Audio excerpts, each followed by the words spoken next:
Good morning. Today is Wednesday, January 14th, and this is the time and place for the regularly scheduled Nevada Gaming Control Board meeting for the month of January 2026. Before we get started, I would like to ask everybody, including myself, to silence their cell phones, please.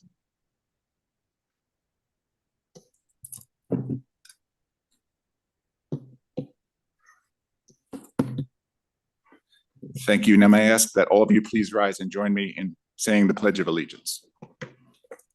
I pledge allegiance to the flag of the United States of America and to the republic for which it stands, one nation, under God, indivisible, with liberty and justice for all.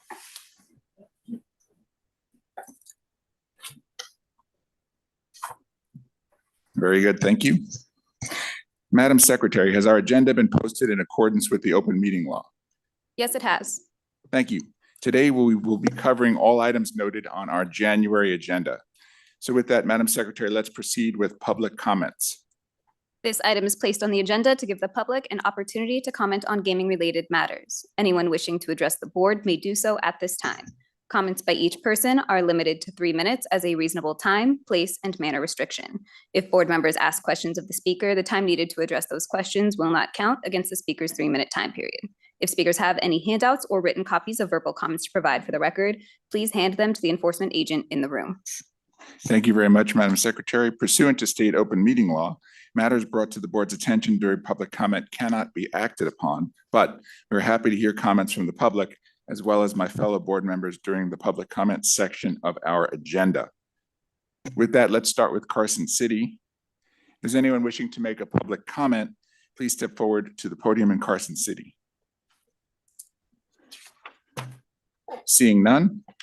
Is anybody in Las Vegas wishing to make a public comment? If so, please step forward to the podium, state and spell your name for the record. Morning. Good morning, Ira Duyanen for the Culinary Union, DuyAnen.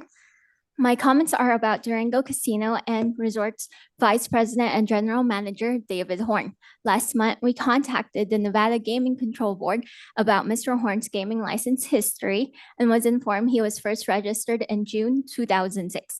On February 22nd, 2024, the Nevada Gaming Commission approved his application for licensure as a key employee at Durango. An employer and a GM like David Horn violates federal labor law by encouraging, promoting, or providing assistance to employees seeking to decertify their union. On January 11th, 2020, Horn, who at the time was Palace Station's VP and GM, texted a colleague and referred to the Station Casino's Senior Vice President of Labor Relations and Strategy. He says to get me the names of the people who can help with the certification, but don't get directly involved. By February 25th, 2020, a little over a month after the Horn text, Station Casino's corporate HR department was in possession of a document entitled Corporate Human Resources Project List. One line on that document reads, Underground Decertification Strategy Ongoing. Station Casinos withdrew recognition from the union at Palace Station on September 21st. The next day, GM Horn texted Terry D. I got the certification of the union completed. We submitted to them yesterday. Fucking lost part of my life in that process. Craziest deal ever. In the span of 9 months, GM Horn's statements went from don't get directly involved to I got the certification of the union completed. By the way of analogy, if GM Horn were directed to assist Station Casinos in violating federal tax law, we assume you would have a serious problem with that. We also assume that if the National Labor Relations Board finds GM Horn was directed to assist Station Casinos in violating federal labor law by supporting a decertification effort, you would have a serious problem with that too.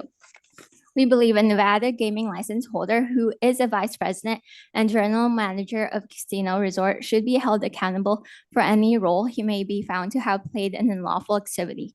And at the very least, the board should have zero tolerance for underground strategies that undermine the stability of the industry.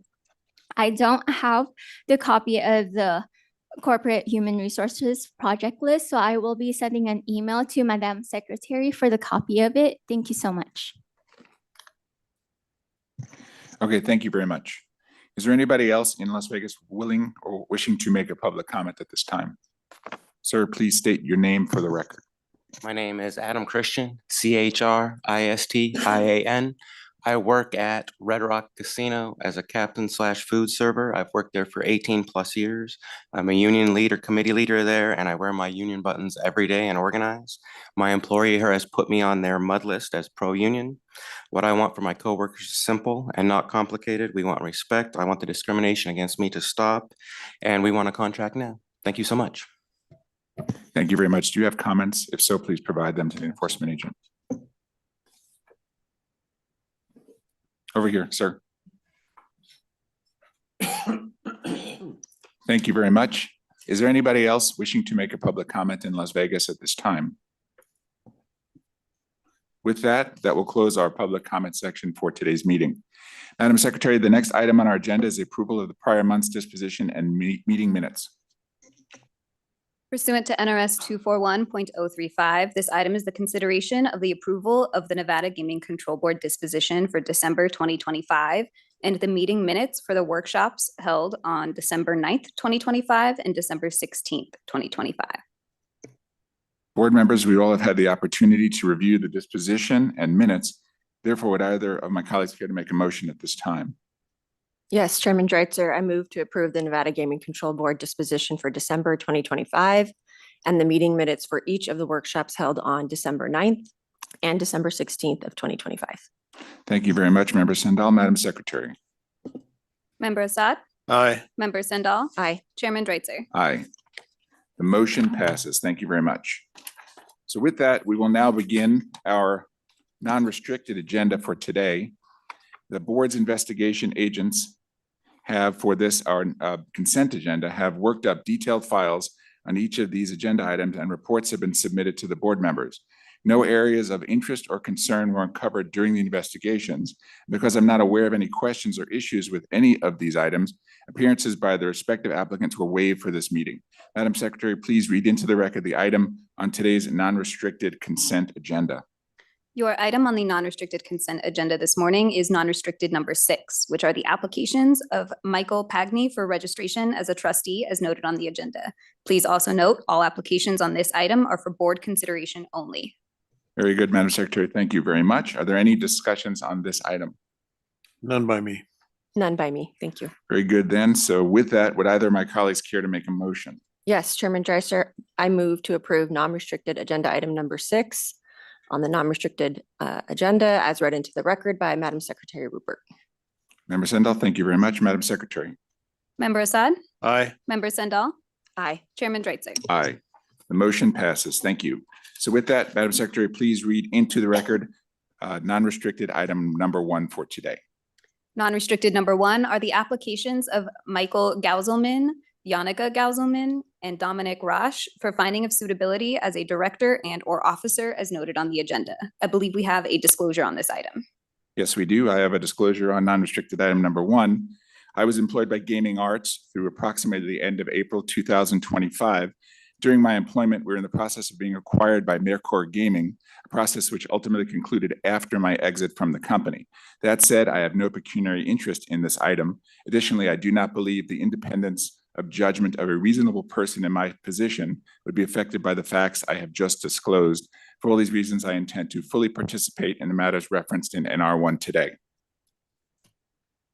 With that, please state your name and appearance for the record. Good morning, Dennis Gutwald with the law firm of McDonald Carano.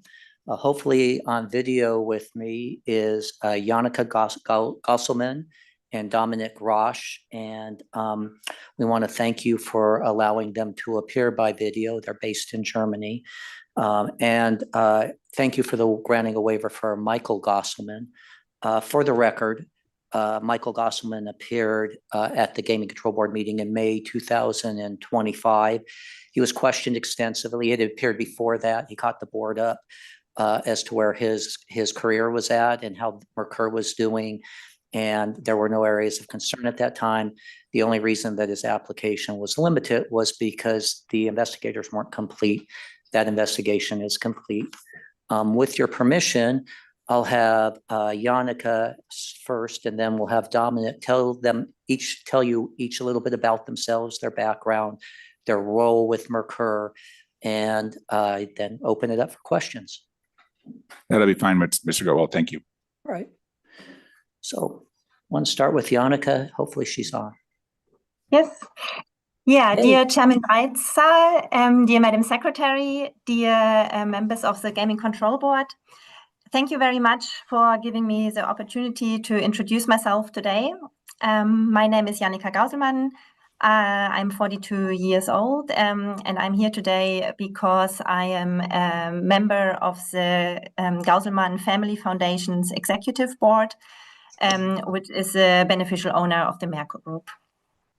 So just to give a quick summary of my background, I grew up in the town of Espelkamp, where my grandfather, Paul Gauselmann, founded and managed the what is today known as the Merkur Group, and what is still where we still have our headquarters today.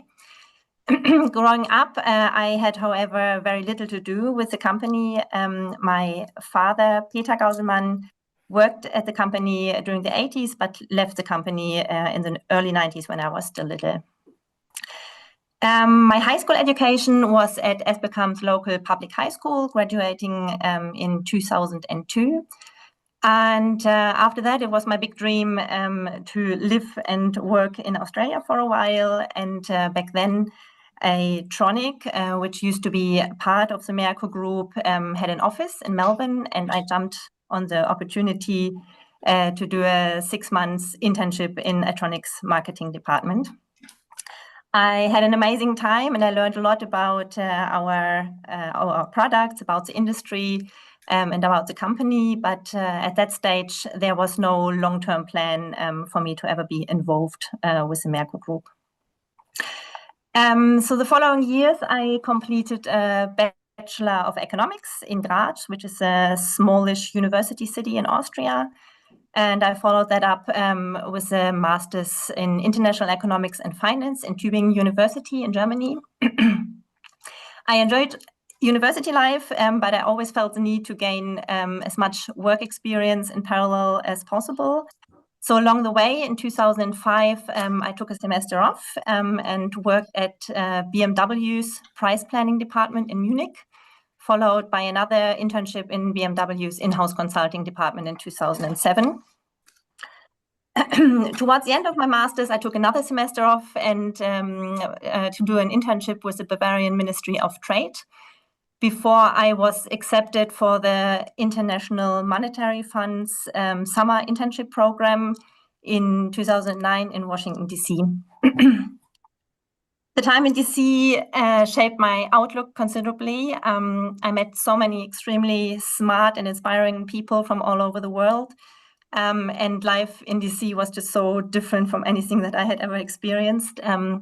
So yeah, when I returned to Germany, I felt ready to begin my first real job as an economist. And I accepted a 2-year position as assistant to the chief economist at the Bavarian State Bank in Munich.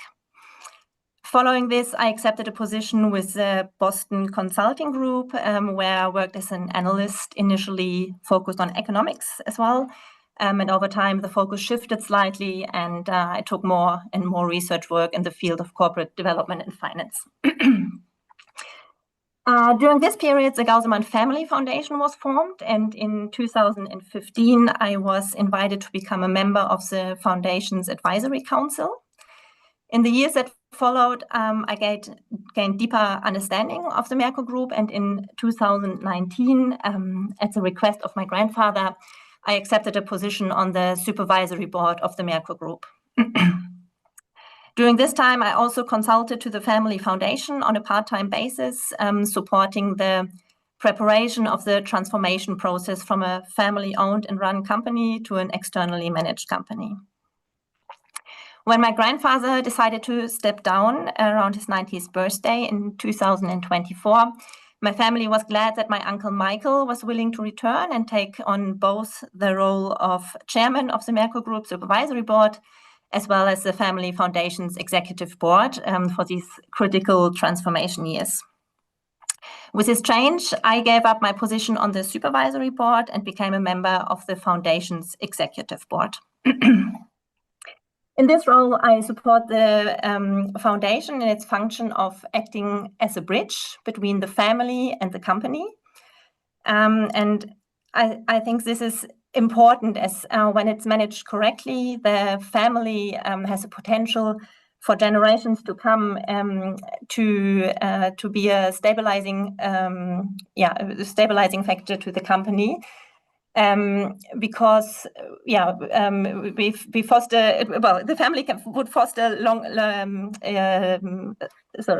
fosters long-term stability out of short-term gains, and we care a lot about our employees. Many of them have worked at the Merkur Group for decades, and we care a lot about the impact that the company has on the society in which it operates.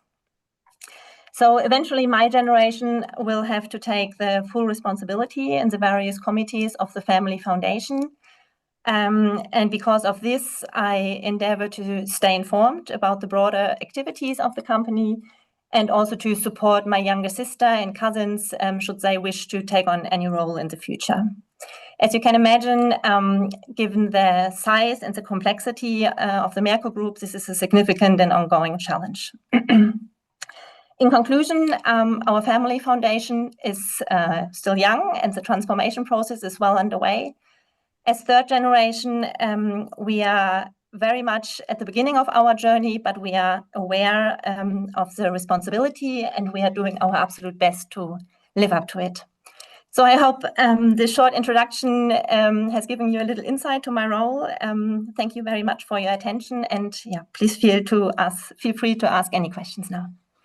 Thank you very much. I think, Mr. Gutwald, what we're going to do is we're going to ask questions of Ms. Gauselman now. Over to Mr. Rosch. Perfect. Very good. So with that, Ms. Gauselman, welcome. Thank you for joining us here today. I do appreciate your background information. It's certainly varied in many places. I wanted to ask you about a couple of your stops along the way. First of all, you mentioned that in DC that this was very different from anything you had experienced. Maybe talk a little bit about in depth your role working in DC, and then maybe what it was like to live in DC at that time. Okay. Yes, so it was. It's called the Summer Internship Program. I think it's a common program by the IMF, and it's comparable to an internship. And I did research work on remittances in Africa. So research work in the field of economics. And it was a short project, and 3 months project. In the end, I had to give a presentation there, hand in my results. So what was economic research work? But what impressed me so much was this, the international lifestyle there. Like you probably know, like the World Bank is just across the road, and it's just an amazing mix of people that you meet there. Very good. And then I wanted to get a little bit more details than generally economic research, but more details around your time at Boston Consulting Group. Yeah. Again, I thought the starting point was economics as well. So when I started at BCG, that was in 2012. And as you can imagine, the financial crisis and also the European debt crisis was still very present. And the major thing that I had to focus in was to do research on how these economic developments affected companies from different industries. So it was basically consulting work then to the consultants that would go out to the companies. And then over time, my focus shifted slightly, and I took on more and more research work also in the field of corporate development and corporate finance. Thank you for that. Then you moved over time to work more directly with Merkur. You used a phrase that I want you to potentially expound on here, the transition to an externally managed company. Can you give some more information about that? Obviously, the Gauselman Group has a long history as a family-run company, and this transition, can you explain what that process is and how you see that going over the course of the next decade, say? Yeah, so the major transition obviously was in 24 when my grandfather, who managed the company for nearly 70 years, stepped down. And from that moment onwards, it was no longer the owner also being the CEO. We changed then to an external management team, which is overseen by the boards of the family foundation. So namely the supervisory board of the Merkur Group, and then also of the executive board of the family foundation.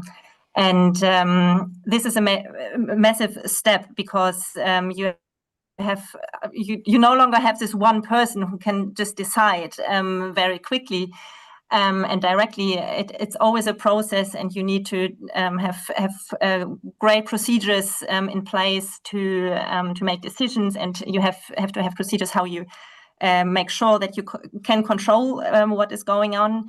And all that needed preparation and thinking, and it's an ongoing process in my view, because again, a new generation is growing into that now slowly. We have to learn a lot about the company. It's a huge company, and we have to learn how to work together, how we can come to decisions together.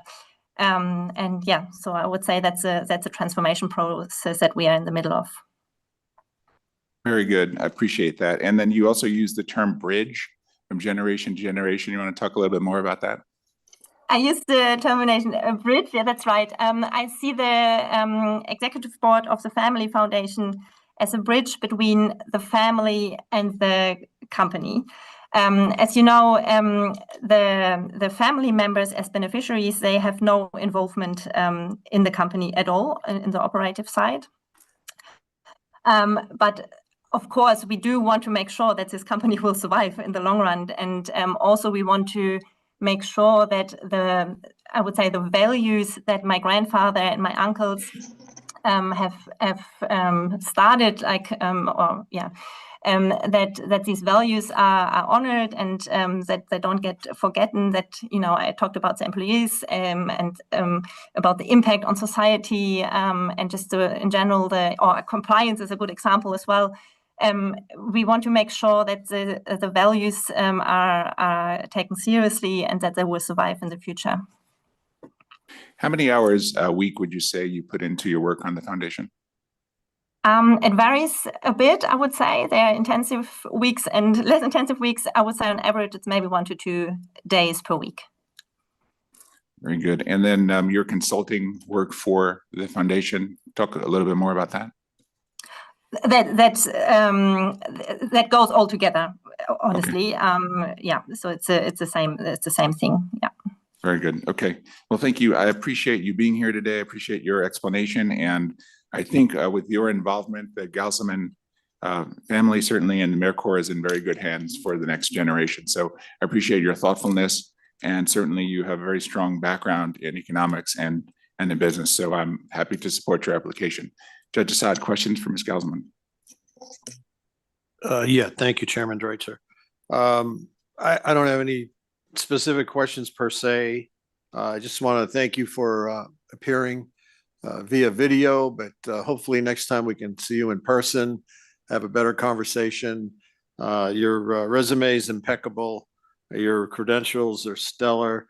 Our investigators, Julie Petronzi, the senior agent, along with Agent David Hearn, under the supervision of Eric Kaufman, and Deputy Chief Matt Doyle, did a fine job of preparing your application for us. Everything is in order, very thorough, very comprehensive. The only question I might have is, you mentioned a lot about the advisory council, then the supervisory board, and then the foundation executive board. Perhaps you might be able to just kind of touch upon the differences between those three different entities. Three different, yes. So the advisory council is if you wish, it's the highest board, or it's more the family closest board. So in the advisory council, each family string, we have 4 family strings. We have 1 representative. They vote then the executive board of the family foundation, which consists of 3 people at the moment. And this board then actually votes for the supervisory board of the Merkur Group. So it's like a three level system. Very good. I see. Thank you for that. You also spent some time in Boston. How many years were you there? Not in Boston. I worked for the Boston Consulting Group, but they have so you weren't offices actually all in over the world. Boston per se? No. They had an office in Munich. Okay. Or still have, yeah. Well, if you ever get an opportunity, I would suggest you check out Boston. It's a great city. I would Fabulous love to. restaurants, great Yeah. educational facilities. I think you'd enjoy it. I wish your grandfather was still with us. I have a special affinity for entrepreneurs like your granddad. They take the risks. They Yes. put their own reputation and money and resources out there. It's a big gamble, but because of the capitalistic nature of their endeavors, they are able to employ thousands of people and create millions of jobs and improve life for many, many people. So appreciate you. I have an affinity for your family, for your success, for your company. And there's an old quote by Winston Churchill: the inherent vice of capitalism is the unequal sharing of blessings. The inherent virtue of socialism is the equal sharing of miseries. So with that, I'm happy to support your application. Thank you very much. Thank you. Before we pass this along, I just want to clarify for the record, Mr. Galsman is very much alive. Yes, Your he is. grandfather still with us? Yes, he is. Oh, He's very still good. alive, yes. Please No longer pass active. along my sentiments to him. He's just. How old retired. is he, by the way? 91. God bless him. God bless him. Please extend my my appreciation for what he's accomplished. I will do that. Thank you very much. Very good. Thank you, Judge Assad. Member Sendall. Thank you. And nice to meet you, Ms. Gauselman. And I appreciate your affirmative presentation and providing us your background. So it sounds like you were first got involved with the Gauselman Foundation in 2015. And how have you seen your role change, and what have you sort of learned, and what do you see moving forward as your role in helping? You sort of touched upon ensuring your uncles and your grandfather's vision continues and supporting your community, and I appreciate that. I guess more specifically hands-on, maybe with your economics, business background, you mentioned corporate finance. What can you share on what you see your kind of vision is, and how you can assist? Yeah. So the first years, as I mentioned, I was just, if you can say that, just part of the advisory council. So there was no active role, I would say, related to the Merkur Group. And those years, my grandfather was still CEO, so it was, the foundation was there, but the structures were still sort of still not what it is today.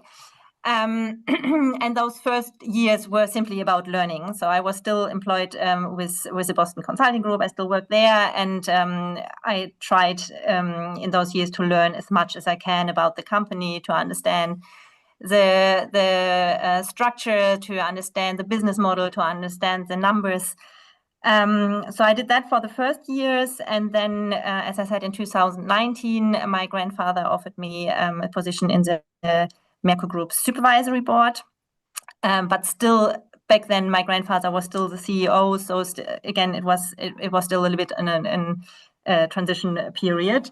During that time, I came more and more often over to our headquarters. I attended board meetings. My grandfather allowed me to attend once a month the major executive board meeting, just to listen in and to learn. We, of course, had our official supervisory board meetings. So I was just still trying to understand. And when my grandfather stepped down and the actual transition started, that's why I explained my uncle obviously has a lot more experience, so he took on the role on the supervisory board, and I'm now a little bit more focused on the family side of things. But there's still the plan long term that I will probably go back to the supervisory board. So I try very hard to stay informed about the company, still to understand everything that's going on, so that I will be ready one day when the responsibility becomes bigger again. That's great. Thank you. And then you mentioned perhaps in the future, your cousins or your sister might also join or get more involved. And what do you foresee or plan that occurring? Are there discussions of that or? That's still very early talks. At the moment, all my cousins and my sister are employed outside of the industries. They are just beneficiaries. But there's an interest there. So, and also this feeling of responsibility to live up to what our grandfather has established, and to prevent that in the future. So I know that my cousins and my sister think similar to me. So yeah, there's no specific plan right now for who is going to take which role and when, but we are starting to talk a lot. We are starting think about specific topics that we are all interested in, and get together, discuss it, and see what impact we can have maybe in the long run. Well, I appreciate that. And you have a great background. I also have to say I did my undergraduate and master's degree in economics. So that's really cool that you did that too. They're lucky to have you. Your family's lucky to have you involved. And I noticed you've never been licensed in Nevada. So this will be your first time. Yeah, it's the first time. Correct. Well, I'm happy to support your application, and it was nice to meet you. Thank you, Chairman. Thank you very much. Very good. Thank you, Member Sandell.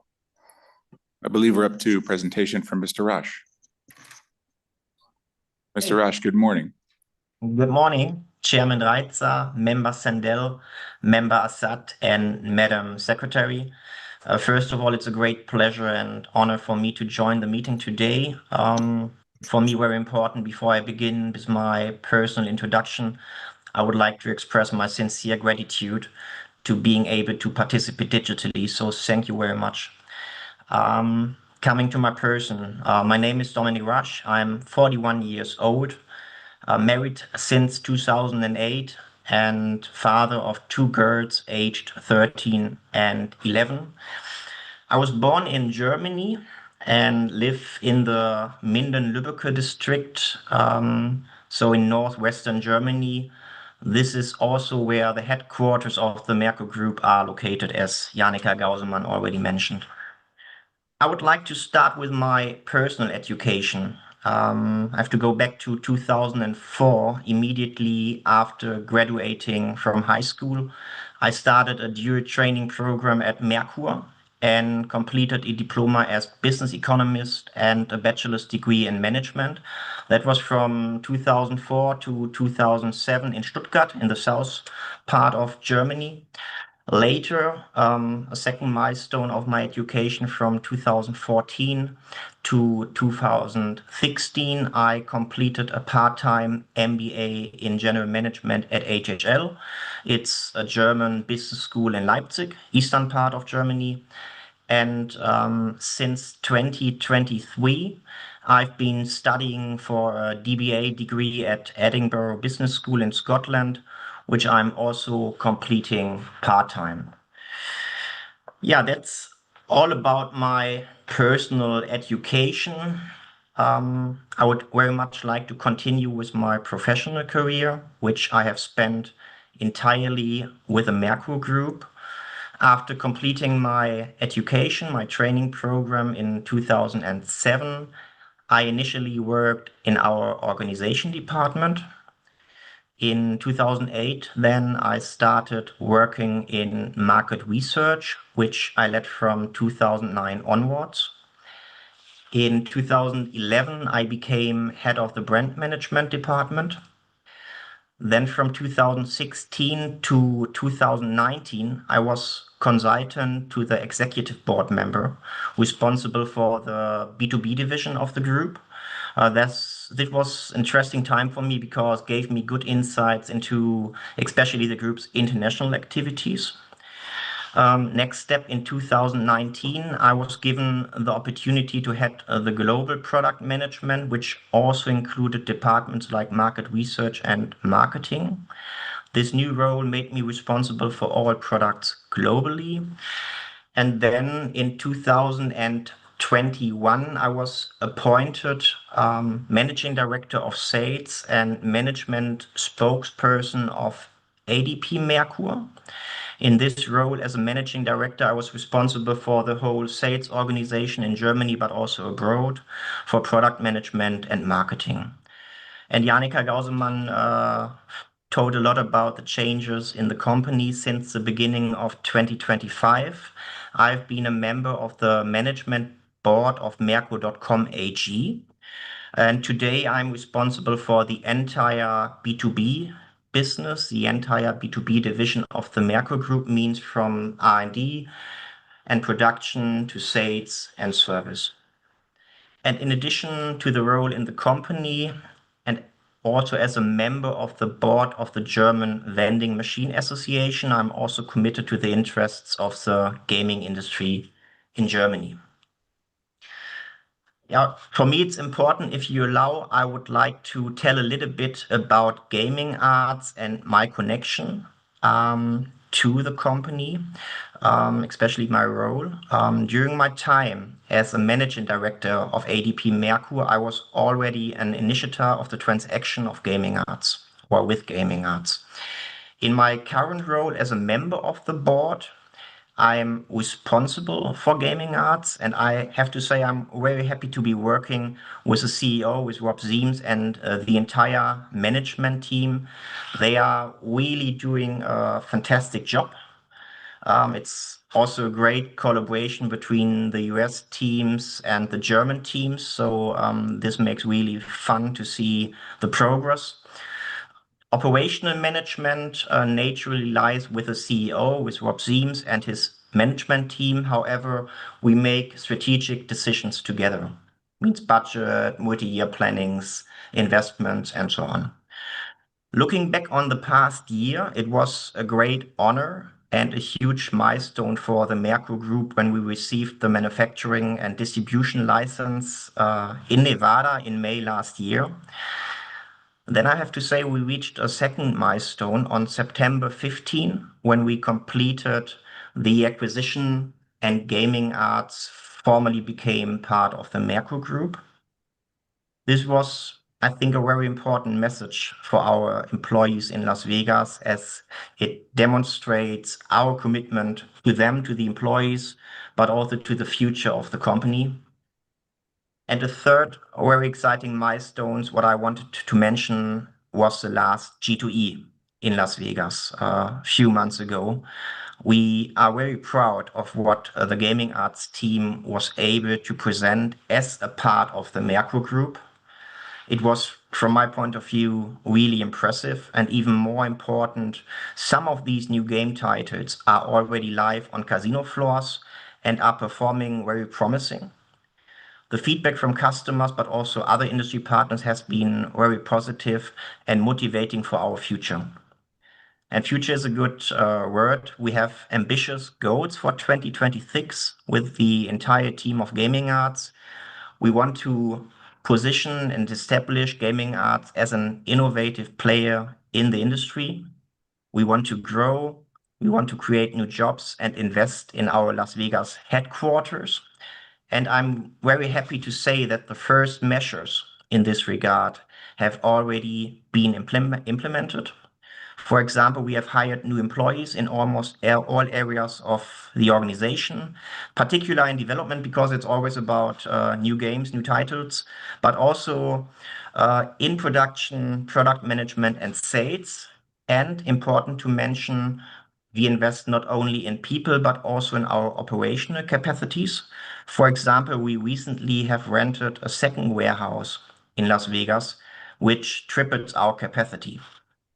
I think these are good reasons for quite successful 2026. And this concludes my personal introduction. I hope you found it interesting and informative. And now I'm happy to answer any question you may have. Very good. Thank you, Mr. Roche, for that complete presentation. I wanted to ask you questions in a couple of areas. First of all, let's talk about, you said your role is over the B2B division, and I want to ask you questions outside the United States. We'll get to the United States shortly, but could you talk a little bit about the business prospects for the Mercor Group outside of the US? Exactly where you go region by region and what your sort of overall outlook is for 26 in those areas. I mean, in general, as we are a German company, our main market is Germany. Especially we have a huge street market where we as a Mercor Group are the market leader with more than 50% market share. So it is and stays one of our most important markets. And even though we have limitations when we talk about the future outlook that we can expect a growing market, this is not the case. We have more and more regulations in Germany, so it becomes difficult, and that was mainly one reason why the Mercor Group decided to put more focus on international markets and international growth. Best example is the UK. With our companies like Blueprint Operations, Blueprint Gaming, but also Regal, where we are really a successful player in all sectors of the industry as a machine supporter, as an operator in arcades, bars, but also in casinos.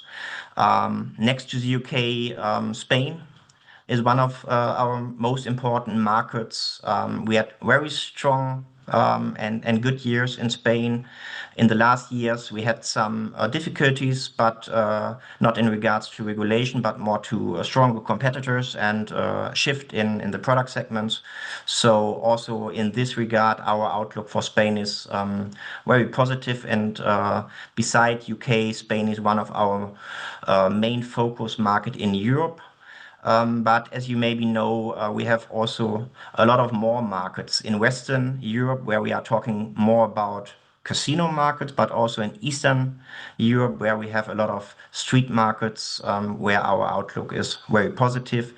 And next to Europe, we have a strong and stable footprint in Latin America. So we have sales organizations in Mexico, Peru, Colombia, and Argentina. And of course, each of these markets have special conditions and also very dynamic conditions, which sometimes makes difficult to make a stable planning of the sales business. But the potential is there. And for us, it is and stays an interesting market in Latin America. Thank you very much. Answer your question?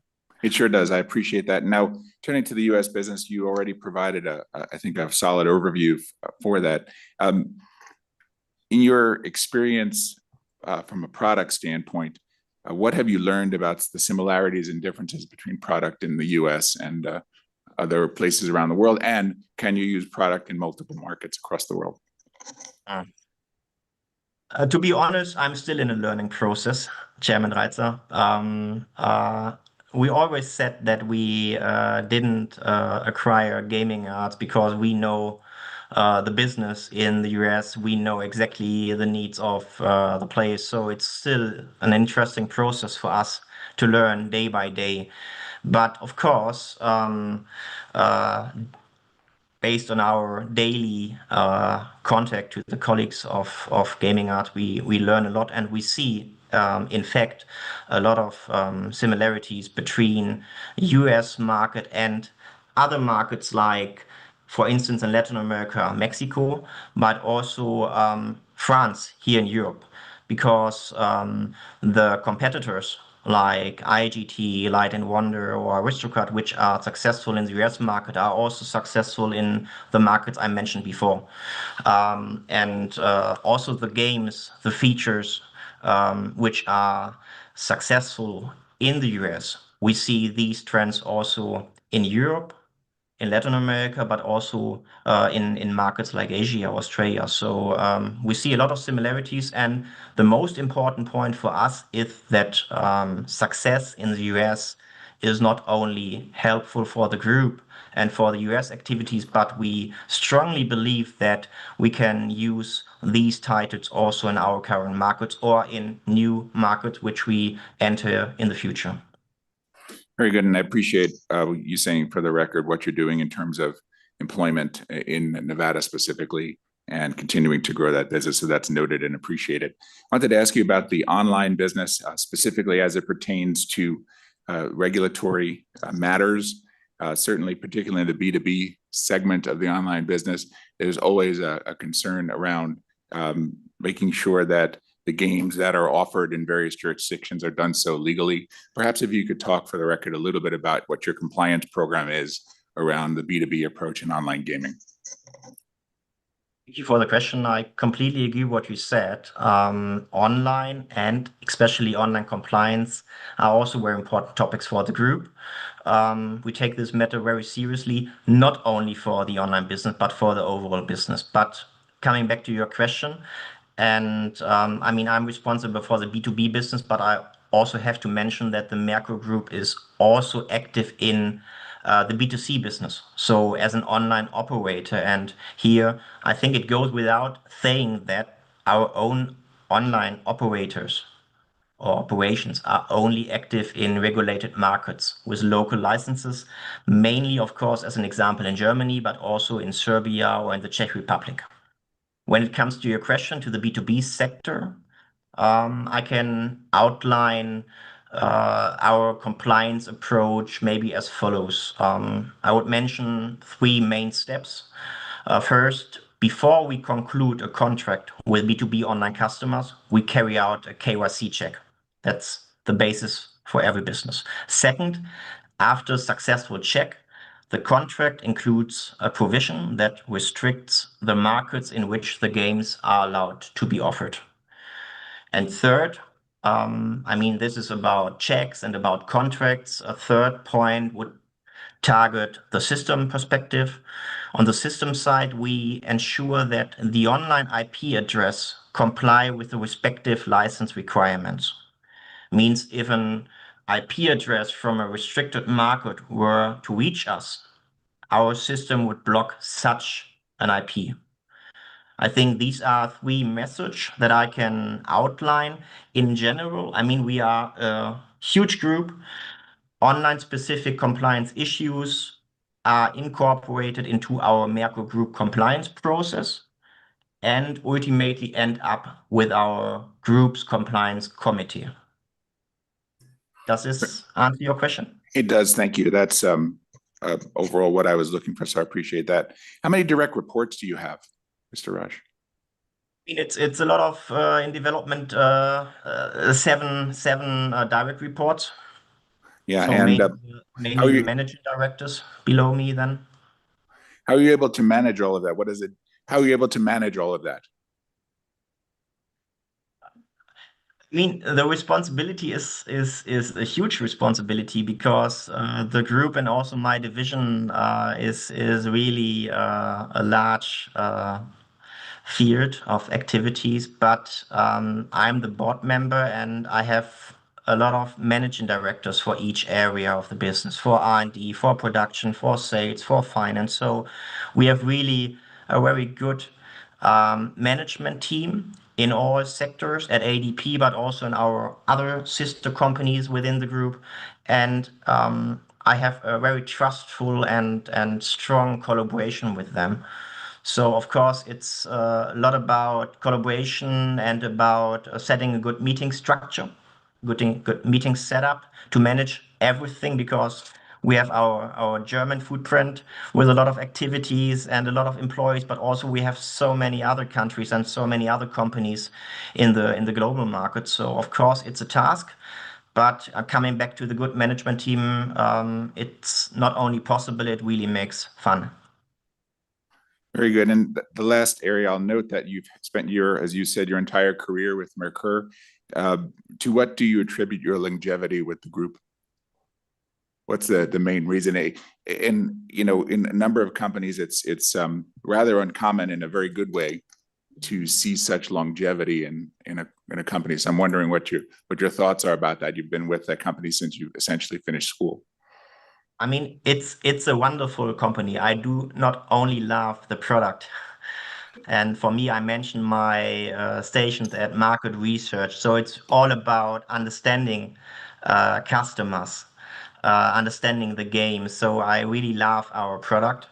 I really love our business, but it's a family company with family values. And it's really a family company where you have so many possibilities to grow and to develop yourself in a good direction. So I think that is really the reason why it's not only possible but really lovely to be part of this family company.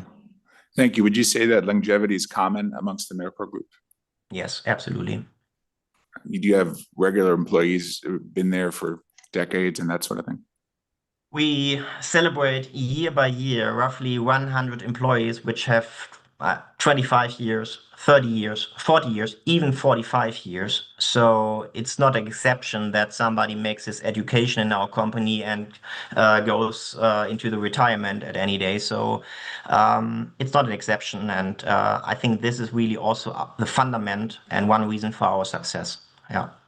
Very good. Well, thank you. I can say, Mr. Rush, I appreciate your thoughtfulness in your presentation today. And of course, your background is outstanding and certainly well suited to continue to have a senior role and a leadership role within your organization. So I'm happy to support your application here today. With that, I'll ask Member Sandal if she has any questions for you. Thank you very much. Thank you for your affirmative presentation. And I was going to ask you about your online gaming markets and your B2B and your due diligence, and the chairman took my question, but I'll think of something else. I was curious, you mentioned you've been with Mercure and the Gosselman Group for a long time. How did you first get connected with them? How did you transition or get into the gaming company? As I said, I was born not only in Germany, but also in the Minden-Lübbecke district. So the Mercur Group is one of the largest groups here in this region and a very good employer. So that was the reason why I got the possibility to enter the gaming industry. That's great. And I appreciate you kind of talking about the number of direct reports, your responsibilities. I was curious, you're in Germany, you're based in Germany. Do you travel? What does your normal week or month look like? You mentioned it's a very international B2B business. You're in sales. Can you just describe a little bit? Is it you or your management team, or kind of what your normal week or month looks like? I mean, yes, I travel a lot, but when you ask me for my general week or month, I would say maybe I'm 1 week per month, not in the office, but with customers either in Germany or in international markets. Often you can combine trade shows with the visit of the company. I mean, next week we have the show in Barcelona, the ICE, and then you have, of course, the possibility to combine this to meet the management team, not only from our Spanish company, but also from other companies. And we do quarter by quarter board meetings with the UK company, with Gaming Arts, with our companies in Spain or in Latin America. But on the one hand, it's important to meet them in person. You can do this not month by month because then it's impossible. Therefore, we have luckily the opportunities now to make this in a digital way. So of course we meet the management month by month, sometimes even more often. But for me, it's important to see my direct reports and especially the managers on a quarterly basis, face to face. That's great. And I appreciate that explanation. This is your first time being licensed or seeking licensure in Nevada, is my understanding? Yes, absolutely. Correct. And then I had a couple questions. I see that you've been licensed in other jurisdictions, but I think related to the gaming arts acquisition, you had some that were withdrawn. And it was my understanding maybe your counsel was Yeah, going to provide some. That's the process of the gaming arts transaction now, yeah. Okay, so then are you going to then seek licensure in those jurisdictions now, later? I'm now in the process. So at the moment, I'm licensed in some jurisdictions, and I have also some pending processes. In each region where gaming arts is licensed, I also will be licensed. We had some regions, jurisdictions where we had to make the license before the closing, and of course, we have a lot of jurisdictions now we have to finalize after the closing, and we have a lot licensing work to do right now. Understood. Well, best of luck. I'm happy to support your application and thank you. Thank you, Very Chairman. much. Thank you very much, Member Sandell. Judge Assad. Thank you, Chairman Dreitzer. Mr. Rush, thank you for that very comprehensive and thorough presentation. Your first license here for Nevada, but you licensed in many other jurisdictions. I was just wondering how you might be able to compare the process here to the other jurisdictions, application process. I mean, I would say that the licensing process in Nevada is not comparable to the other jurisdictions because a lot of jurisdictions, that is my assumption, are looking at the licensing process in Nevada. And if you are licensed in Nevada, you have a lot of similarities when we talk about the demands, information are needed, which we have to provide for Nevada. It's often the same in other jurisdictions. That is my assumption. Was it more difficult, would you say, or more comprehensive and thorough, or give me a general sense of your take compared to other jurisdictions? To be honest, I wouldn't speak about difficult because it's about my life, what I have to spend on as information. So it's easy to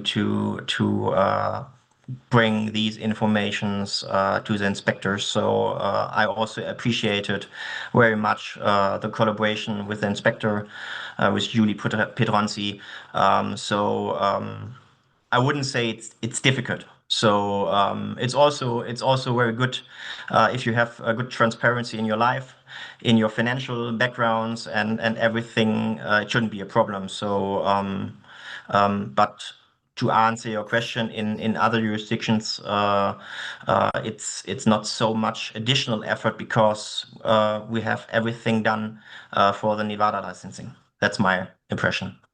Very good. Very good. Thank you. So you said you do mostly B2B, but some B2C business as well? I do mainly B2B tasks because I'm the board member for the B2B division, but we as a board member team understand each other as a team. So I sit together with my colleagues from the board, which are responsible for the B2C business month by month. And of course, we have a day-to-day contact. So we cannot separate B2B business and B2C business because B2B is not able to be successful without B2C. And we have a strong collaboration in our team on a board member level. So yes, I'm responsible for B2B, but collaboration and communication with my colleagues is on a day-to-day basis.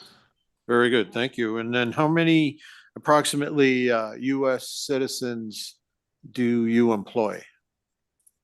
At Gaming Arts right now, roughly, we have right now 80 employees. So 3-4 months ago, it was a little bit less, but we hired now additional employees in the last months. In the US, we have to say weeks. In Germany, we often have new employees at the first of a month. I learned in the US, it's also possible week by week. So even more flexible. And we are planning to increase the employment until the end of next year to roughly 100 employees. So we want to grow, as I said, yeah. Great. And those are in Nevada? Yes, mainly in Nevada. Of course, we have some R&D colleagues which are not located in Nevada, but mainly it's Nevada. And also our investment and focus is targeting Nevada and Las Vegas especially. Now, you may have touched upon this already, but how do you distinguish and deal with black markets, gray markets when you're about to enter into business relationships in those jurisdictions? What precautions, what systems do you have in place to guard against AML and other issues that may come up from the regulatory bodies in those jurisdictions? I mean, when you talk about systems, it's mainly the IP blocking system that the games are on our RGS, on our remote gaming server, so we are able to see from which jurisdiction, from which country is the player addressing our RGS. So if this is not a restricted market, as I said, our IP system would block it. That is the main system driver which allows us to make sure that we are only dealing in regulated markets. Very good, very good. And you plan on going to Barcelona next week? Absolutely, it's a must. It's really a big show, not only for the land-based business but also for the online business. So it's a great show, great show. Well, as I told some folks yesterday with the Entain group, Simon over there, and Erica as well, Okerberg, you must travel down La Rambla. Have you ever been to Barcelona before? Yes. Yes. Yeah, you've got to do the La Rambla tour and experience all no, the tapas unfortunately restaurants. not.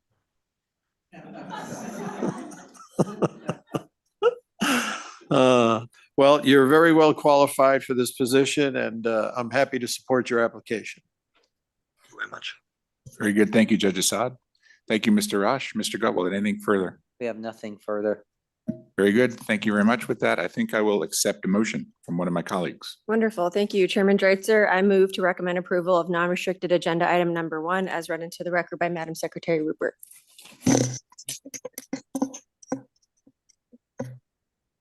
Member Assad? Aye. Member Sandal? Aye. Chairman Dreitzer? Aye.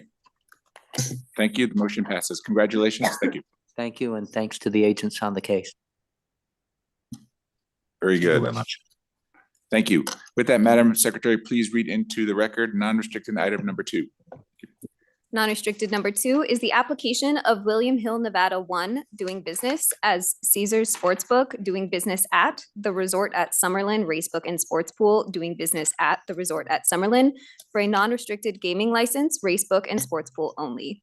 It is also the application by Hotspur Casinos Nevada, Inc. to receive a percentage of gaming revenue from the Racebook and Sports Pool operated by Caesars Sportsbook, doing business at the Resort at Summerlin Racebook and Sports Pool. Very good. Thank you very much, Madam Secretary. Good morning. Please state your name for the record. Good morning, Kelsey Benu, with the law firm of McDonald Carano. Good morning, Chair, Member Assad, Member Sandal, and Madam Secretary. I am here on behalf of William Hill, Nevada 2, DBA Caesars Sportsbook. Thank you again for your approval and allowing me to appear from Carson City. At the podium there in Las Vegas for William Hill is Eric Hessen, President of Caesars Digital, Dan Shapiro, Senior Vice President, Chief Development Officer of Caesars Digital, and Lisa Rankin, Vice President, Compliance and Licensing of Caesars Digital. Additionally, there in the audience, I believe on behalf of the Resort at Summerlin, is Mr. Michael Alonso as counsel, David Ross, President, and Michelle McHugh, Vice President and General Manager. The application before you is for a non-restricted gaming license, Racebook and Sports Pool only, at the Resort at Summerlin. This location will have 20 kiosks. The Resort at Summerlin will be retaining the pari-mutuel wagering license. And William Hill and the Resort at Summerlin have come to an agreement similar to that previously approved by the board whereby William Hill will utilize employees of those of the resort at Summerlin's. In accordance with that arrangement, there are some proposed conditions along with general conditions on William Hill's non-restricted license. We have reviewed and approved the proposed conditions, including a small change that was proposed and approved by the parties just yesterday. We would like to thank Special Agent Heather Lambert and Supervisor Jeff Zinn for their work and thoroughness on the application. William Hill, Mr. Hessen would like to make some remarks on the record, and I understand Mr. Alonso would also like to make some remarks. If I may, I will pass this over to Mr. Hessen and Mr. Alonso for their remarks, and then open the floor to any questions you may have. Very good, Ms. Benu. Thank you very much, Mr. Hessen. Thank you. Thank you, Chairman Dreitzer, Madam Sendall, Judge Assad, Madam Secretary. Thank you for taking the time to allow us to come before you today, and thank you to the staff for reviewing our application. We're very excited about this opportunity. It's a great ability to introduce the Caesar Sportsbook brand to Summerlin at the resort at Summerlin. We went through an extensive RFP process with the resort management team, multiple rounds, and we were pleased to be accepted. We're, again, as was mentioned, we plan to deploy our market-leading technology throughout the casino, including 20 kiosks that will be placed there. We also plan to invest a significant amount of capital to upgrade the sportsbook. As you're aware, the property themselves are investing a lot of money to upgrade the overall facility in addition to the rebrand, and we want to make sure that the sportsbook reflects that upgraded quality of the asset itself. We plan to invest in the boards. We plan to put a extensive ticker style screen that'll be going around the bar that's up there. We anticipate this all happening after the basketball playoffs are done, the NCAA basketball playoffs, to minimize disruption. But we do, pending your approval, plan to take over the sportsbook the day after the Super Bowl. And at that point, we'll start doing some light remodels on areas that aren't customer impacting and do the major renovations after the peak period of the NCAA basketball tournament. So overall, we think this is a great opportunity. We think it'll be great for the customers. We think it'll be great for the Summerlin patrons, and we're very excited to move forward with the opportunity. Thank you. Thank you very much, Mr. Alonso. Did you have an affirmative presentation before we begin? Questions?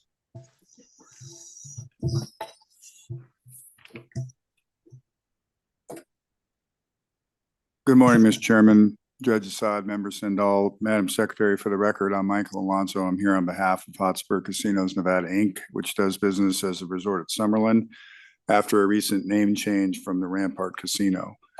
As Ms. Benu said earlier, with me today are David Ross and Michelle McHugh. They're waving at you. Mr. Ross is president of Hotspur Casinos Nevada, Inc., and a member of the board of directors, and he's licensed in those capacities. Ms. McHugh is vice president, general manager of the resort at Summerlin, and she's licensed as a key employee in those capacities. As your materials indicate, the resort at Summerlin is seeking approval to receive a percentage of gaming revenue from the sports pool operated by Caesar Sportsbook. I thought it was important for the record to give some background. Since April of 2012, the sports pool at the resort at Summerlin has been operated by Gone South LLC. The resort at Summerlin during that same time maintained the race book license and the parimutuel race license and operated parimutuel race at the resort. Gone South actually started operating a sports pool at this property in 2009 when the Rampart Casino was operated by Cannery Casino Resorts LLC. And then they were retained as the sportsbook operator in 2012 when the Hotspur entities were licensed to operate the casino. In 2025, Gone South provided notice to the resort at Summerlin that it would not be renewing the sports pool contract.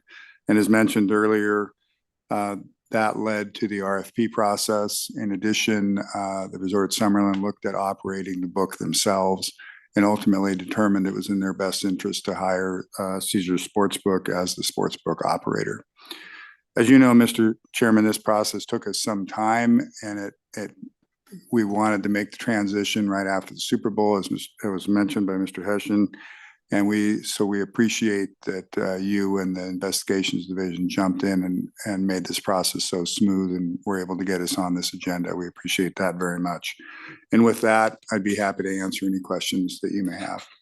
Mr. Alonso, thank you very much. I have some questions from an operational standpoint, so maybe it would be okay either for Ms. McHugh and or Mr. Ross to come forward as well. Okay. Appreciate that. It looks like we're running out of room up there, but we'll do the best we can. Good morning. Good morning. Actually, someone from Caesars should be there as well, so maybe let's all squeeze together. The question I had was around the operational go forward.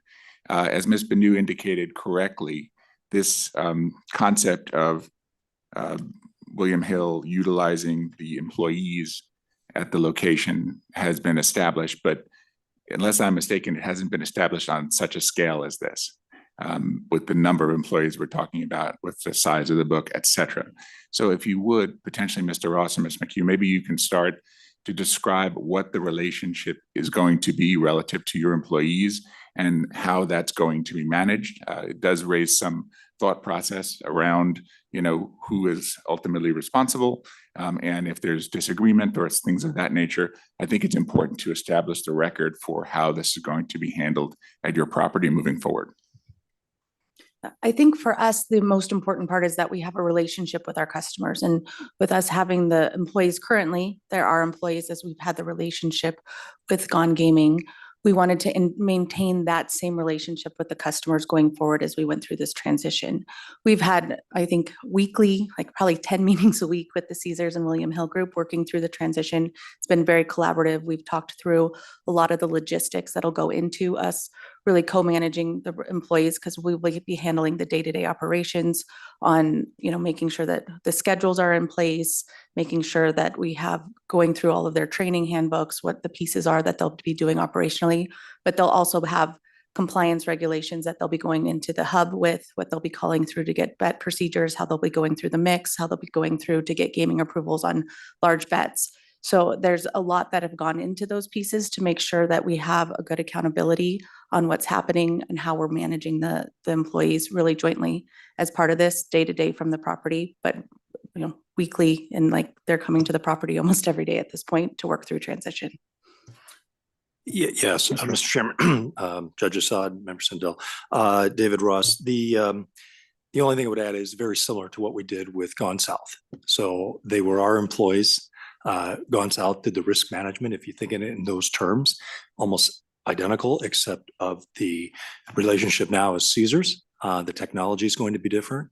Number of kiosks will be different, but for all intents and purposes, it was very important for us to keep all of our employees from the human capital perspective.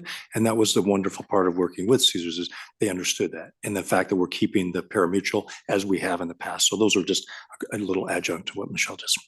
I appreciate that. And pari-mutuel, I'll get to in a moment. So in terms of the management of this, could you describe how this is going to work relative to that share between William Hill and your property? Yes, it's we have a manager of the race and sportsbook who will oversee the day-to-day operations.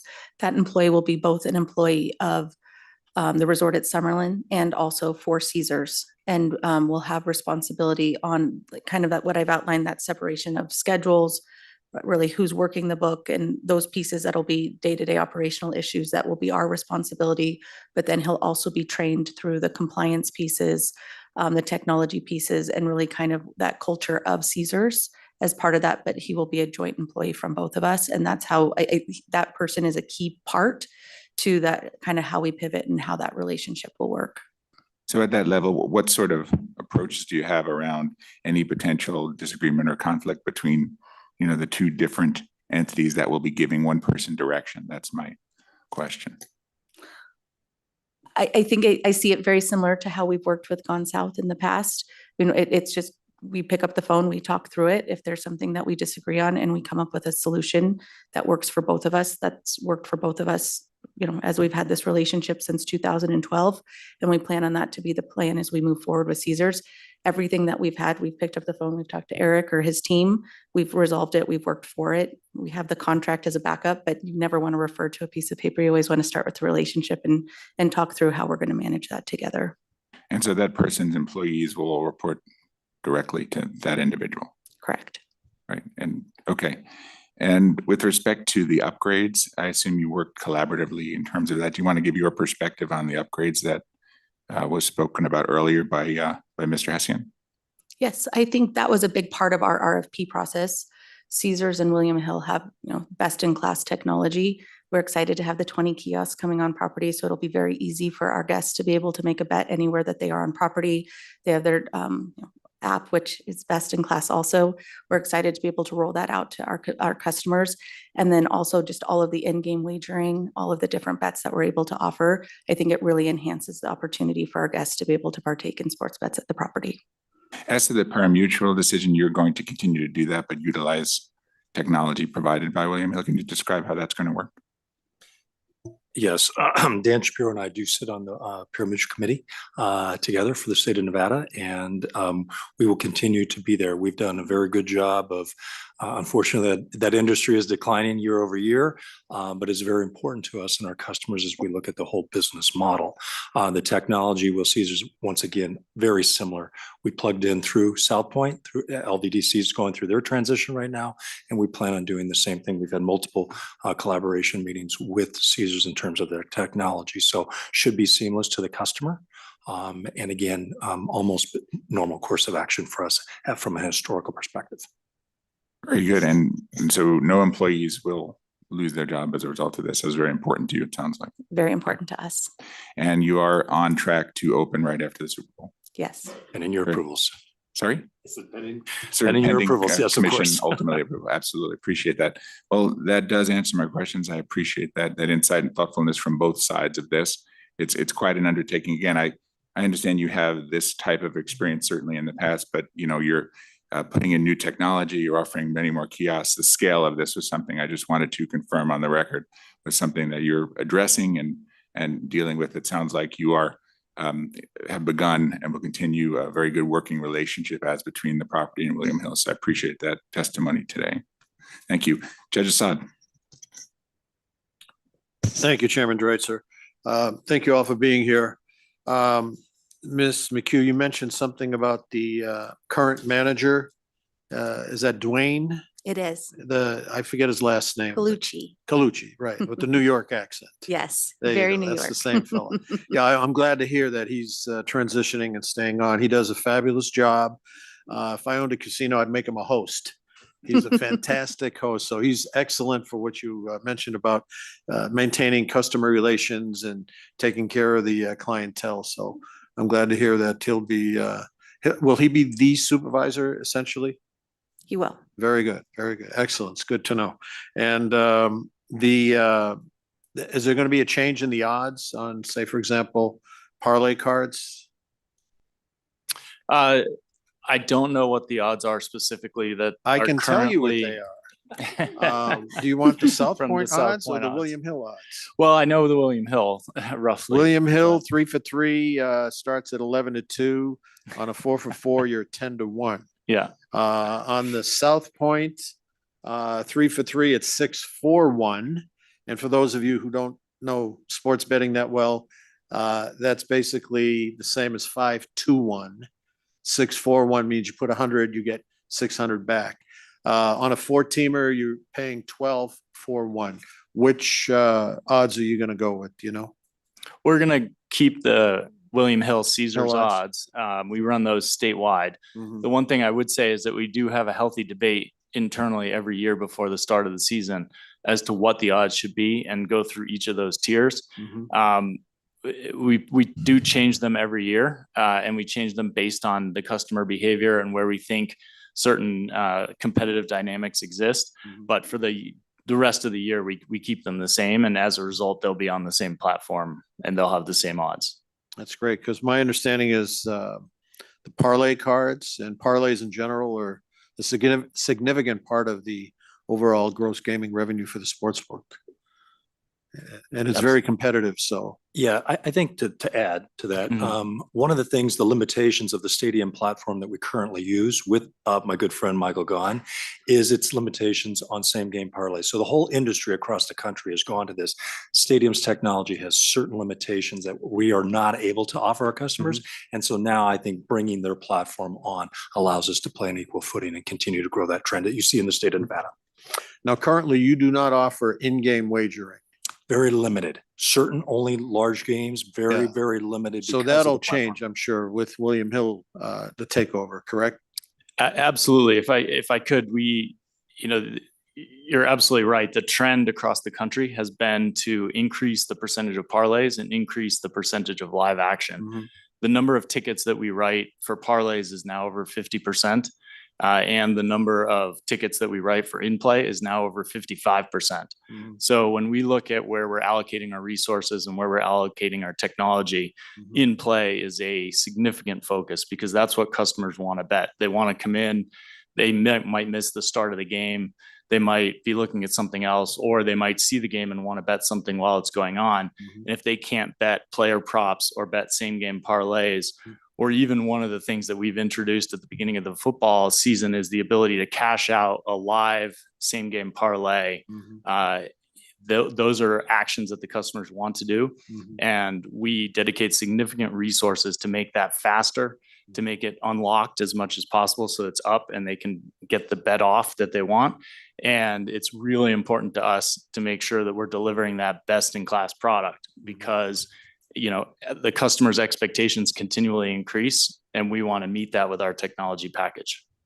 Yeah, that's a great idea. And I think with the renovations at your next door neighbor, the Suncoast, this was a must-do situation. I'm sure you've been in there. That book is fabulous.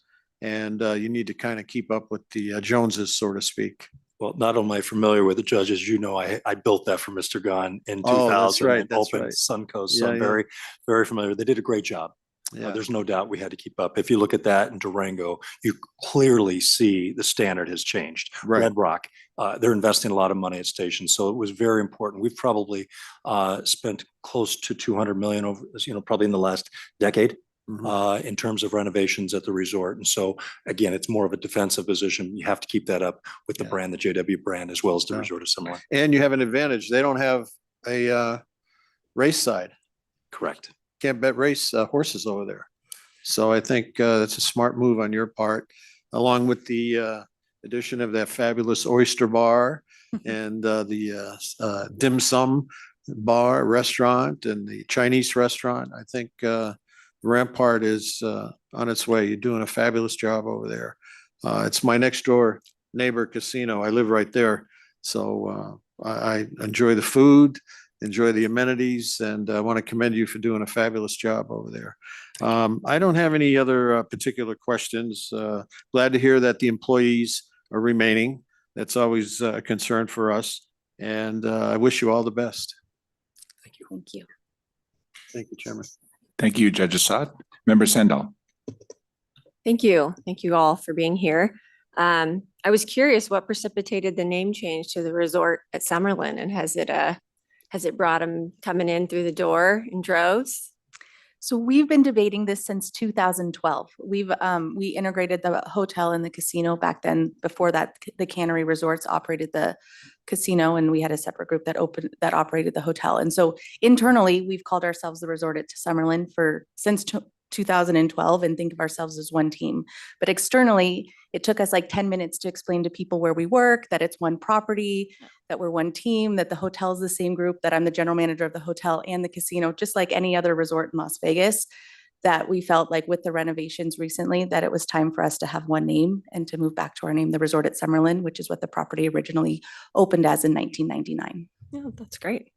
Yeah, I was just curious. And well, great. I did have one area that I wanted to check on that was discussed in here, is how you're going to sort of, maybe if you could describe how you're going to deal with new customer accounts a little bit, coming in with the transition from Gone to Caesars, Will Hill.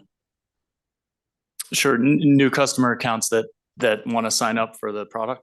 Yeah. So It's a little unique in the sense that it's going to be a Caesars branded book within the resort at Summerlin.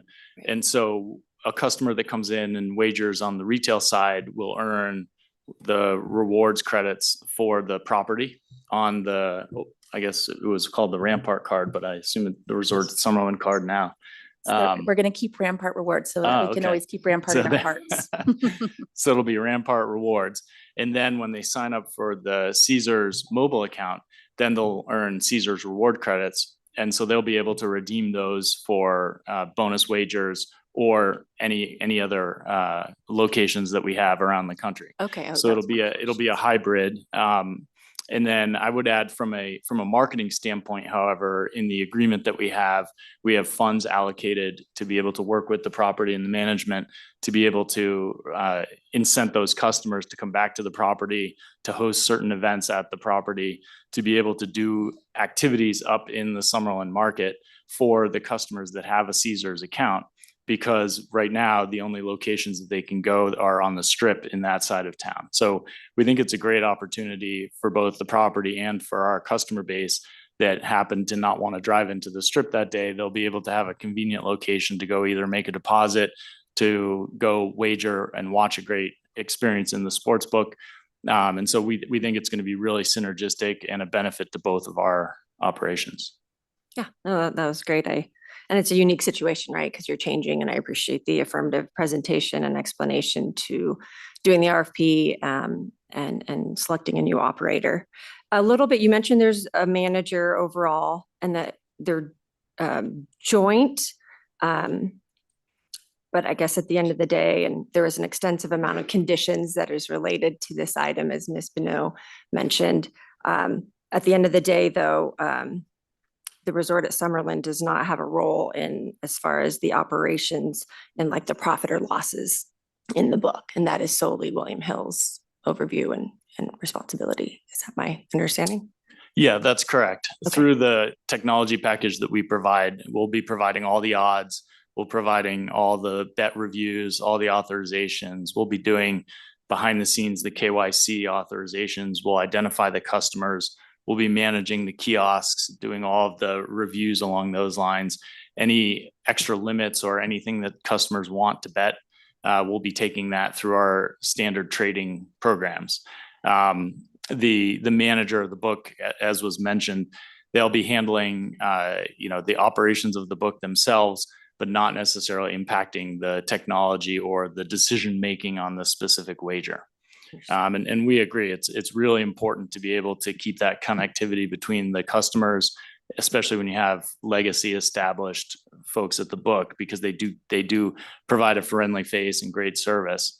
And the only other thing I would add is that we've had lots of experience in other books where we've done a similar thing, and the top performers have grown into other positions throughout the William Hill Caesars enterprise. And so we've taken over some operations, found great employees, and now they're regional managers or they're big supervisors over multiple books. And so we've talked to the property about that as well, and that it provides additional opportunities for the employees to be part of a bigger network. That's great. So who's going to compensate? What's their paycheck going to come? Who's their paycheck going to come from? So all of the paychecks will come from the resort at Summerlin and then will be reimbursed through an accounting procedure. There's a lot of money that'll be moving back and forth at a month-end journal entry, kind of back for both entities. Okay, thanks. I was curious. Those are all my questions. I know Ms. Bonneau mentioned there was a recent change to one of the conditions. I just want to be sure, was that related to the second condition and just including the name, or is there something you want to make sure? Is that correct? You're correct. Yes, just Okay. changing the licensee to William Hill, Nevada 1 in that second condition. Perfect. Okay. Those are all my questions, Chairman, and happy to support the application. Thank you, Member Sindall. Just wanted to look over that. Okay, very good. I had some additional questions, but they were answered in the context of the RUMP process and the memos that I received following RUMP. So thank you for that. I'm happy to support the application. And with that, I am prepared to accept a motion. Thank you. Chairman Dreitzer, I move to recommend approval of non-restricted agenda item number 2 as read into the record by Madam Secretary Rupert pursuant to the following conditions. Number 1, any change in any agreement or the creation of any new agreement between William Hill, Nevada 1 and the licensed location must be reported to the Nevada Gaming Control Board within 30 days of such change. Number 2, William Hill, Nevada 1 must comply with Nevada Gaming Commission Regulation 6.090 as it relates to the submission of an adequate internal control system and compliance with the minimum internal control standards for a computerized race book and sports pool. Number 3, prior to the commencement of computerized race book and sports pool and/or parimutuel wagering pool operations, an executed reserve agreement must be received and approved by the Nevada Gaming Control Board Audit Division pursuant to Nevada Gaming Commission Regulations 5.225 and Reg 22.040. Number 4, the surveillance system must be inspected and approved by the Nevada Gaming Control Board Enforcement Division within 60 days of issuance of the state gaming license and thereafter be maintained at or above the standard that is approved. Number 5, prior administrative approval by the Nevada Gaming Control Board Chair or the Chair's designee is required for William Hill, Nevada 1 to convert a location from a kiosk operation to a manned satellite operation, or from a manned satellite operation to a kiosk operation. If any licensed location utilizes both a manned satellite operation and a kiosk operation, prior administrative approval of the Nevada Gaming Control Board Chair or Chair's designee is required prior to closing or reopening a manned satellite operation. Number 6, William Hill, Nevada 1 shall have an employee present on the premises of the resort at Summerlin at all times. Its licensed operations at the resort at Summerlin are available to the public to supervise such operations. Such employee may be concurrently employed by the resort at Summerlin. Such employee may be concurrently registered as a gaming employee for the resort at Summerlin and William Hill, Nevada. Number 7, William Hill, Nevada 1 is solely responsible for any and all bankroll requirements related to its license operations at the resort at Summerlin. Number 8, William Hill, Nevada is solely responsible for any and all accounting for gross gaming revenue and other requirements of the Gaming Control Act related to its license operations at the resort at Summerlin. This specifically includes without limitation, minimum and control standards and variations thereof. Number 9, any employee of the resort at Summerlin which performs any actions related to William Hill, Nevada 1's licensed operations at the resort at Summerlin shall be deemed an employee of William Hill, Nevada 1 for those actions, and William Hill, Nevada 1 shall be solely responsible for those actions. Lastly, number 10, William Hill, Nevada 1 shall ensure all signs concerning the race book and sports pool, all wagering tickets and betting sheets, and the homepage of any website or mobile app prominently indicate William Hill and/or Caesar Sportsbook is the licensed operator of the race book and sports pool. All locations at the resort at Summerlin where a patron may purchase a wagering ticket shall have a prominent sign concerning the race book and sports pool. Thank you for that. Madam Secretary. Member Assad? Aye. Member Sendall? Aye. Chairman Dreitzer? Aye, the motion passes. Thank you very much. Thank you. Thank you. Thank you. We'll turn then, Madam Secretary, to non-restricted item number 3. Non-restricted number 3 is the application of Michelle Detondo for licensure as a manager and director at Resorts World Las Vegas, LLC. Thank you very much. Good morning, Ms. Okerberg. Good morning, Chair Dreitzer, Member Assad, Member Sendall, Madam Secretary. For the record, I am Erica Okerberg. I am Nevada Gaming Counsel to the company. Here with me today is the Director and Manager of Resorts World Las Vegas, Michelle Detondo.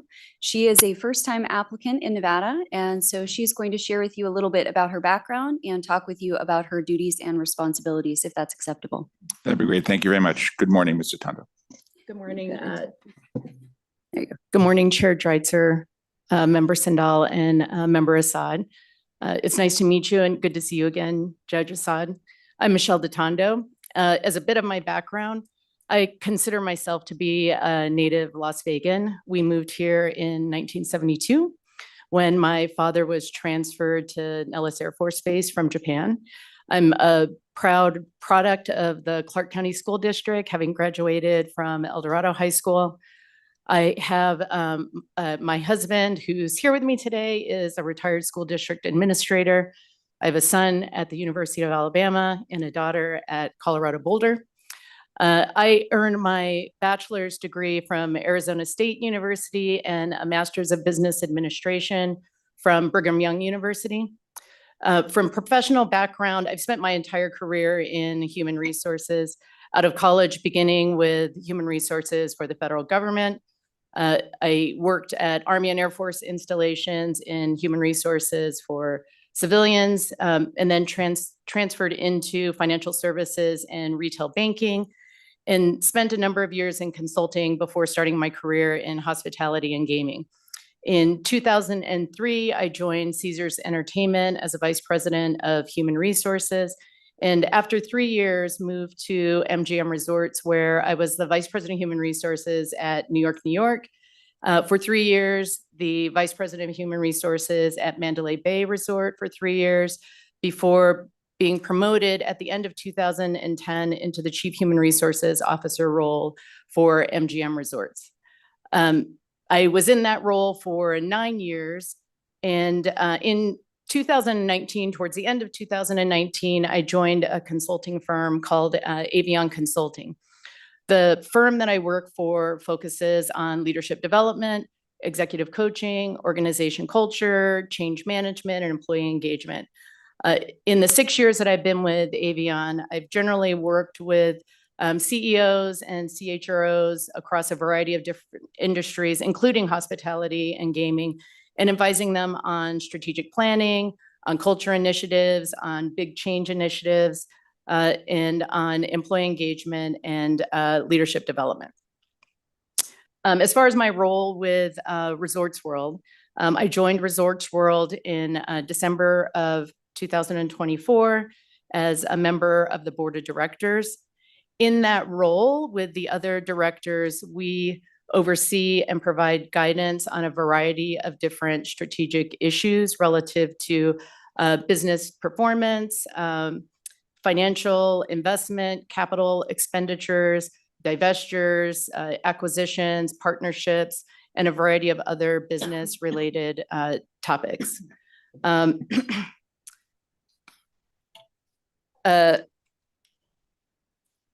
We also review and approve and provide feedback on the organization's strategic plan, and as well as provide guidance on compliance, process, procedures, training. We meet separately each month also with the executive director of internal audit in a private meeting where he can express to us any issues that he has on the property to ensure that we're creating a culture of compliance, transparency, and accountability on the property. I've been engaged in the Las Vegas community throughout my career.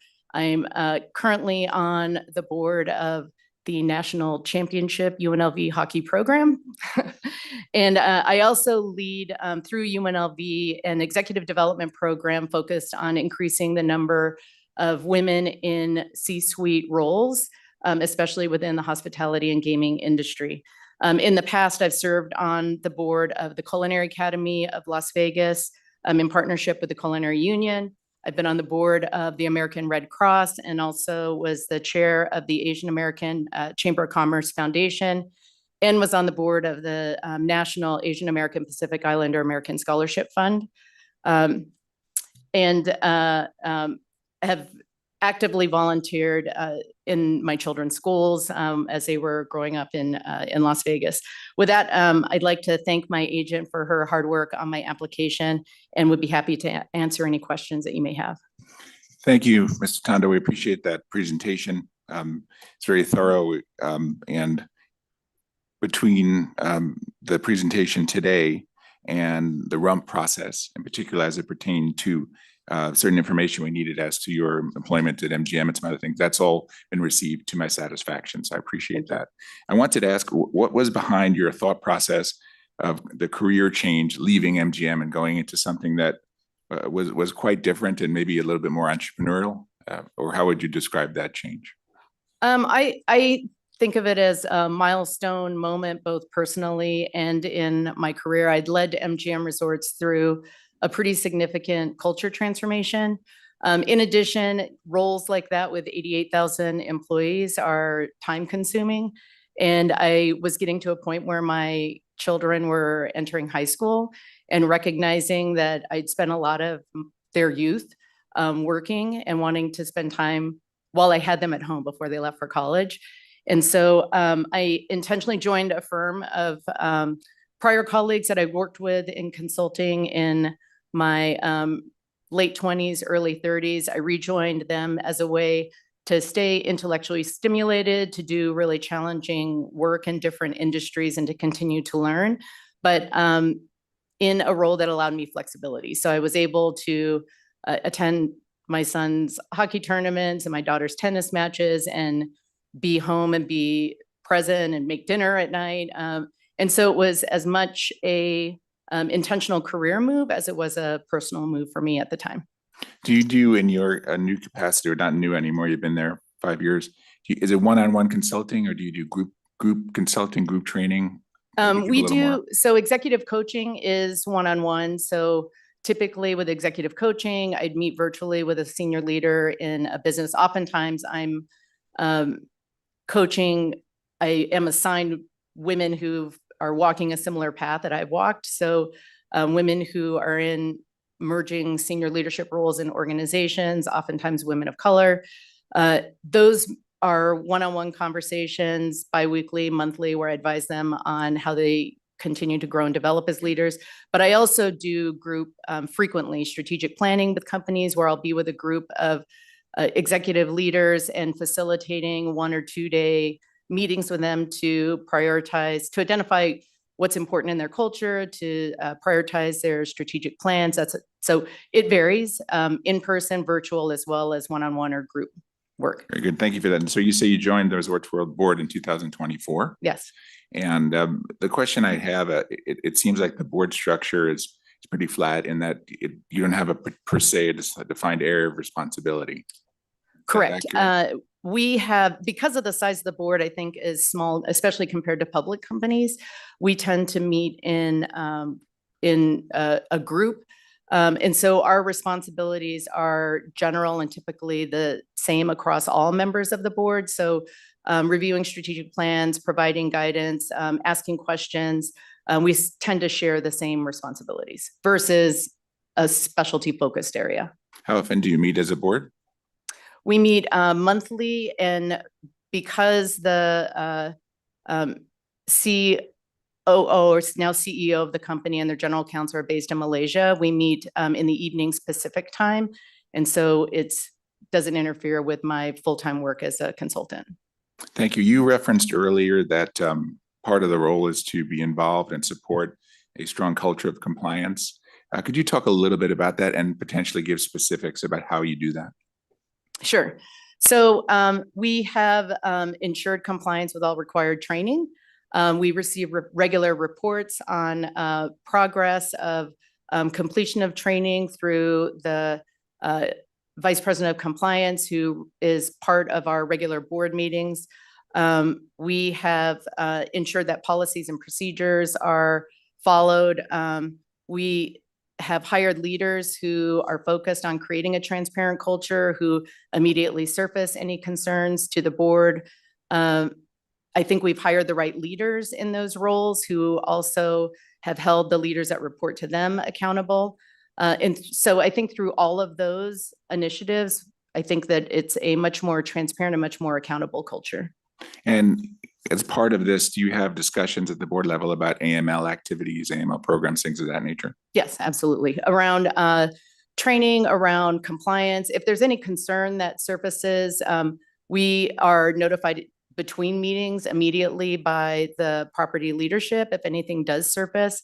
If we're needed to jump on a call to get a briefing in between board meetings, that's arranged as well. So, you know, along with transparency and accountability, I think there's a strong sense of urgency to surface issues and to be transparent. Well, very good. As I said, I received the information from you and council earlier, so that's appreciated. You're obviously very well qualified for the role, and I think you bring a very unique perspective to the board that I think makes the board a lot stronger. So I'm happy to support your application. I appreciate you being here today. Thank you very much. Thank you. Member Sandal. Thank you. It's nice to meet you and Nice to meet you. hear about your background and your leadership. And thank you for all the work you do and your children and putting them in public school. And I also proud graduate of Public School System of Nevada. Here we are. Yep. So, hitting on, you said you have a monthly board of directors meeting, and sometimes if you need to either meet more, in between meetings, is it like you all hop onto a Teams or a Zoom meeting, or is it all via email? Or can you give me an example? Has that happened and something you can share? Sometimes, so even, with updates on business performance updates, so big weekends like New Year's or Formula One, an email might be circulated to say, here's how the property performed, and we'll give the property leadership will give highlights on performance. If there's an issue that on the property that they think might become visible through social media or other media, they'll alert the board ahead of time, either through email. And this has not been common, but if there's a reason that we may want to just ask questions, we typically meet because we're very geographically distributed and in different time zones. We do meet for our regular board meetings as well as any ad hoc meetings we meet through Teams. Thank you for that. And so since joining the board, is there an annual or a biannual in-person meeting where either you go to your headquarters, as you mentioned, or anything like that? Or how's that travel wise? Do you ever have to travel? We're just getting to our 1-year anniversary as a board, so we haven't set an annual schedule like that. When we started, the board did go to Malaysia to orient ourselves with the company structure and to meet company leadership. And then since then, it's been our regular monthly meetings. Okay. You mentioned, I think, getting a report from internal audit. Was that correct? Yes, at the conclusion of each board meeting, our monthly board meeting, management is dismissed and the executive director of internal audit meets with the board and shares with us if they have any concerns, if anything has arisen, just to ensure if there was something that they didn't feel comfortable raising with management, they're free to raise that with the board. And I'm not asking you to disclose anything confidential, but has that occurred at all, or has that been helpful or precipitated investigations or anything that you can say? Nothing that's precipitated an investigation. They might surface something that that we'd heard about prior through management. It's a good opportunity for that leader too to get exposure to the board. And so typically, he's in for a few minutes and we have a casual conversation in addition to him surfacing any issues, but there hasn't been anything that was significant. And have you had a chance to walk the property, the 10 million square feet of it all? And what are your general thoughts? It's a quite rather large property. I have been out there a couple of times and had the opportunity to go in your surveillance room as well, which is what I understand to be the largest in, I think, North America is what I was told. Yeah.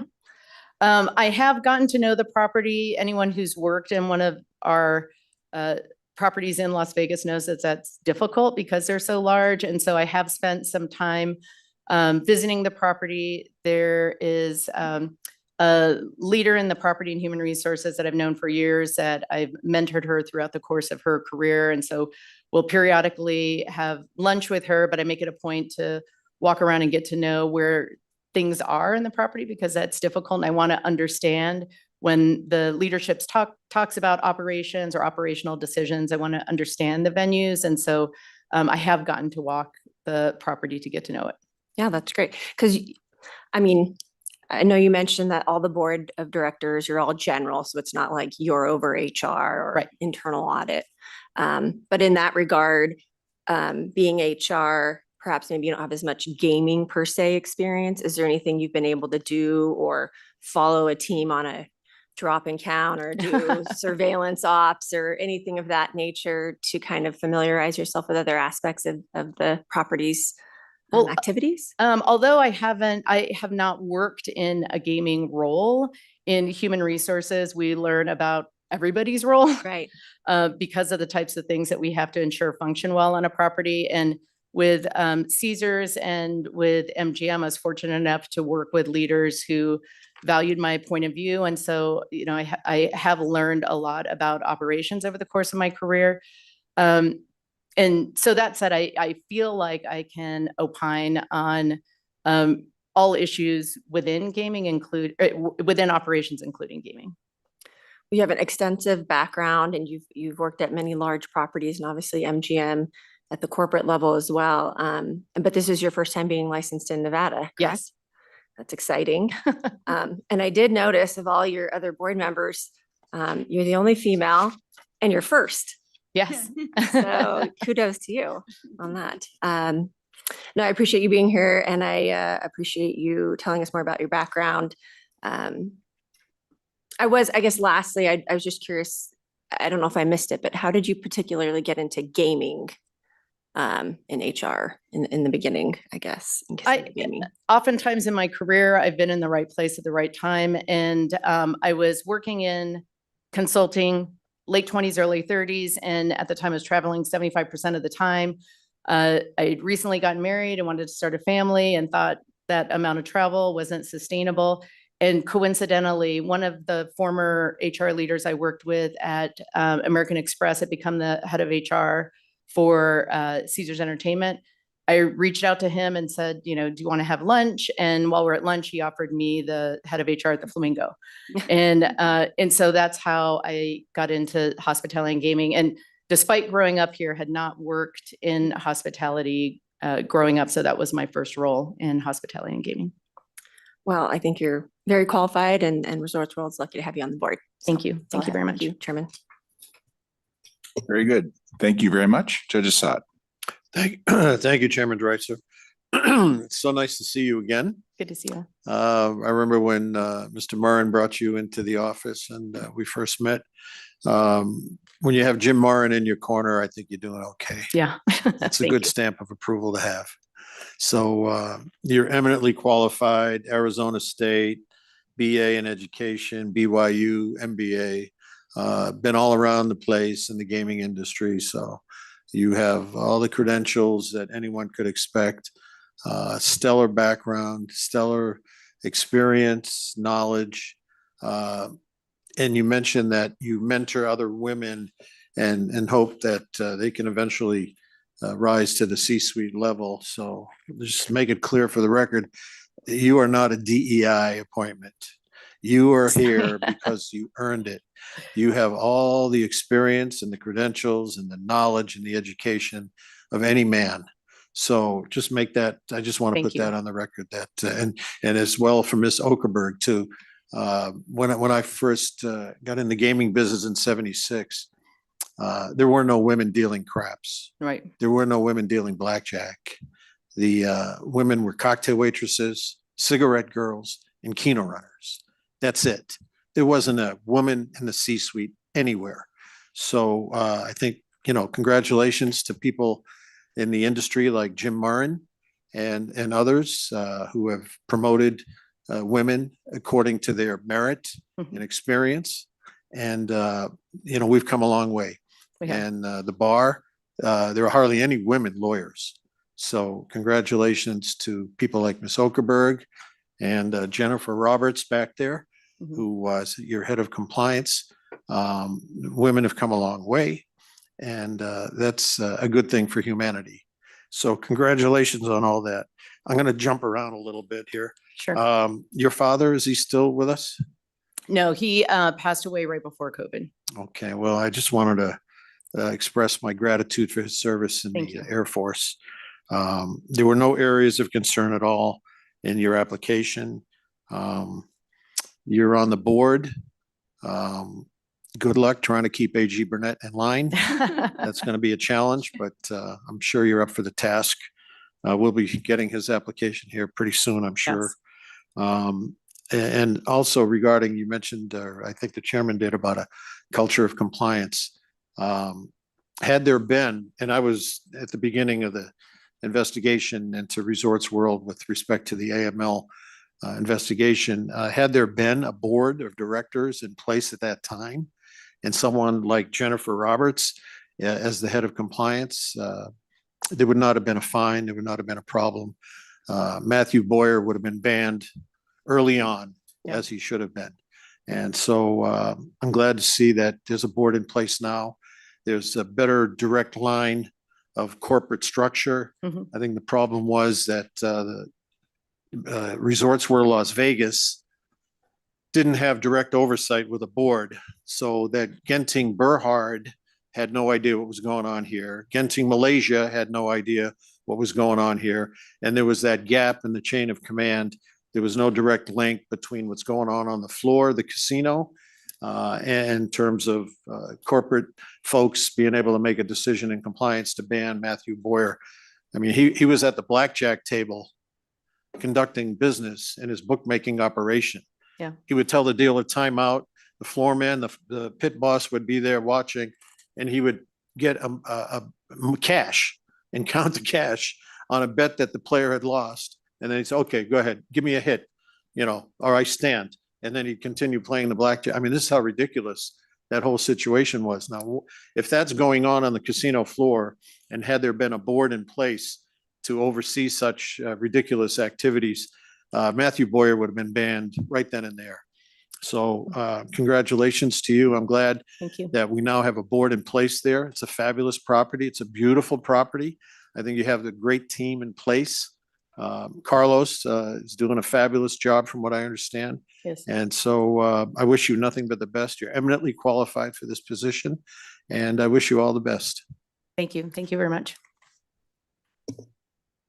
Very good. Thank you, Member Assad. With that, I believe we're ready for a motion. Thank you. Chairman Dreitzer, I move to recommend approval of non-restricted agenda item number 3 as read into the record by Madam Secretary. Thank you, Member Sandal. Madam Secretary. Member Assad? Aye. Member Sandal? Aye. Chairman Dreitzer? Aye. Thank you very much. Thank you. Thank you. Nice to meet you. Very good. With that, we'll turn to Madam Secretary. Please read into the record non-restricted item number 4. Non-restricted number 4 is the application of Helen Ashton for finding of suitability as a director at Entain PLC. Very good. Ms. Okelberg, it's been a while. Nice to see you again. Nice to see you again. It's been a long time. Yes. Good morning, Chair Good morning. Dreitzer, Member Assad, Member Sendall, Madam Secretary. For the record, Erica Okerberg. I am Nevada Gaming Counsel to Entain. Here with me today is the Chair of the Audit Committee, Helen Ashton. She is a first-time applicant, so she is going to share with you a bit about her background and talk with you about her duties and responsibilities with Entain. Very good. Thank you very much. Good morning. Good morning, Chair Dreitzer, Member Assad and Member Sandal. My name's Helen Ashton. I was born and live in the UK. I am a mum of 5 children alongside the work I do day to day. I earned a first-class Bachelor of Science with honours in Management and Chemistry from a university in the UK called Manchester, which is up in the north of the UK. I then went on to qualify as a Chartered Management Accountant, and I now have more than 30 years of experience working in both public listed businesses and private equity backed businesses across all sorts of different industries. So I've worked in heavy manufacturing, I've worked in financial services, I've worked in grocery, fashion, and all sorts of business services as well. In the early 2000s, I served as a finance director to a grocery company called Asda, which was part of Walmart. And then I moved on to be a CFO with a business called Barclaycard, so a credit card division within Barclays, and then got promoted to be their CEO of their international division in my early 30s. After having a child in 2009, I rejoined the workforce as a finance director at Lloyds Banking Group. And then from 2012 to 2015, I served as the CEO of a private equity-backed business called Capcrest Group, and I was the executive director for several of their portfolio companies as well. From there, I took my first listed CFO role, and I joined a global fashion brand called ASOS PLC, which was a 6 billion market cap FTSE 100 scale business, and thoroughly enjoyed my time there, particularly focused on technology and digital transformation particularly. In 2019, I became the CEO of another private equity-backed business called JLA Limited and served as their executive director across their portfolio companies. And then in 2021, I decided to have a bit of a change of career. And after many, many years of executive directorship, I decided to do something a bit different and start my own consultancy business, and also to serve on the boards of numerous different companies as a non-executive director.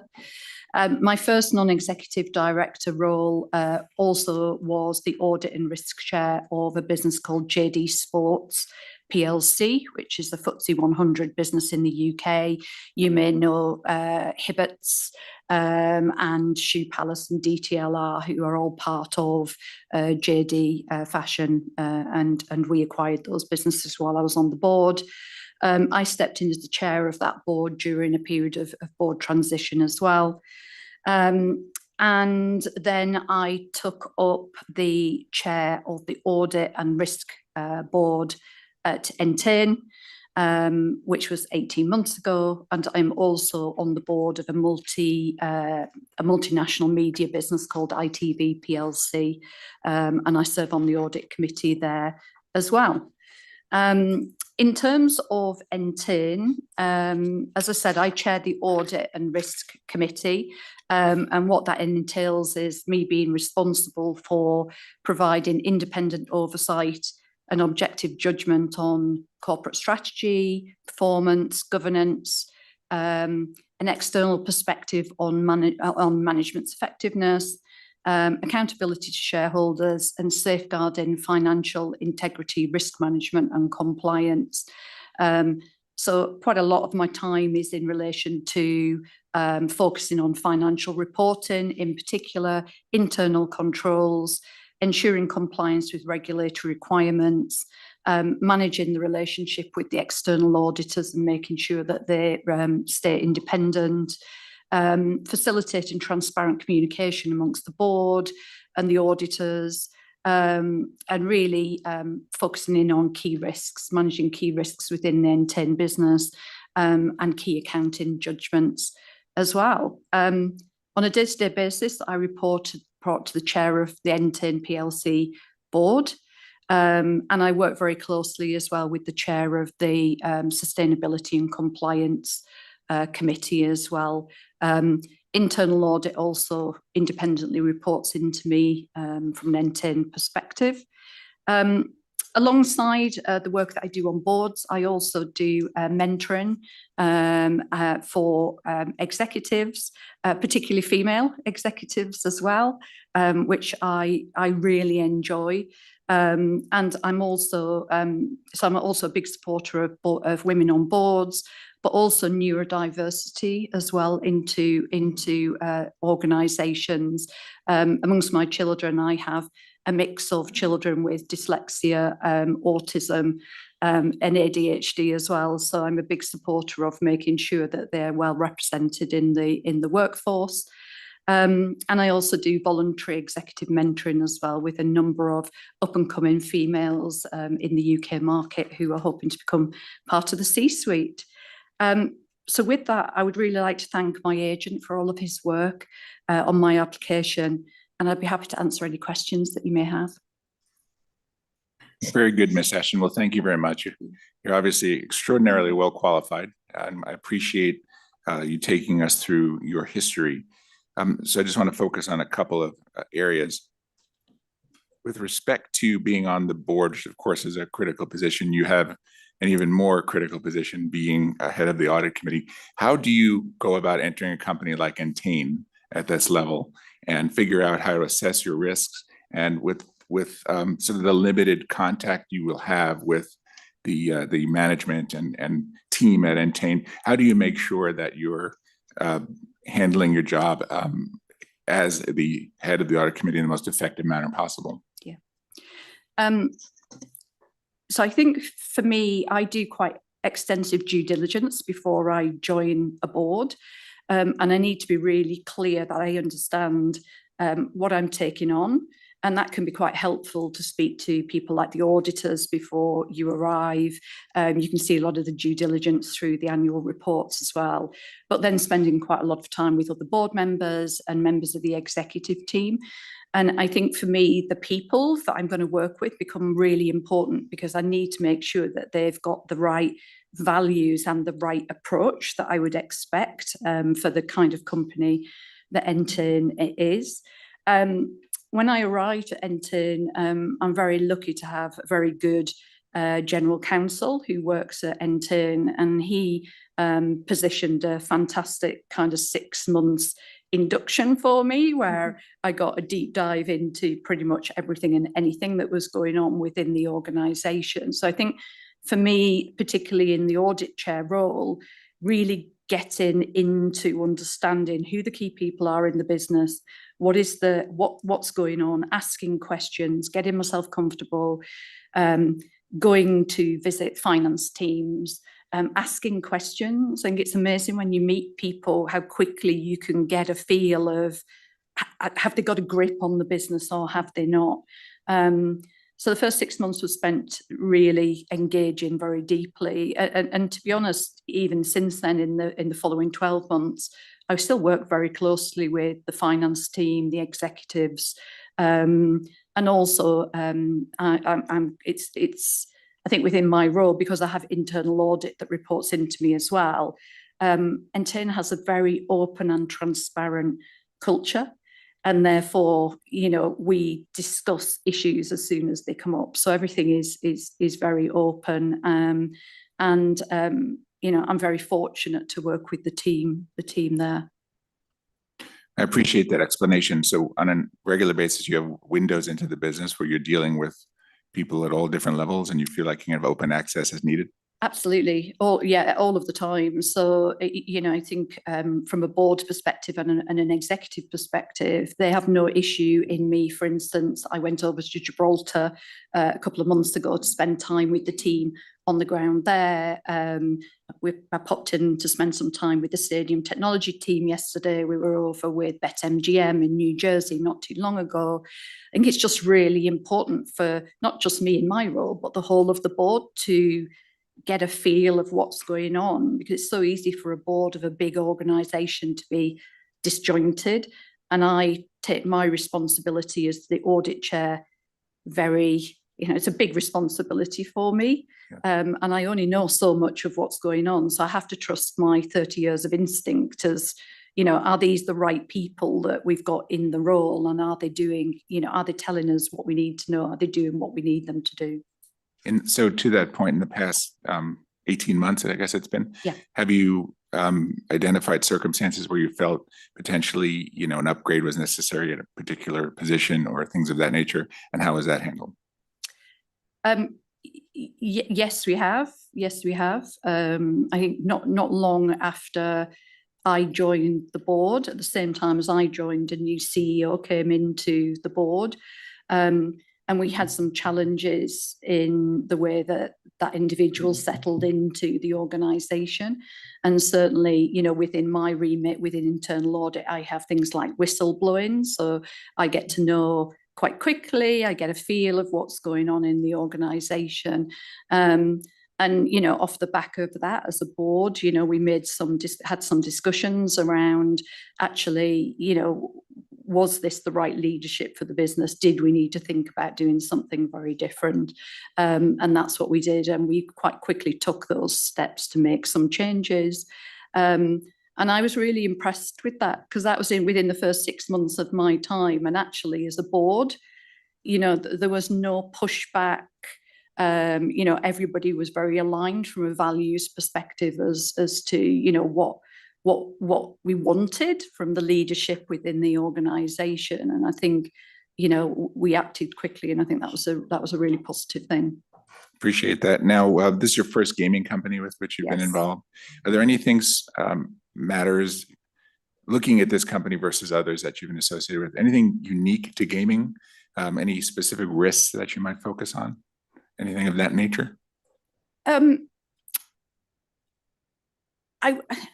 I'm not sure there are unique risks. There are similar risks to what I've seen before in other industries. So for instance, when I worked in financial services, things like the AML compliance types of risks, ABC types of risks, I've seen those before in the regulated world.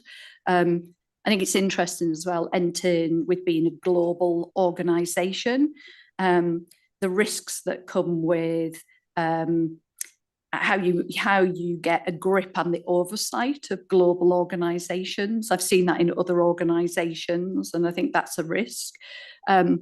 Probably tax, maybe, is one that I think specifically for the gaming industry is something that I think is a very significant risk that we have to manage. So I would say that's one that for me is something that is a very significant one that is very forefront in my mind, certainly as audit chair. Thank you. And then just on a board level, is there a general awareness and discussion around compliance issues in terms of access to certain jurisdictions that may be unsuitable and these sorts of things? Oh, absolutely. I mean, we compliance is something that we talk about on an ongoing basis. You know, we see Simon Zinger at our board on a regular basis. I provide updates from the audit committee into the board. We have risk sessions at the board which cover compliance. So yeah, the board is very, very aware of the compliance side of things. And from an Entain perspective, we would only ever enter a market that was a regulated market. And certainly, I think had that not been the case, I certainly wouldn't have put myself forward to come onto the board. So yeah, I mean, compliance for me is absolutely critical to what we do every day. And, you know, certainly my fellow board members, I see only that from them. And, you know, Simon, I think is a fabulous general counsel and gives a really good oversight and runs a fantastic ship when it comes to compliance. Very good. Well, I appreciate, again, your presentation, your wealth of experience. You're obviously extraordinarily well qualified and are well positioned to help Entain in any number of ways or continue to help them moving forward. So I am certainly in full support of your application. And I appreciate you being here today. Member Sendall. Morning. Thank you for being here. I was curious about just starting with your education and your background in chemistry, kind of if you could explain how you ended up from chemistry to essentially getting kind of like what I would consider like a CPA. It sounds like you have a chartered management accountant degree. And then how you got involved with Entain on the board. Yeah. So I grew up in a really small town in the north of the UK, and I was one of 4 children. And there at that time, girls didn't really go to university, so there hadn't really been anybody in the family that had gone to university.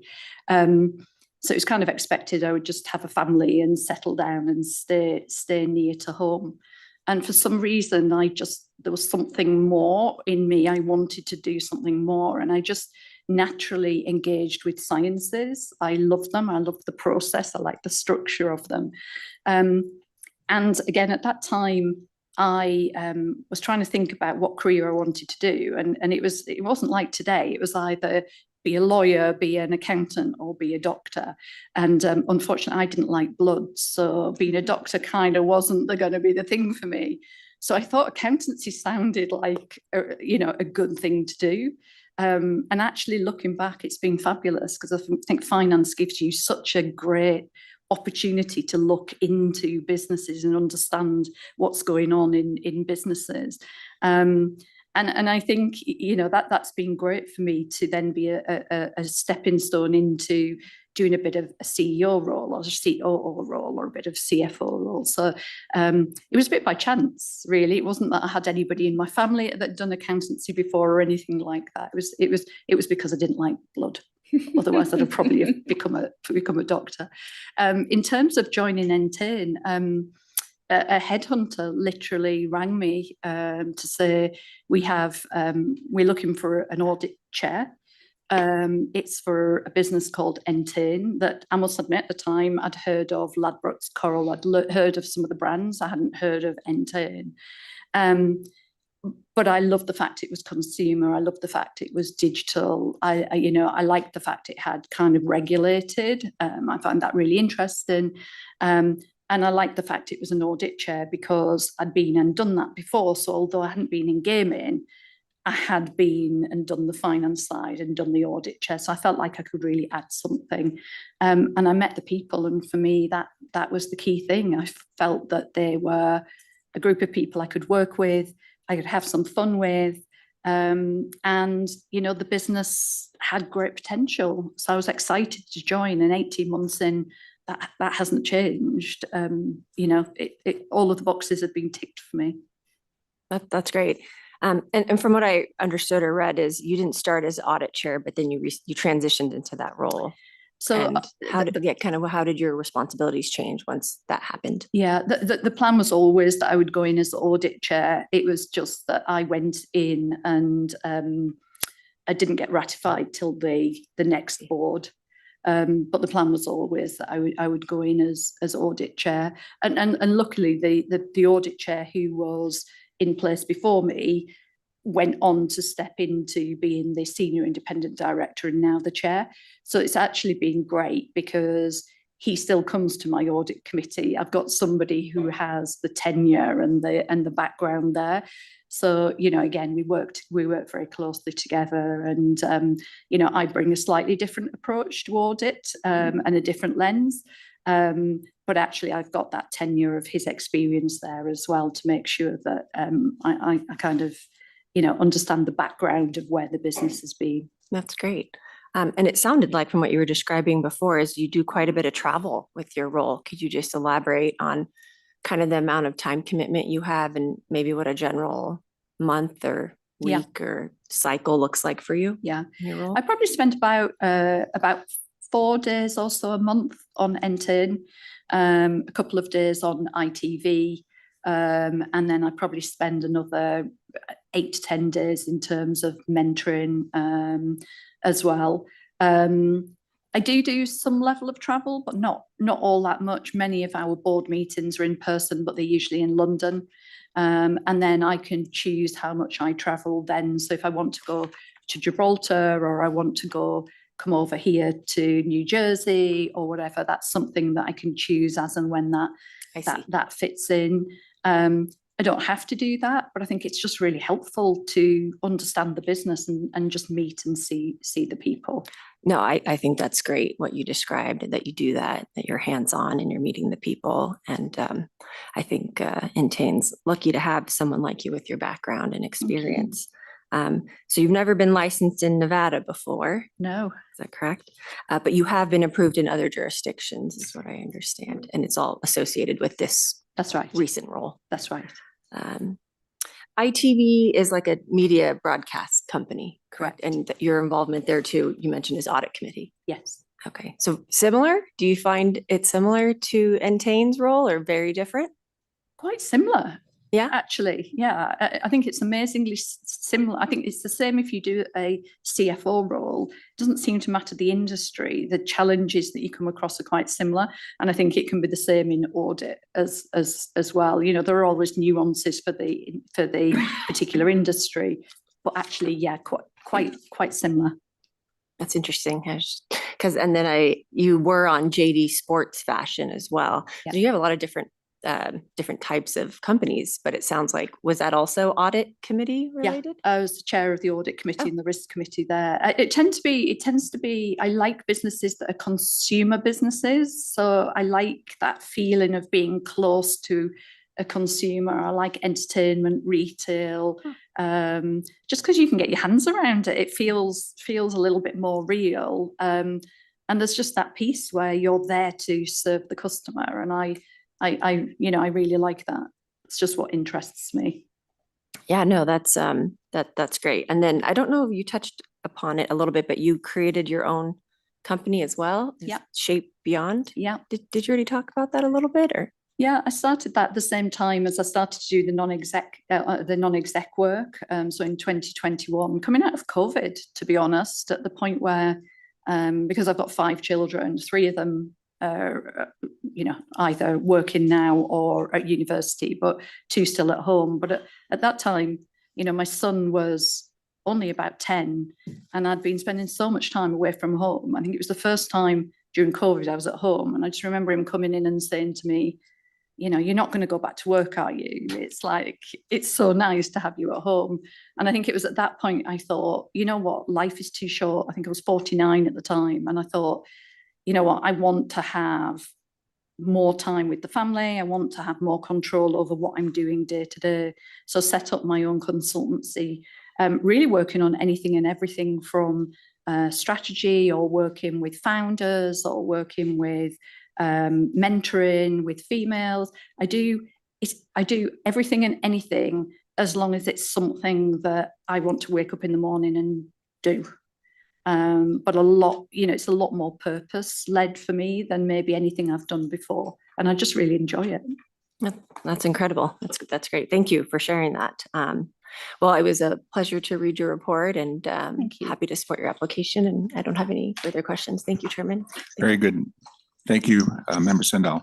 Judge Assad. Thank you, Chairman Dreitzer. Ms. Ashton, thank you for being here. Agent Lopez did a great job under the supervision of Deputy Chief Matt Doyle and Eric Hoffman. Your application's very complete, very thorough. And I met yesterday with Ms. Okerberg and Simon endorses you, so that's good enough for me. So I don't have any questions. You're eminently qualified for this position, so I'm happy to support your application. Thank you very much. Very good. Thank you, Judge Assad. Madam Secretary. I think, apologize. We are ready for a motion, please. Thank you, Chairman Dreitzer. I move to recommend approval of non-restricted agenda item number 4 as read into the record by Madam Secretary. Very good. Thank you, Member Sendall. Madam Secretary. Member Assad? Aye. Member Sendall? Aye. Chairman Dreitzer? Aye. Thank you very much. Thank you. Thank you. We'll take number 5, and then after item number 5, we'll take a 5-minute break. But with that, Madam Secretary, please read in non-restricted number 5. Non-restricted number 5 are the applications of Chip Merritt for licensure as a key employee as noted on the agenda.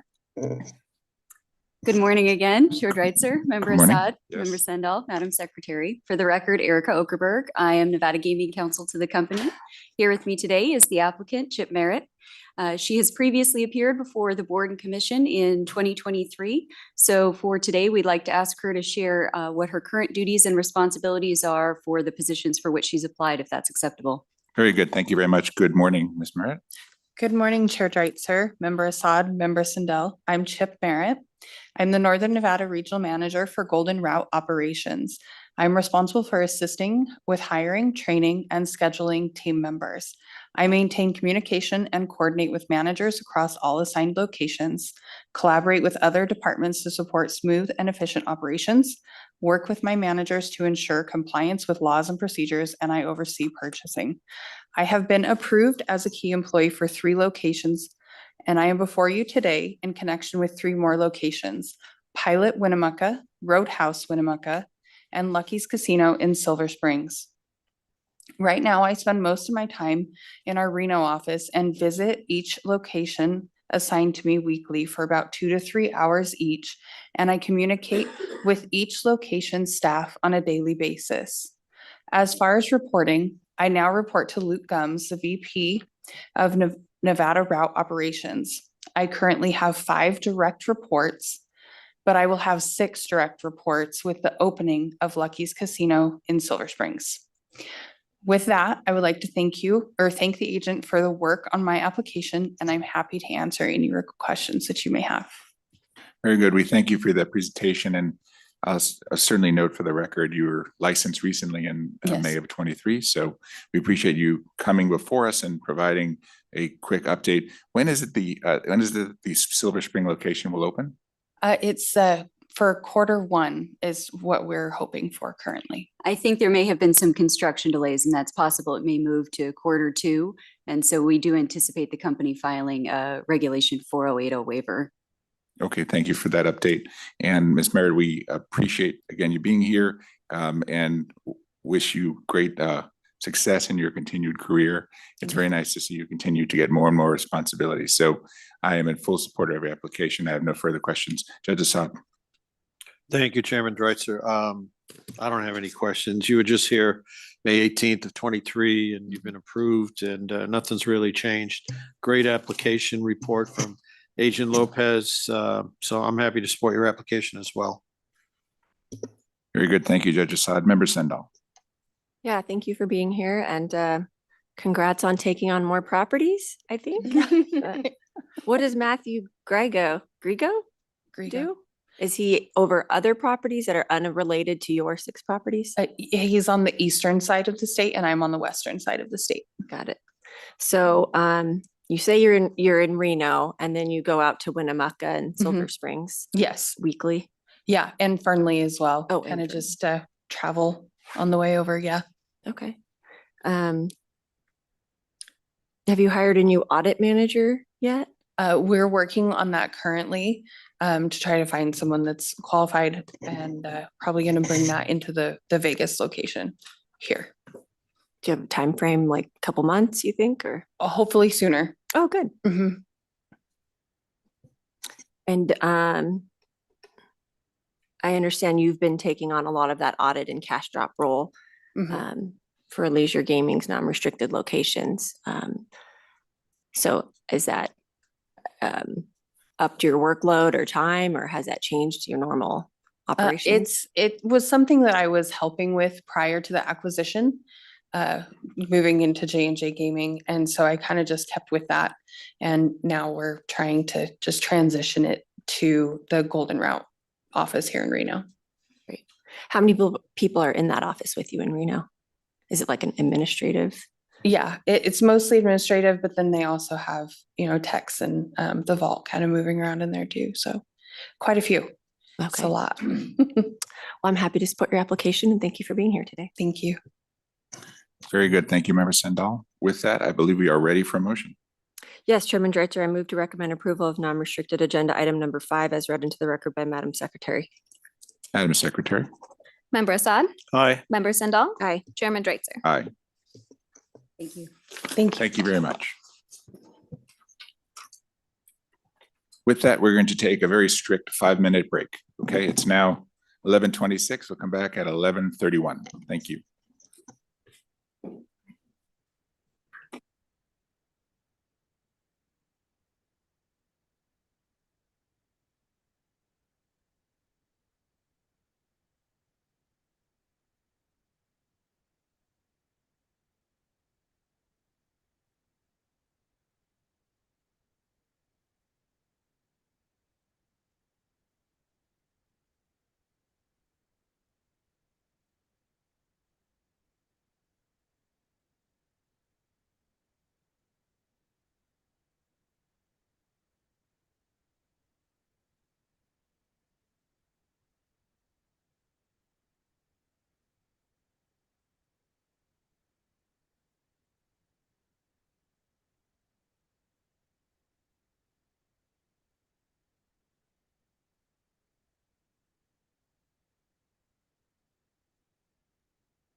We're going to start back up here in 1 minute, please.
Very good. Welcome back. Madam Secretary, please read into the record non-restricted number 7.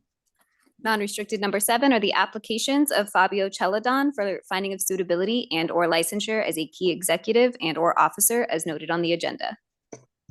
Very good. Thank you. Ms. Zuckerberg, welcome back. Thank you very much. Good morning for the final time for me today. Chair Dreitzer, Member Assad, Member Sendall, Madam Secretary, for the record, Erica Okerberg. I am appearing on behalf of the company, and here with me today is the applicant, Fabio Celadon. It is his first time in Nevada for licensing, and so if it's acceptable, he would like to share with you his background and then talk with you about his duties and responsibilities with the company. That'd be great. Thank you very much. Good morning, Mr. Celadon. Chairman Dreiser. There you go. Chairman Dreiser, good morning. Mr. Assad, Member Sendall, and Madam Secretary, thank you for allowing me to come before you and talk about my personal experience, professional experience, and qualifications for my licensing application.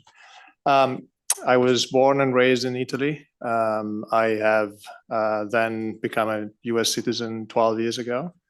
I have 3 children. I'm happily married. My 2 daughters are in college in New York City now, and my son is in boarding school in New Jersey. Professionally, well, before that, from an educational standpoint, I earned a law degree in Italy from Lewis University Guido Carli, and I then earned a Master's of Business Administration from Columbia University. I spent a couple of years in corporate finance before moving to gaming. I was a banker in London, and then I joined a private equity outfit in Italy for a little while. Joined Lottomatica in 2002 as the CFO. Lottomatica was then a lottery operator in Italy. I spent 4 years working as a CFO first and in other finance positions afterwards. And then when the company acquired GTEC in 2006, I relocated to the US. I spent 9 years in Providence, working in various corporate development positions.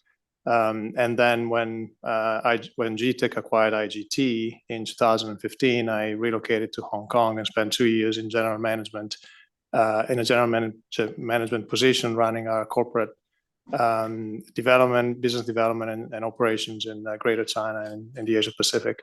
In 2017, I relocated back to the US. In fact, I spent 3 years here in Las Vegas. I was part of the management team of the gaming business, and I was focused on our product strategy and R&D and allocation of resources for that. In 2020, I was promoted to Executive Vice President of Corporate Strategy and Development for the group, relocated back to the East Coast, called Boston my hometown for the last 5 years. And I spent the last 5 years running the strategy and corporate development for Legacy IGT, now called Brightstar, which led to the separation of lottery from gaming and the disposal of gaming as part of the acquisition by Apollo of our IGT gaming and digital business, as well as the Everi business. With a combination of Everi and the IGT's gaming and digital businesses, I took on my current position of CFO of the enterprise. As part of that, I pretty much focus on the strategic development of the business. I oversee financial operations. I'm responsible for treasury, capital structure management, financial reporting, accounting, internal audit. I run the FP&A team and oversee our financial planning and analysis activities. And I also run our real estate portfolio, and particularly the combination of our leases and facilities management operations across our global organization. And then finally, I'm responsible for our corporate development activities as well. I think that's probably a quick overview. I'll be happy to answer any questions. I am very thankful for the work that the agent did on my application. It was very thorough, and again, we'll be happy to do all I can to sort of answer your questions. Thank you very much, Mr. Celadon. You certainly have your hands full.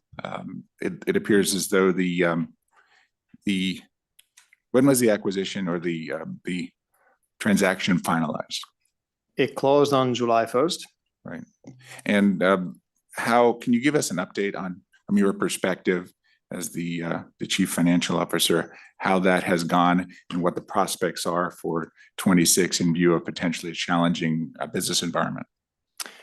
Well, the coming together of the two businesses took a little bit of time. We had a long time to prepare for the integration work, and so as we closed completed the acquisition and the combination, we really started to integrate the businesses, and we had a plan in place to do that. The integration is going reasonably well. From a organizational standpoint, we have our executive team in place. Hector Fernandez now finally joined after he completed his garden leave.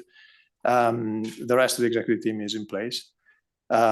We are really focused on a number of work streams. From my perspective, what really is the most important of them is integrating policies between the two organizations, integrating systems, ERP, and all of the corporate enterprise applications to manage the business, ensuring financial controls and all of that is effective. And we're also in the process of consolidating manufacturing of the two organizations. We're combining sites where appropriate. One of the key areas of focus for us this year is to move our Every side manufacturing out of Las Vegas and into our Reno hub. And with that, the integration of ERPs and all of that will drive streamlined business operations as well as the accounting of them. And as I said, there's a number of other integration areas that are overseen by other executives in the organization, and all it's going according to plan so far. So from a Nevada perspective, how do you look at this in terms of, a potential for further consolidation? How should we be looking at this in terms of, jobs and these sorts of things? Well, Nevada is our home state and will continue to be. We have our headquarters here in Las Vegas. We have our major manufacturing hub in Reno. We have a very strong footprint in terms of content development in Reno and Las Vegas as well. And so Nevada for us continues to be, as I said, our home state. We continue to evaluate opportunities for our business to become more efficient, and as such, there may be overlapping activities that will be streamlined, but we don't view that as a Nevada specific initiative. We really think it's part of our commitment to driving business efficiencies and creating value for all of our stakeholders. Mr. Celadon, how long do you anticipate the overall integration to take? What does that look like? I think when we first came before you and this committee, we actually mentioned 12 to 18 months. And I think that continues to be our expectation. There are activities that require a little bit more time. Integrating IT functions and operations takes a little bit of time. Probably by the end of this year, we will have either fully completed or will be on track to being nearly fully completed with respect to that. So 12 months, the calendar year 26. Yeah, so we closed on July 1st, 2025. At the end of 26, I think that's the time frame that we think we should be completed. What are your thoughts about business conditions for 26, both in Nevada and more broadly? We continue to see a healthy gaming industry out there. Because of the businesses we run, we have we have access to information regarding consumer spend and behavior. Our financial access business, for instance, gives us daily pulse on the health of the consumer and their spend on casino floors. Our regulated digital gaming business gives us access to information on once again gaming spend through digital channels. And our wide area progressive business in land-based gaming gives us access to information on gaming spend as well as performance of our games almost daily. Based on that, we don't really see the consumer being slowing down in any meaningful way. There are differences between some of our markets. Las Vegas is probably slightly different from the regional gaming markets, but we see a reasonably healthy state of affairs across the board. Thank you for that. How many direct reports do you have in your role as CFO? I have 4 direct reports. 4. Yep. Okay. And how do you manage them? In what interval do you meet with them? How do you maximize their performance? I meet with them weekly, if not more often. I have senior leaders who have strong track records in their respective areas of the business. So I tend to give them the opportunity to sort of set their agenda and consult with me with respect to execution of it. But I am very close to every single one of them. What are the 4 specific areas? Accounting, a chief accounting officer reports into me. Treasury, the treasurer reports into me. Financial planning and analysis reports into me, and then real estate reports into me. Very good. It seems as though your career, you've done a lot of development work, Mm-hmm. and then also CFO, obviously very different roles. Which one do you prefer and why?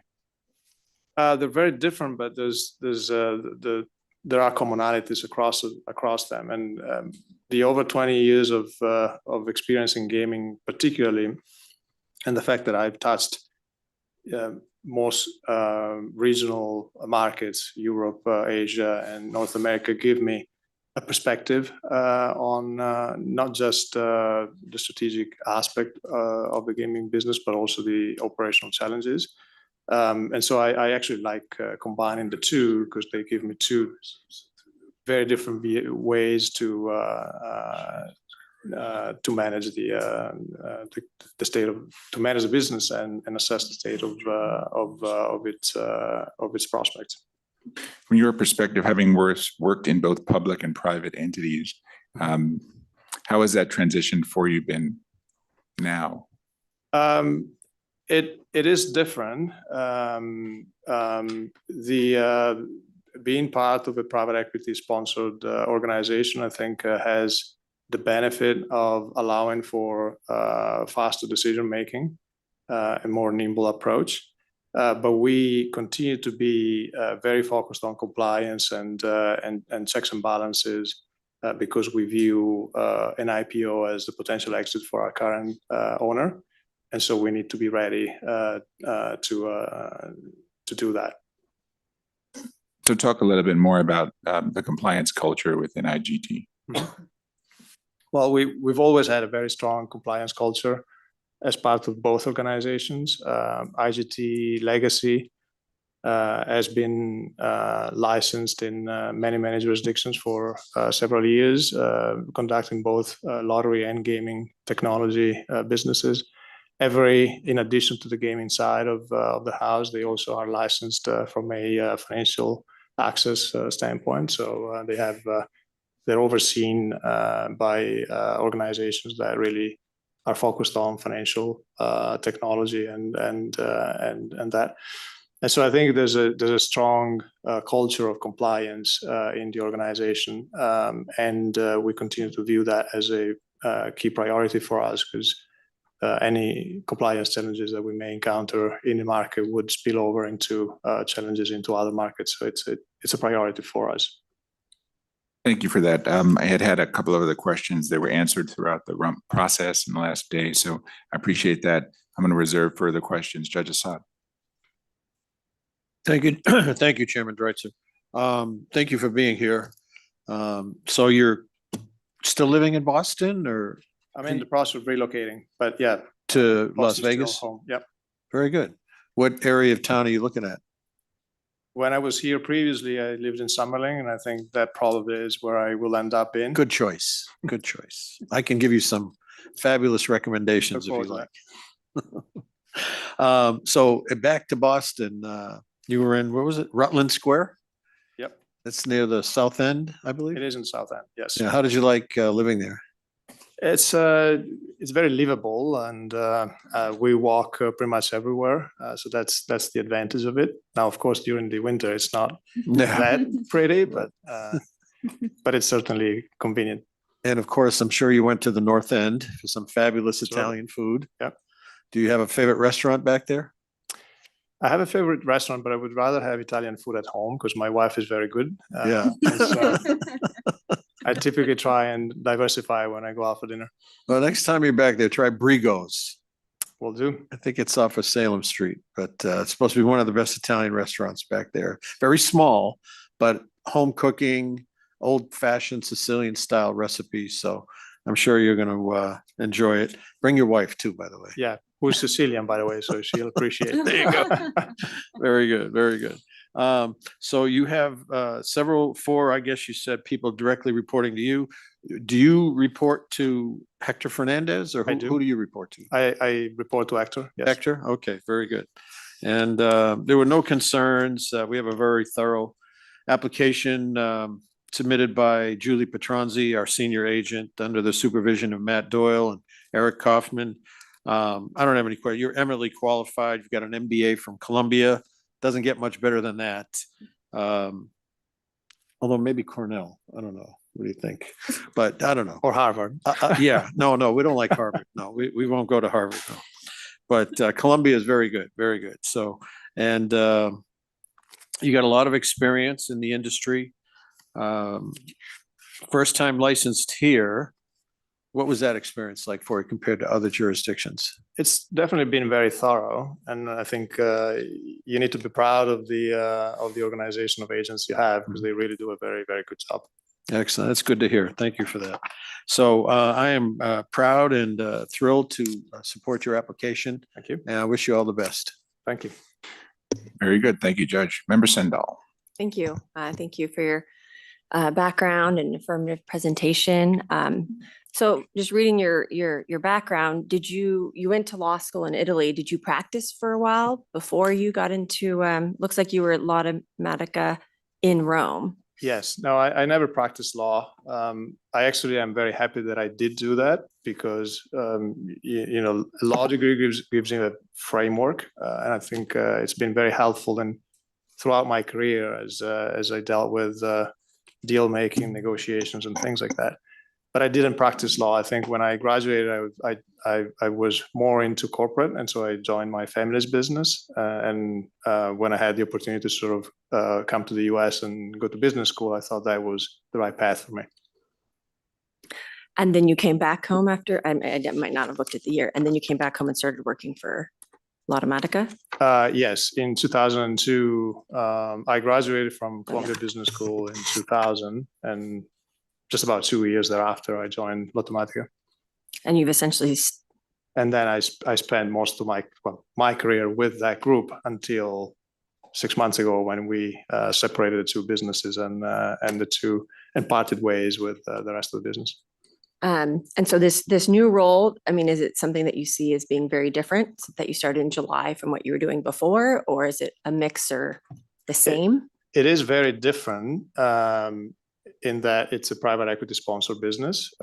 In a way, I started off 24 years ago as the CFO of a small company, listed but small. And so it's coming full circle back to that position with 20 years of experience in different capacities in a global organization. And so I view all of that as being a very important foundation for what I'm doing today. And I thoroughly enjoy it. And then obviously you've decided to move permanently here. Is that just with Yes. this new role to help you be more involved in Yeah. in person?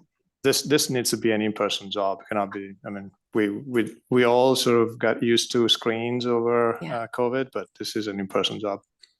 And then last, you mentioned that you'll look at the analytics and that you feel that the market is healthy and in a sense that the players are still playing.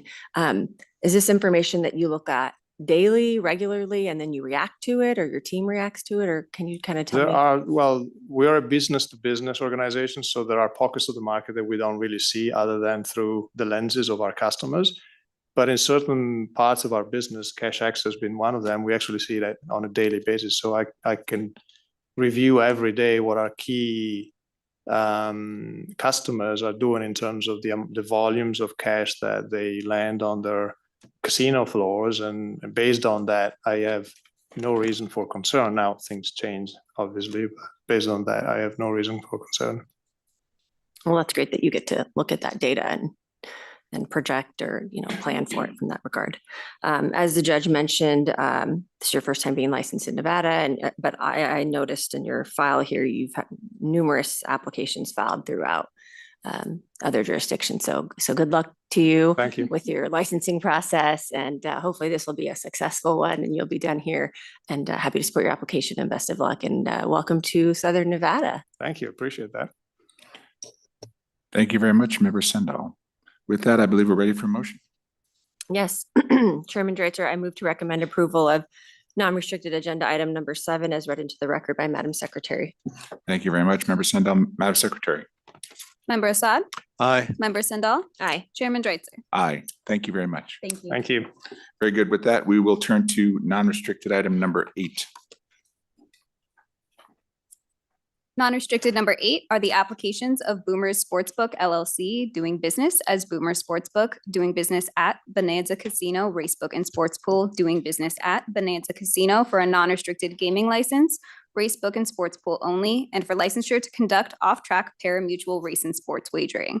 It is also the application of Little Bonanza Inc., doing business as Bonanza Casino to receive a percentage of gaming revenue from the Racebook and Sports Pool, including off-track pari-mutuel race and sports wagering, operated by Boomer Sportsbook, doing business as Bonanza Casino Racebook and Sports Pool.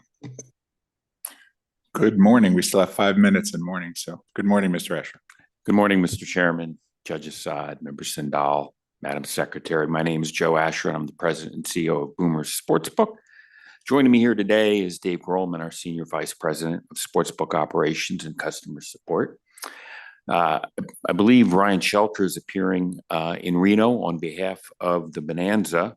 Ryan is, of course, the general manager of the property, and their counsel is Kelsey Bonneau, who is in Carson City, I believe. There's Ryan. At the outset, I did want to correct the record about something that I said at the commission hearing a couple of weeks ago in response to a question from Commissioner Solis Rainey. She had asked whether a customer who visited the casino, we were talking about the Mitspa in Tonopah, after our customer support department was closed for the night, would have to come back during normal business hours when the customer support department was open in order to activate their account. I erroneously said that they did. But since the hypothetical customer in her question had already appeared in the sportsbook area, and if they had followed the instructions on their phone to verify the account, they would not have to reappear. their information would be awaiting the customer support department when they opened in the morning. And if the verification was successful, the customer's account would be activated without the need for them to come back. So I got that wrong, and I apologize to Commissioner Solis Rainey and the members of the commission for that. Thank you. Turning to today's application, I'd first like to thank the board staff, and in particular, Special Agent Ashlyn Burke, for their work on our application. The application is for Boomers to operate a race and sports book at the Bonanza, which of course is a well-known property in Reno. And the Bonanza's application is to share in revenue from the book. Ryan can talk about it more, but the Bonanza has been in business for over 50 years, since 1973. It was founded by Ryan's father, Russ, and it currently has a William Hill sports book. That agreement is being terminated after the Super Bowl next month, and with your approval and that of the Gaming Commission, Boomers will open shortly thereafter. This will be a staffed sports book. We've been working with Ryan and his team on the planned renovations, as well as some marketing initiatives to drive visitation.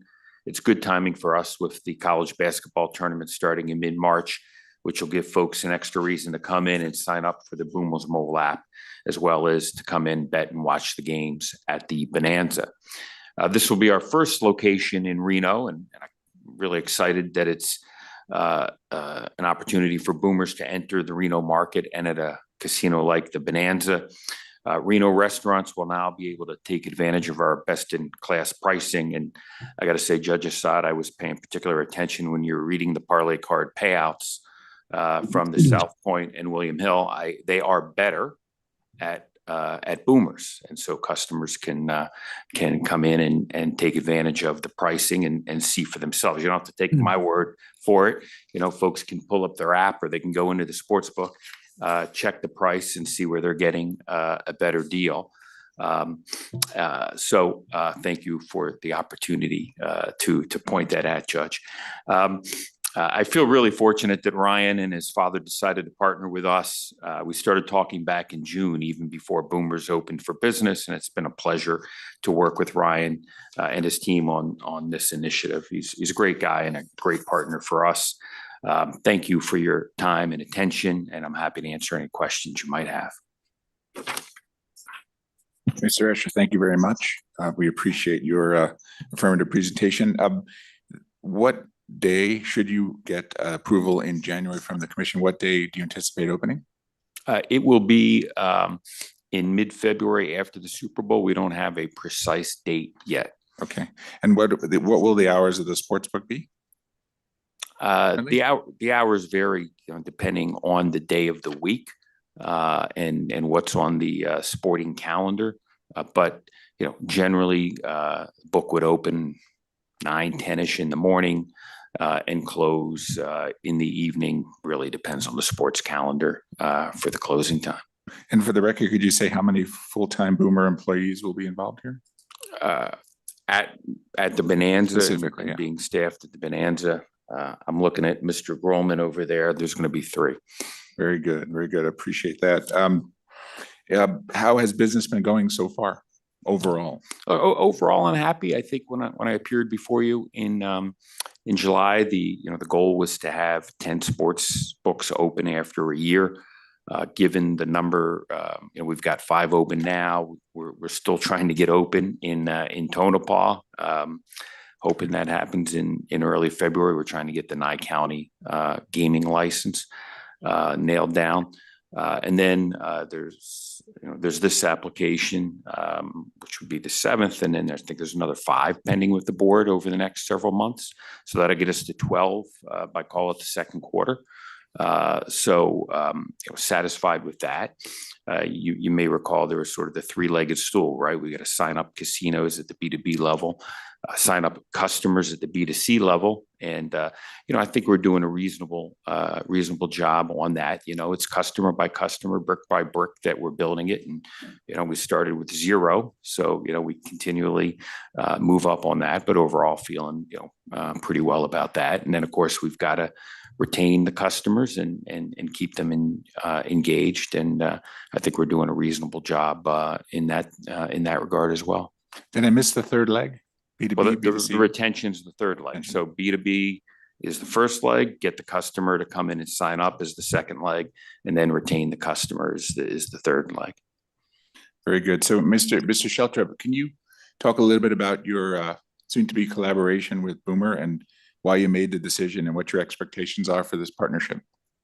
Yeah, thank you. And I'd first like to thank all of you for allowing me the waiver to appear via Zoom. It was a medical waiver for me. I just had my ankle replaced, and so I'm hopping on crutches with a big boot, and I appreciate you guys allowing me to appear from the property. So thank you for that.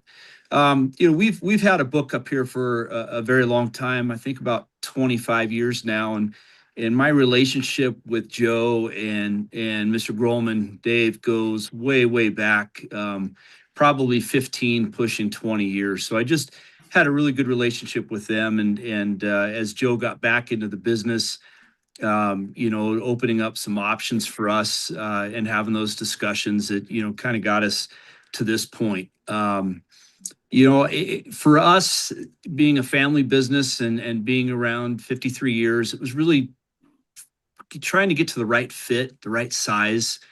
Caesars was good to us, but I don't think it was a great match. I mean, we're a pretty small operation.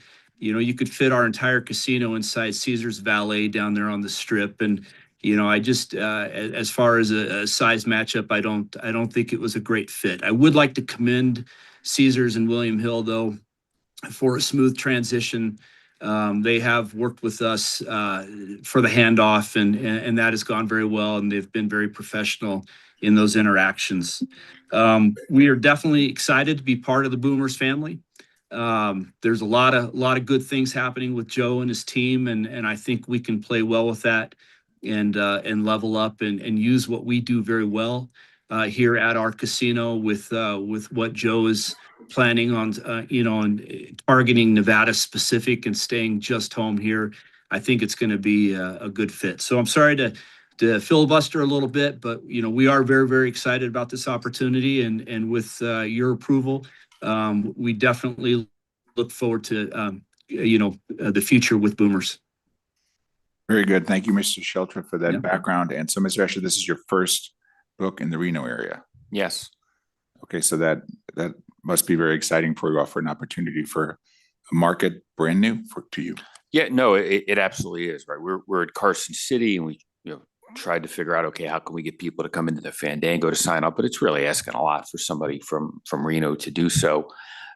So really happy to get into the Reno market. Obviously, it's the second biggest market in the state, and we're excited about it. A number of the other applications that are pending with the board are in northern Nevada, and it's the idea was to build out a statewide footprint, and this is going to be an important part of it.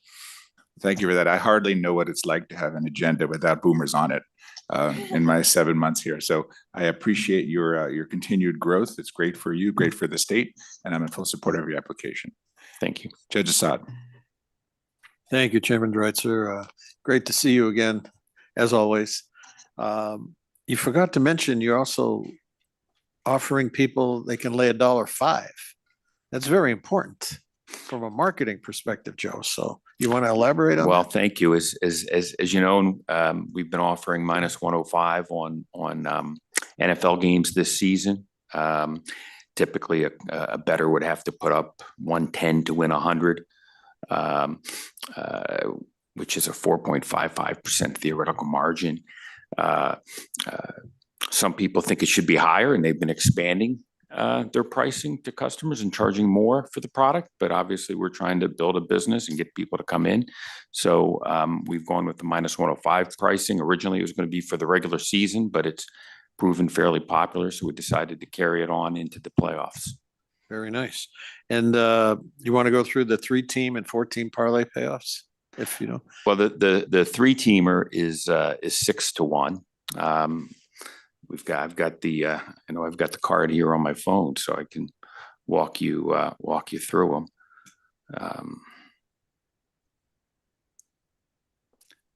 The 3-10. This is on a half-point card. It's 6-2-1, not 6-4-1. Right. 4-teamer is 12-1. 5-teamer is 22, 6-teamer is 44-1, 7 is 90-1, 8-teamer is 180-1, 9-teamer is 360-1, 10-teamer is 700-1, and it goes up to 2,000-1 for a 12-teamer. And those are probably the highest of any parlay card in the state, I would believe. I think so. Great. Are you doing well, signing up new clients? We hit our goal for what we wanted to get by the end of calendar year 25.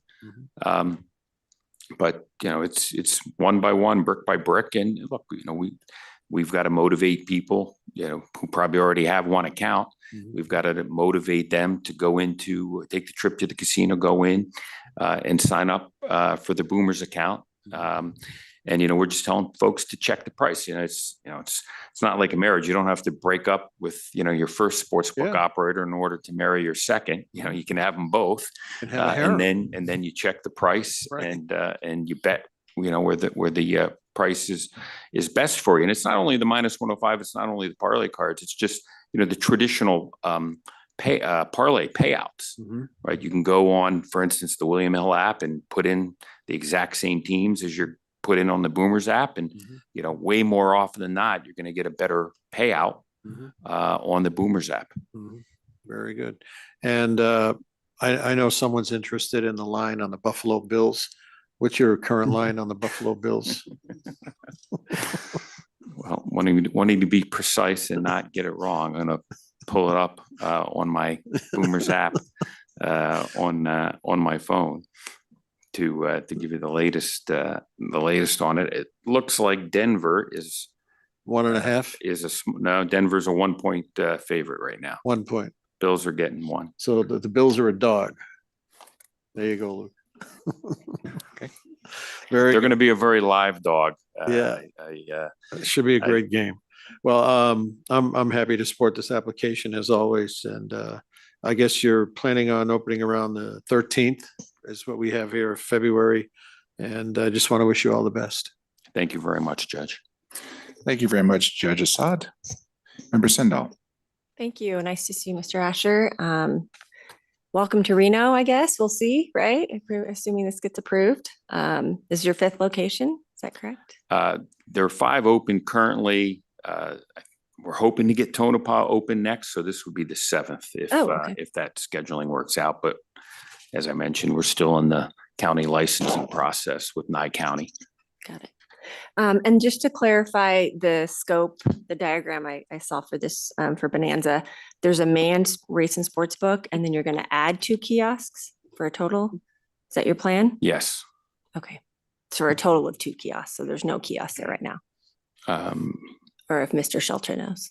Correct. We don't have kiosks at this time. Got it. Okay. It was just unclear. And then the kiosks that you will be getting are coming from IGT. Is that correct? They are. Mr. Celadon made another sale. Congratulations. I did read that. So, well, I'm happy to support your application, and it sounds like we'll continue to have you before us. Look forward to it. Thank you. Very good. Member Sendall, thank you for that. And with that, I believe we are ready for a motion. Yes, thank you, Chairman Dreitzer. I move to recommend approval of non-restricted agenda item number 8, as read into the record by Madam Secretary Rupert, pursuant to the following conditions. Number 1, prior to the commencement of race book and sports pool and/or pari-mutuel wagering pool operations, an executed reserve agreement must be received and approved by the Nevada Gaming Control Board Tax and License Division pursuant to Nevada Gaming Commission Regulations 5.225 and Regulation 22.040. 2, except as otherwise provided for by the Nevada Gaming Control Board Chair or the Chair's designee, the ticket writers must be employees of Boomers Sportsbook LLC. 3, any change in the agreement or the creation of any new agreement between Boomers Sportsbook LLC and Bonanza Casino must be reported to the Gaming Control Board within 30 days of such change. And last, number 4, prior administrative approval by the Nevada Gaming Control Board Chair or the Chair's designee is required for Boomer Sportsbook LLC to convert a location from a kiosk-only operation to a manned satellite operation with or without a kiosk, or from a manned satellite operation with or without a kiosk to a kiosk-only operation. If any licensed location utilizes both a manned satellite operation and a kiosk, prior administrative approval of the Nevada Gaming Control Board Chair or the Chair's designee is required prior to closing for a period in excess of 180 days and reopening thereafter, either the manned satellite operation or the kiosk. Very good. Thank you. Madam Secretary. Member Assad? Aye. Member Sandal? Aye. Chairman Dreitzer? Aye. Thank you very much. Thank you. Thank you. Thank you. Very good. Thank you, Mr. Schultz. With that, Madam Secretary, please read into the record non-restricted number 9. Non-restricted number 9 is the application of Alan Curtis for licensure as a key employee at GLM Gaming LLC, doing business as Barton's Club 93.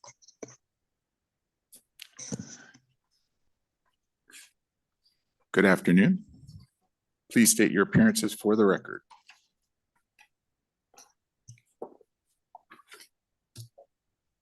Good afternoon, Chair Dreitzer, Member Sandal, Member Assad, Secretary Rupert. For the record, Jennifer Gaynor with J. Gaynor Law here with my client, Alan Curtis. He's applying for approval as a key employee for Barton's Club 93 in Jackpot, Nevada. You may recall we were here with the owners of Barton's Club 93 in November 2024 to get approval for their purchase of that casino. They've been successfully operating for a year now. If you don't mind, I'd like to give you a quick update on how that's going. That'd be fine. Thank you. Great. 2025 gaming revenue was 12% higher than in 2024. Hotel rooms at the casino have been more than 60% renovated, and Barton's expects to complete renovation of the rooms in February of this year. Over the course of 2025, they have replaced more than 120 games on the gaming floor, which is helping to drive growth. And finally, they have upgraded their player tracking system and introduced their new multi-level rewards program on January 1st of this year. So Mr. Curtis has been with Barton's Club for 4 years and was an employee with the previous ownership before the transfer of ownership. He was with IT, finance, audit. The new owners liked Mr. Curtis a lot and asked him to take on a new role as general manager. And thus, that's why he is here to submit his application to be a key employee. And I should note, they've been very pleased with his performance and find he's helped Barton's to upgrade their infrastructure, streamline operations, and improve the employee culture on the property.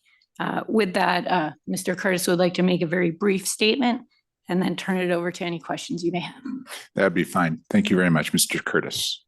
My name is Alan Curtis. I'm General Manager of Barton's Club 93.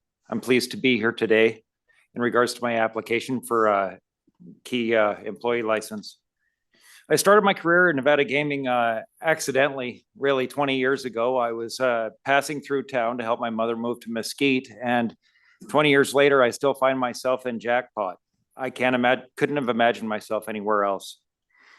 I've been an employee for Cactus Pete's for 16 years, and the last 4 I've spent over in Barton's Club 93. I started in soft count, I moved to finance, and then moved to IT. In this amount of time, I've really gotten to know the inner workings of a casino. Mark Robinson was my agent on my application. I was fortunate to have him. He pointed out some areas of concern regarding my application. These included an arrest for failure to pay fines, a suit from a former landlord for unpaid rent, and a suit from an unpaid medical debt. I wish I had researched and remembered my background better before submitting my application. I did not leave these items off intentionally. These matters bother me that they exist, not because they are a mark on my record, but because these are errors in judgment I should have been better at handling at the time. I offer no excuse, as the responsibility was mine. When I was offered the role of general manager, I accepted the position because I believe in the vision and goals we are going to achieve at Barton's. At my last count, we have 123 employees employed at our property. I'd love to see these people advance and thrive professionally and personally within our casino. As a community, we strive to give an entertaining and safe place to gamble in Northern Nevada, a stable home for people searching for fulfilling life, just like I was at one time. And I would like to be part of that tradition going forward. Very good. Thank you very much, Mr. Curtis. Why don't you go ahead and give a little bit more detail around your job as now the GM of the property? As the GM, I don't find it that much different than IT. It's a lot of problem solving, fixing things as they come up. I have 10 reports to me. It's sorry.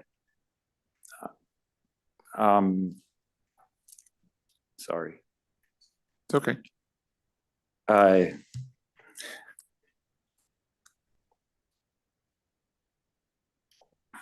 So you said you have 10 reports? I have 10 reports, yes. Okay, for the different areas of the business. For the different areas of the, yeah. And it's a lot of training, working on compliance, making sure that we are improving, which we have been a lot this year. Okay. And Ms. Gaynor proudly reported that you had a pretty significant, sounds like, uptick in business. We did, adding a cafe, the renovations on the hotel, increasing our slot product, offering more rewards to our guests has really shown. Okay. And given your roots to the area, you view this as a long-term opportunity for you? Oh, absolutely. Absolutely. I really couldn't imagine myself anywhere else. Very good. Very good. I appreciate that. Just to touch briefly on these matters that now happened over 20 years ago, correct? Correct. So it's the case that when you were asked to disclose what I guess was a second arrest, you didn't disclose it? I didn't. I think I was tying it in with the first one that happened, or it was all with the same situation, and I didn't realize that I had a separate item there. You didn't remember being arrested a second time? No, I remember being followed to a courthouse to pay fines, but I don't remember any form of booking or. Okay. Yeah. Now, to your knowledge, as to all of these incidents that happened between 2003 and 2005, have they all long ago been settled in terms of the amounts of money you needed to pay and what other obligations you had related to these matters? Maybe Ms. Gaynor can assist in that. I just want to confirm for the record that they've all been addressed. Yes, that is my understanding. Yes. Okay, and it was over 20 years ago. You do realize that as a Nevada licensee, as a privileged licensee, you're held to a higher standard. I do. And that these sorts of things, particularly lack of disclosure for whatever reason, are unacceptable to the control board and the commission. You do understand that? Yes, I do. And it's also my understanding, for the record, that beyond the incidents referenced in 2005, there have been no further incidents in the last 20 years. Is that correct? No, there hasn't. Okay. And so what have you learned over the course of the last 2 decades as you progress in life, as we all do, by the way? I've learned quite a bit over the past 20 years. I just some growing up, just also just, this is a business I didn't know I was going to wind up in, and it suits me. Dealing with guests on a day-to-day basis, this kind of fast pace, I don't think I would have made it in factory work. Okay. Maybe that's why we're all here. Yeah. Fair enough. Well, I appreciate your candor here, and I accept that. And I am willing to support your application on the basis that, although it is a concern that you did not disclose that, it does appear as though all of the incidents related to that happened more than 20 years ago. And it looks like you certainly have evolved well past then and haven't had an incident since then. So I applaud your progression. I applaud the work that you're doing, the fine work that you're doing at the property. And I look forward to both supporting your application now and watching that work in that market for the location continue for Barton's Club. So I will support the application. Member Sendall. Thank you. Good afternoon. Nice to meet you, Mr. Curtis, and Ms. Gaynor. Good afternoon. I appreciate your affirmative acknowledgement of what occurred and taking responsibility and acknowledging that when the agent brought it to your attention, I have no reason. It didn't appear to me from what I've gathered and the information that was provided from us that you were hiding anything or you were intentionally not trying to disclose anything. That's kind of the purpose of the Nevada Gaming Control Act and ensuring when you're seeking licensure that you're someone who's fit, honest and trustworthy and upholding of, upstanding of receiving a license, right? Somebody of good character. I appreciate that you're sort of a Renaissance man in the field of your gaming background, starting in, you said the soft count room and working your way through IT and the financing side. And now you're the GM. So congratulations to you. That says a lot about your ability to learn and move forward and grow, as the chairman was pointing out.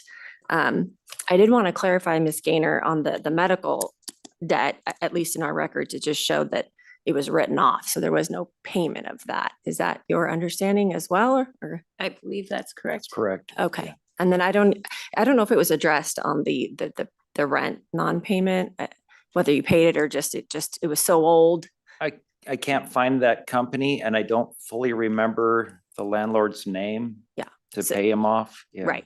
Because the agent brought it to your attention now, many decades later. So I just wanted to be clear. It wasn't a significant dollar amount in my mind. And to be clear, you've never filed for bankruptcy, have you? No. No. Yeah.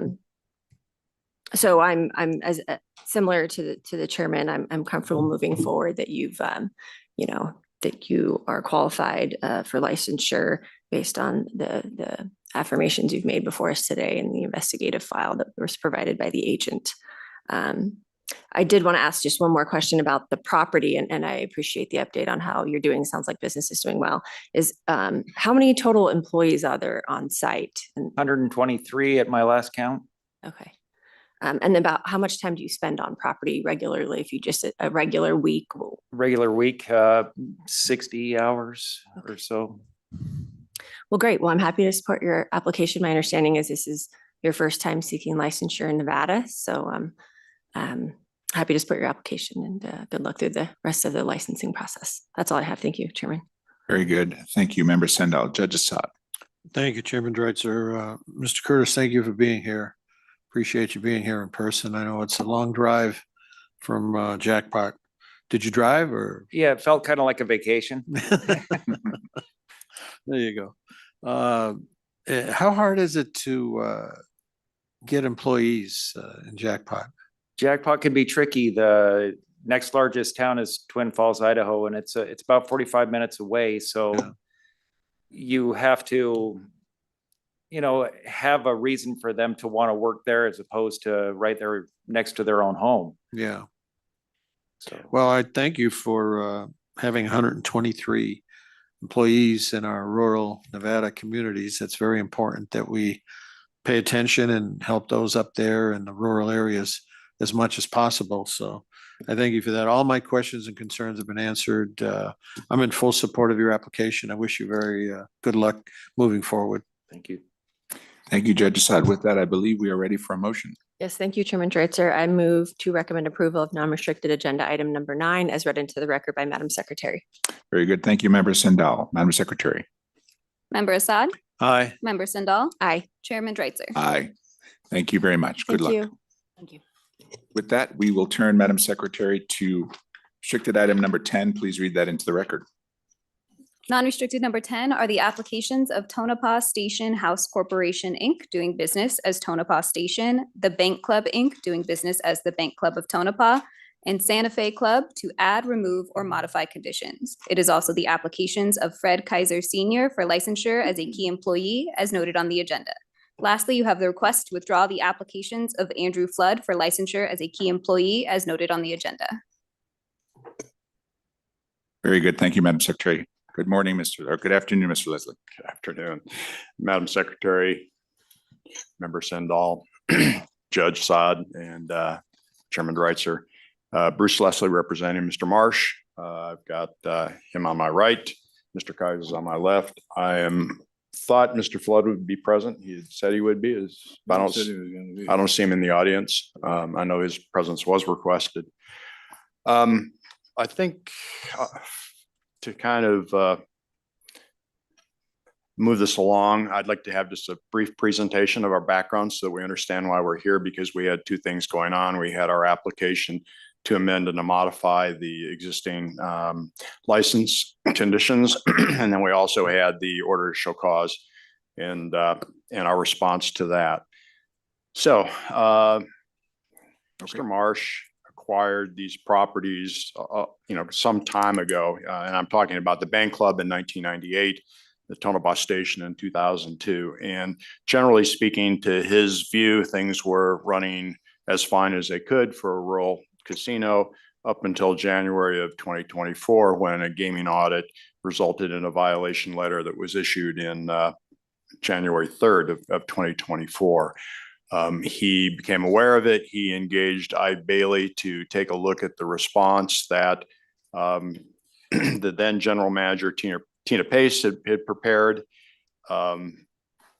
Things seemed to be going well. And then toward the end of May 2024, the wheels kind of came off. There was a gaming interview with Miss Pace. It had to do with a burglary that her son was accused of participating in. She didn't cooperate in a manner that was to be expected. And so May 31st, 2024, a violation letter was issued with regard to her lack of cooperation. And following up on that, in June, the order to show cause was issued for the Bank Club in Tonopah Station. There was an attempt to transition Ms. Pace out for Mr. Flood. That transition didn't work. Ms. Pace walked off the property, and that created quite a bit of management confusion, missing records, keys, and that sort of thing. In any case, we prepared a response to the order to show cause. And prior to filing that, we prepared an application to amend and modify the conditions of these two licenses. And basically, we accepted the recommendations in the order to show cause, the three recommendations. After that, Mr. Flood came along. He formalized his application as general manager. He proceeded along for a while. There were some compliance concerns that were had, and Mr. Larry King was brought in. He had an accounting background. At some point, Mr. Flood left the property.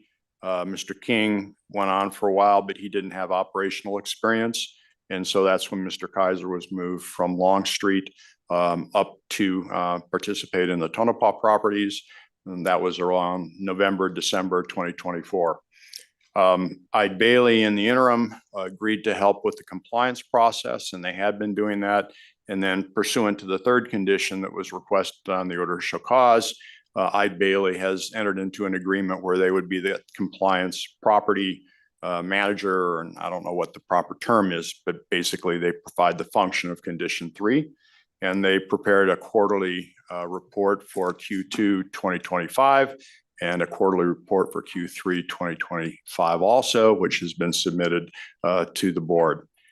At this point, I guess I would turn this over to Mr. Marsh if he has anything to say, and then I'll let Mr. Kaiser address his application as appropriate. That's fine.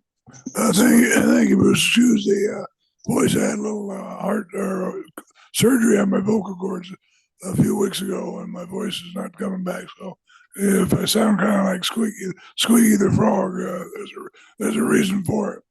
But anyway, it's been kind of a nightmare the last year and a half there.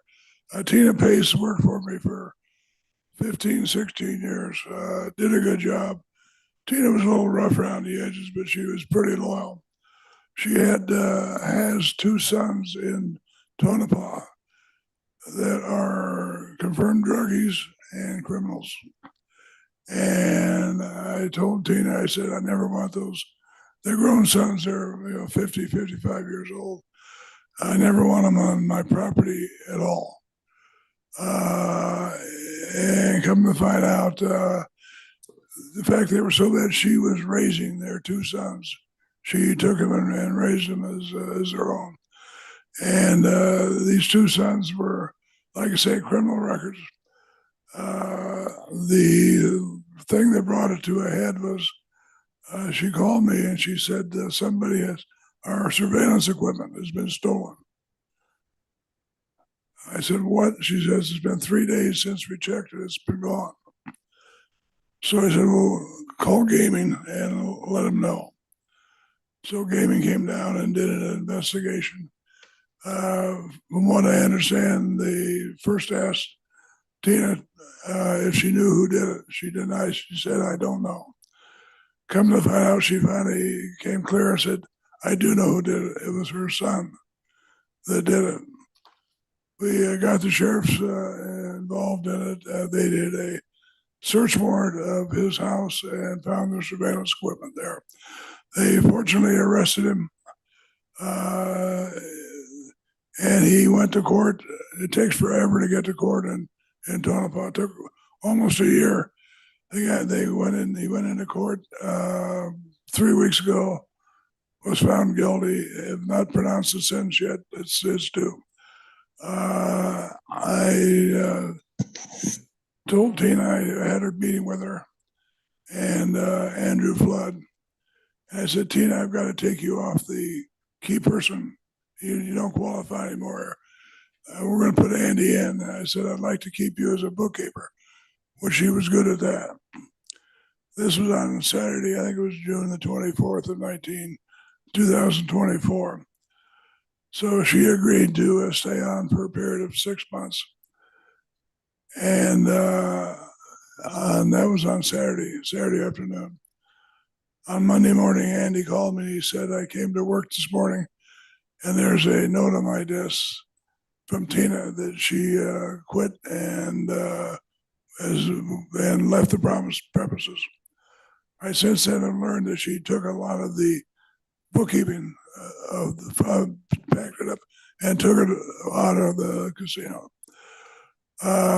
Fortunately, Fred Kaiser has worked for me at the Long Street, and has got a great. Anyway, he volunteered to come in and take over as the manager. Has done the yeoman's job. The only thing he's kind of clever on, he wants a lot of vacation. He wanted 3 days in 2 years he's worked for me. I thought that was kind of bullshit, but what can you do? He wanted to go fishing. I don't know why. Very good. Maybe it was 2 days. I don't know. Okay. But anyway, Fred's done a yeoman's job. It was a real rat's nest there. We were supposed to drug test all the employees. None of the employees were being drug tested. They were kind of running ramshot. We had a bad element. We have cleaned that up a great deal. We have eliminated a lot of the problems that we had. We've got some good people in there now. And we're finally on the right course, but I've had a few sleepless nights over that, I guarantee you that. But I'll be glad to answer any questions you may have about the hotel casino and my other properties. I've got 2 other properties in Tonopah and 2 in Goldfield. I have the Santa Fe Saloon in Goldfield. It was established in 1905. And yeah, it was the oldest operating casino outside of Northern Nevada. And then the other one I just opened was the Occidental Casino. It's right kitty corner from the Goldfield Hotel. And it's got a restaurant in it that we hope to lease out. The good thing about it is the mining company that if you notice, they rerouted their highway out of Goldfield. Spent $33 million rerouting it. That's where the mining company has got all their mines. And according to them, they're going to bring 250 workers in 2006 to do the preparation of the contractors, and another 250 the following year. So there's a light at the end of the tunnel. but it's been kind of a dry tunnel so far the last year or two. But for the first time, it's always been a pretty good moneymaker. But the last year, for the first time, we lost money. We have a lot of deferred maintenance we put in, probably over $1.5 million. Right. To meet the fire codes, to meet the codes of the health department. We took all the bathtubs out and put in walk-in showers in all 73 rooms, recarpeted, have new machines, and it's coming back to life. So Okay. that's kind of the Reader's Digest version, but I'd be glad to answer any questions you may have. Thank you very much, Mr. Marsh. We appreciate you being, I guess, first, let me establish for the record, I believe was said earlier, Mr. Flood is not here. I'm sorry. I just want to confirm Mr. Flood is not in the room.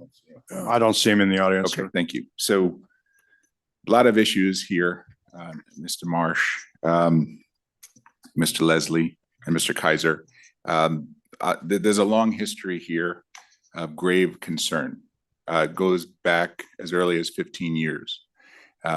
We're now on our second order to show cause. You had another one back in 16 and 17, and then the more recent one that was mentioned here by Mr. Leslie. So there's tremendous concern about this property and bringing it up to the standards that we require for Nevada gaming licensees. Having said that, I recognize that there has been progress, but the progress hasn't been fast enough. And we have seen recently signs that there are additional problems which arise and some of the older problems persist. And so that's of grave concern to this board. So I think what I'd like to do here to make the best use of this time, because this is a significant history of noncompliance and concerns.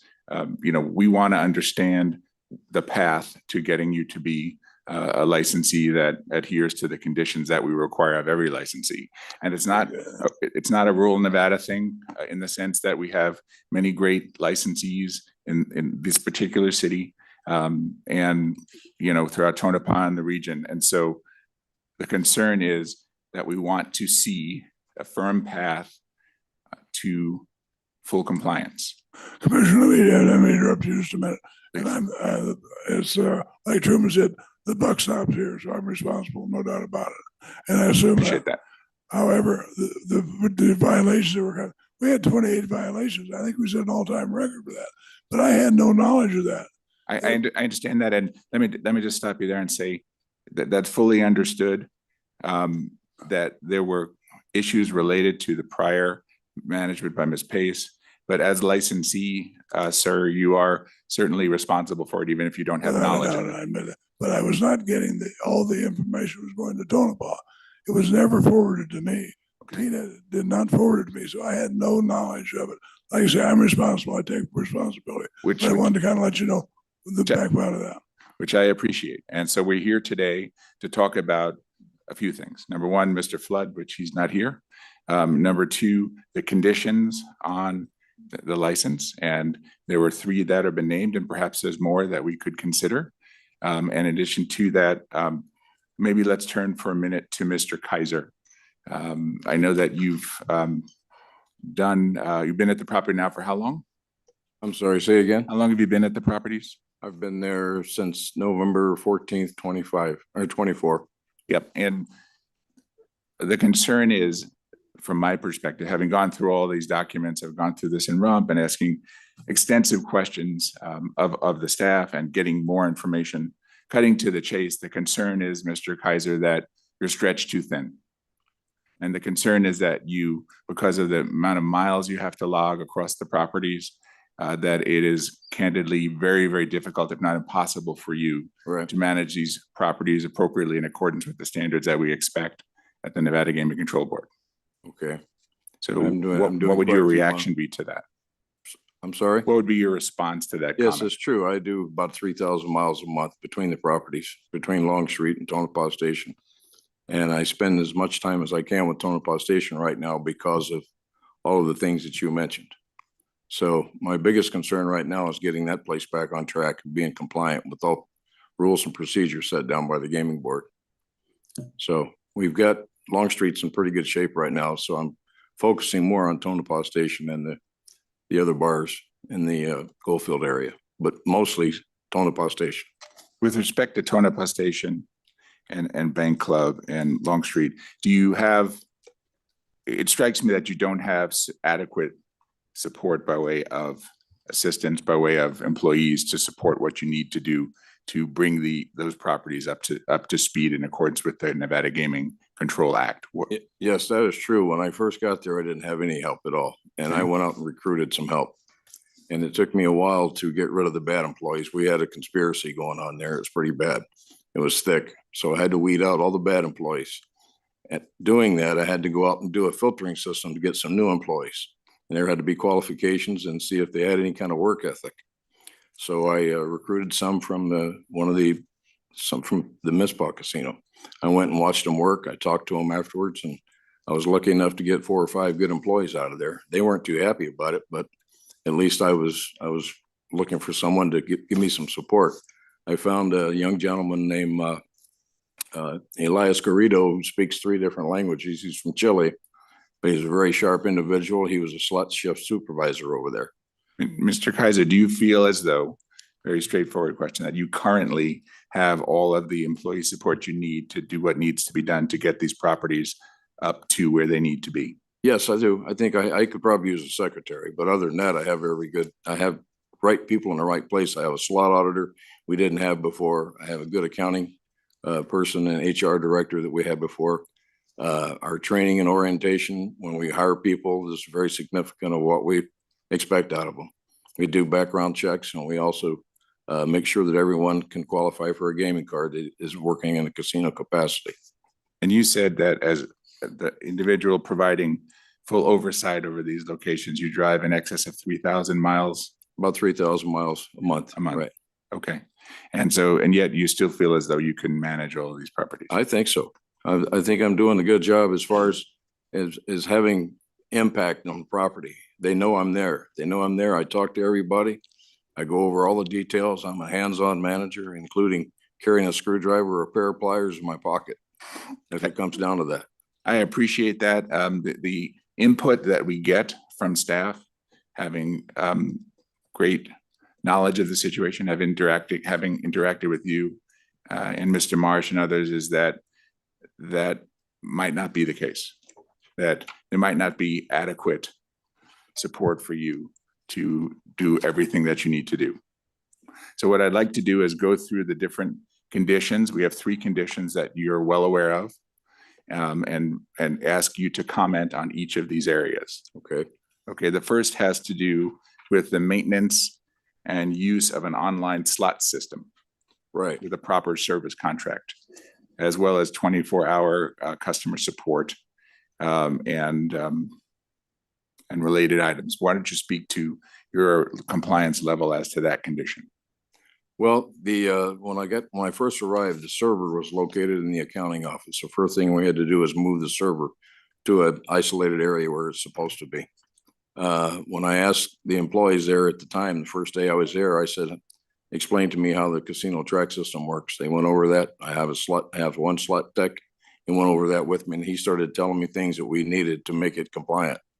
A lot of machines were old machines. They didn't have what I was trying to do basically is bring it from 1975 to 2025 as far as using the technology of a tracking system. And they weren't using it totally. Like, they were told that it wasn't going to be used by the previous manager. And I reversed that. I said, we're not going to do that. We're going to comply with this. We need to have the reports done. We need to be totally compliant with gaming when it comes to slot audits and paperwork turned in. So, okay, so you're saying here today you have a fully compliant online slot system. Your staff at the locations are fully trained in that? Yes, yes. They are. Every cashier, every person that works the slot floor, are the bartenders in each of the remote locations are all trained in casino track. They know how to do data input. They know how to pull tickets. They know how to do, they're not auditors, but they do know how to use the system. We presently do not have the card readers activated yet. That's our next step. so that we can do a full phase marketing program. Can't do anything without those cards. I was the first director of a slot club with the Golden Nugget, the 24 Karat Club, and I saw the effectiveness of how that marketing system works, how to use a player tracking. And we had basically Tonopah Station had a tool they were not using. So it was my goal to get that activated and get it going. So it would surprise you to find out that potentially there would still be concern about the use and implementation of the online slot system? Yes, yes. Okay. With respect to the accountant or bookkeeper condition? I'm sorry? With respect to the use of an accountant or bookkeeper with prior gaming experience? How has that been addressed for the record? Yes, I'll tell you, the labor pool in Tonopah is very limited. Especially with people working in casinos. Most of the people work there in local retail, or they worked at the mine, or they worked at the test site. And after those people left, was about 1,000 people left the population. That made a big impact on Tonopah Station, but it also put a big debit in the work pool. So the people that we got, it was very difficult getting anybody that had any kind of casino experience. I mean, you were training people that had no idea what a casino was about, and they had the demeanor just like they were working in a retail store. They were taking multiple smoke breaks, and they weren't really educated on what they were supposed to be doing. So it required a training process. And I think we're doing pretty good now. We got rid of the bad ones. We had to really clean house, and it worked out. But we had some negativity that it was like a cancer on the property, and I've eliminated that now. And I've got new people. They're motivated and they're willing to learn, and they're still learning. Mr. Kaiser, who is the person that, or maybe Mr. Leslie can speak to? If I can interrupt for just a second, prior to Mr. Kaiser being engaged back in July of 2024, Victoria Nazer, who is the controller for Mr. Marsh's Skyline property, she was engaged to she went up on a temporary basis to Tonopah to try to determine what the education pool and skill was of the people that were actually present there, and whether she could train them to do the function of Condition 2. And it took a while. Victoria is still engaged as that person. So, from our perspective, we acted on it in July of 2024. And at least talking to her and judging from the timeliness of the payment of gaming taxes and filing of gaming forms that relate to her function, that's functional and operating fine at this point in time. So to, I guess, reiterate, Victoria is in control, and she has staff on property that she feels are competent to do their tasks. And then with respect to the third condition, Mr. Leslie, it sounds like Eide Bailey is handling that for you. Yes, they are. Again, they were brought on in April of 2024 when the problems with Ms. Pace and the violation letter were initially made aware of. They continued on until assisting not in the role of the compliance officer as thought of in the third condition, but helping get the compliance system itself organized, because it needed work, and that's evident by the violation letter in 2024. And so then they transitioned when they thought that it was enough repaired that they could start producing the reports that were requested in condition number 3. They did so, and that's where you get the Q2 and Q3 of 2025 reports. So they are engaged, they are involved presently, and I don't mean to speak to them or speak for them, excuse me, but I believe they believe that progress is being made. With respect to additional help, the idea of potentially an associate general manager or somebody to help support Mr. Marsh and his efforts across the properties, is it your view or your client's view? And I know Mr. Marsh had an opinion on that. What would be your view and potentially your client's view? Sorry, Mr. Kaiser had an opinion on that, about potentially bringing in additional help to support these efforts. Yeah, so I think Mr. Marsh supports that. I realized that there was a proposed condition here, and we visited. You had 2 of them in the alternative, and the first one would be acceptable to him. I would ask, however, that my belief is that the reason that you want a key employee in a assistant manager position is because Mr. Kaiser here is commuting 3,000 miles a month. And that affects, someone who's on site. So I would request that if you want that condition, that it's modified to the extent that if there is an on-site, on-premise, full-time general manager, that the requirement of a key assistant manager would fall off, asking both functionally because someone would be there full-time, which is, I think, your concern, and I guess economically, given the expense of a key employee application for an assistant manager. All right, very good. I'd like to add one thing. I sure. presently have 2 operation officers, one at each location right now, that handles and communicates with me hourly on anything that happens in either one of the locations. I have an operations manager, Rochelle Lund, at Long Street, and I have an operations Garrido, Elias Garrido at Tonopah Station. We commute. If I'm at one of the other locations, we communicate, like I said, hourly. I mean, we talk quite a bit on the phone. So it's just like I'm there. And even though my physical presence is not there, they know my voice is heard, and they usually act with my delegation of whatever whatever job I give them. It happens. I appreciate you saying that. However, the materials that we have and the extensive violations and now additional violations and repeated violations would suggest otherwise from the perspective of the necessary management. Again, what we're concerned with is putting on the proper conditions and monitoring the proper conditions in a appropriate interval to make sure that you're meeting all of the standards as a Nevada gaming licensee. And I can tell you at present that is not happening. Have there been areas of improvement through the materials provided to us? I believe the answer to that question is yes. But as Mr. Marsh knows and has been pointed out to us by staff, this has been an ongoing problem for 15 years. And so I understand the reasons why, Mr. Marsh. I appreciate and respect that you had trouble with personnel. I appreciate that at various times you weren't getting the information, but as licensee, you're certainly responsible to receive that. And that's passed. But where we are now is we need to make sure that we can bring this up to compliance as quickly as possible, and that we will trust to a certain extent, but we will need to verify, because we continue to have not only new violations, but the recurrence of older violations in different circumstances. So I'm obviously very concerned about that. We are going to put, I believe, my opinion is that we need a series of conditions here today, which we can talk about when the board deliberates. But I'm going to reserve the right to make further comments and questions, but I will turn it over to Member Sendall for her question of you. Member Sendall. Thank you. I know we've got a lot on the table here, Mr. Leslie, and I appreciate you acknowledging that. And I think I'm going to try to go step by step from my standpoint on a couple of different things. One first would be Mr. Andrew Flood, right? We have the withdrawal, request for withdrawal. He's not here.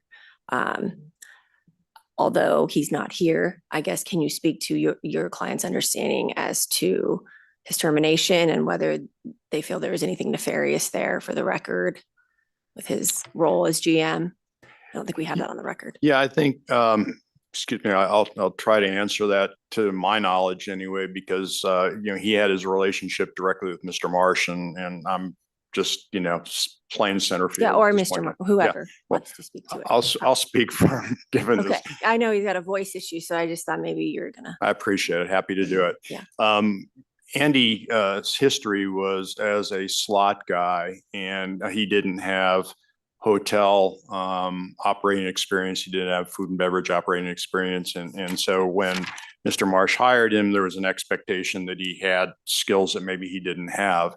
I think he was also overwhelmed by the level of bookkeeping, the level of lack of money that had been put back into the property that required a lot of his time doing things that he wasn't skilled to do. So for example, the plumbing breaks and he needs to go down into the basement and fix the plumbing so the toilets work. The emergency generator wasn't working. And so then he's got to run around and find somebody to do that. And I guess the point is that he was spending his time solving problems to keep the doors open, which took away from his ability to address compliance and then marketing and things like that.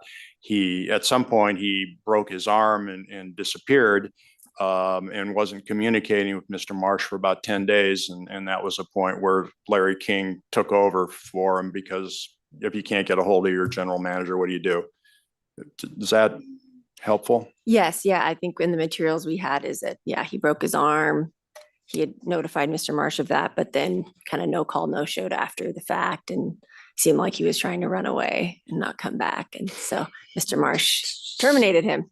Well, yeah, I mean, it was a difficult job that he confronted. Okay, so you don't have any concerns generally though with his character, or it was No. nothing of that nature? It was just a more qualification basis of him and inability to do the job, perhaps, or wanting to do the job and communicating with Mr. Marsh. Nothing that I think would rise to the level of your interest. Okay. And I guess just for the record, I'm supportive, me personally, of the withdrawal without prejudice on Mr. Flood on that issue. And so going on to the next issue, I would say,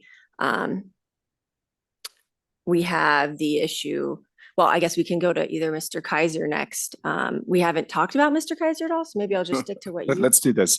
I think since obviously they intertwine, let's talk about the operational issues and the OSCs and all of that. And then we'll take a moment, certainly before, if there's a motion to be had, before that, we will be able to vet Mr. Kaiser in terms of his personal background. After, okay. Yes. Great.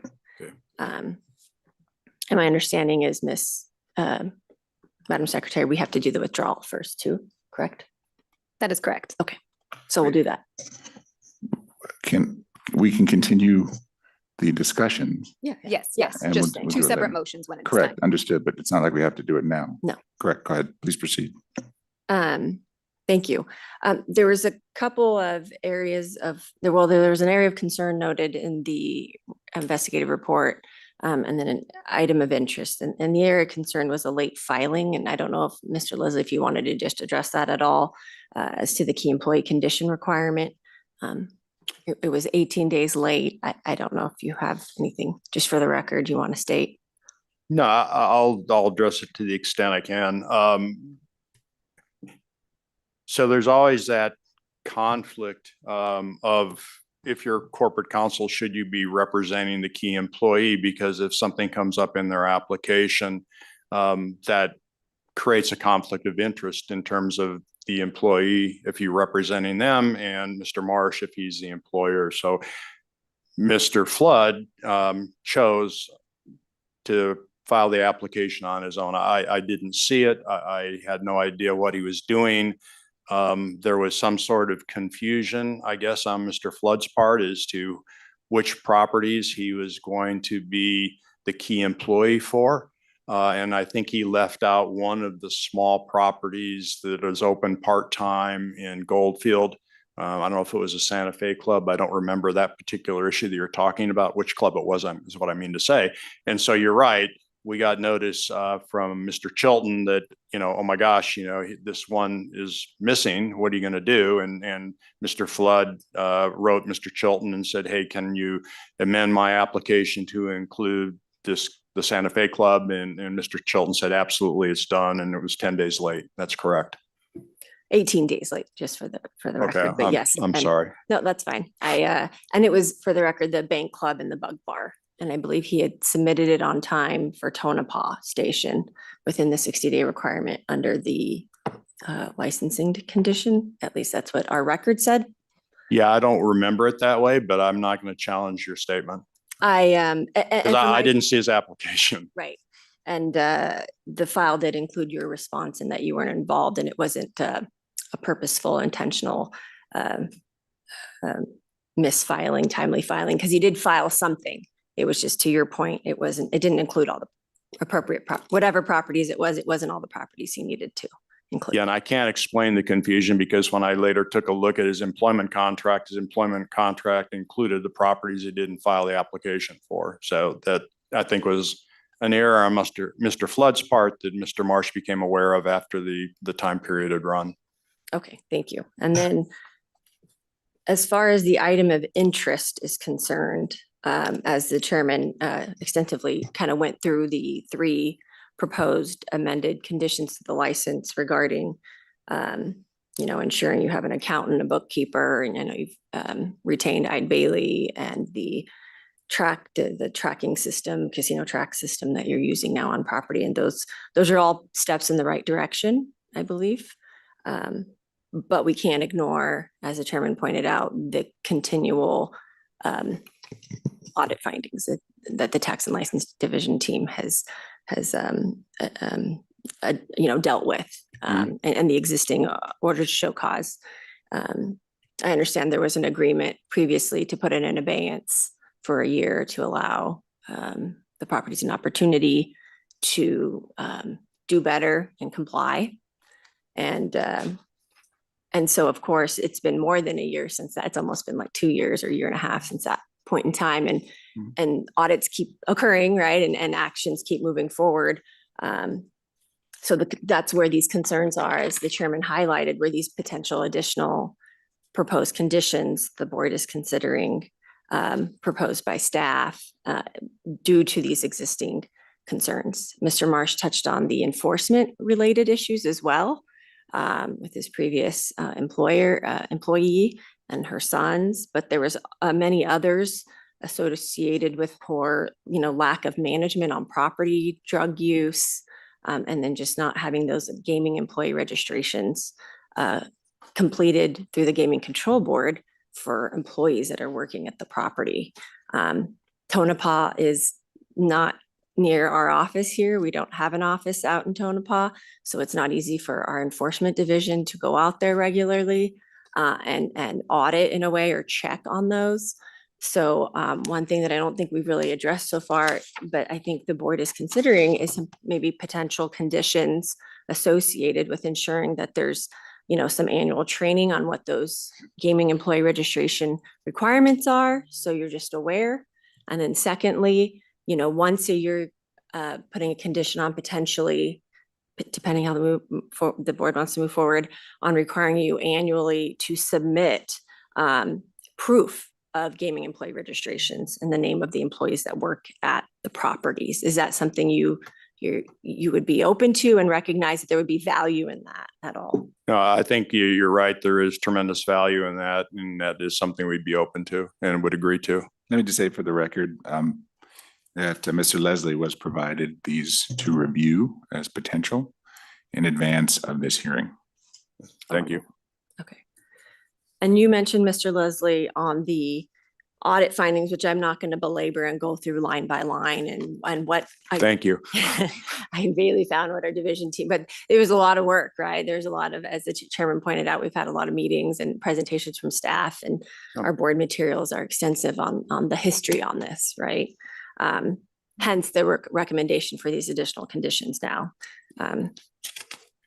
And I think what you were saying is, as long as someone was based in Tonopah, you were okay with potentially adding a condition in some sense, requiring that either the general manager or equivalent, a key employee application for the position of assistant general manager or equivalent based in Tonopah to assist in overseeing the Tonopah Yes. station.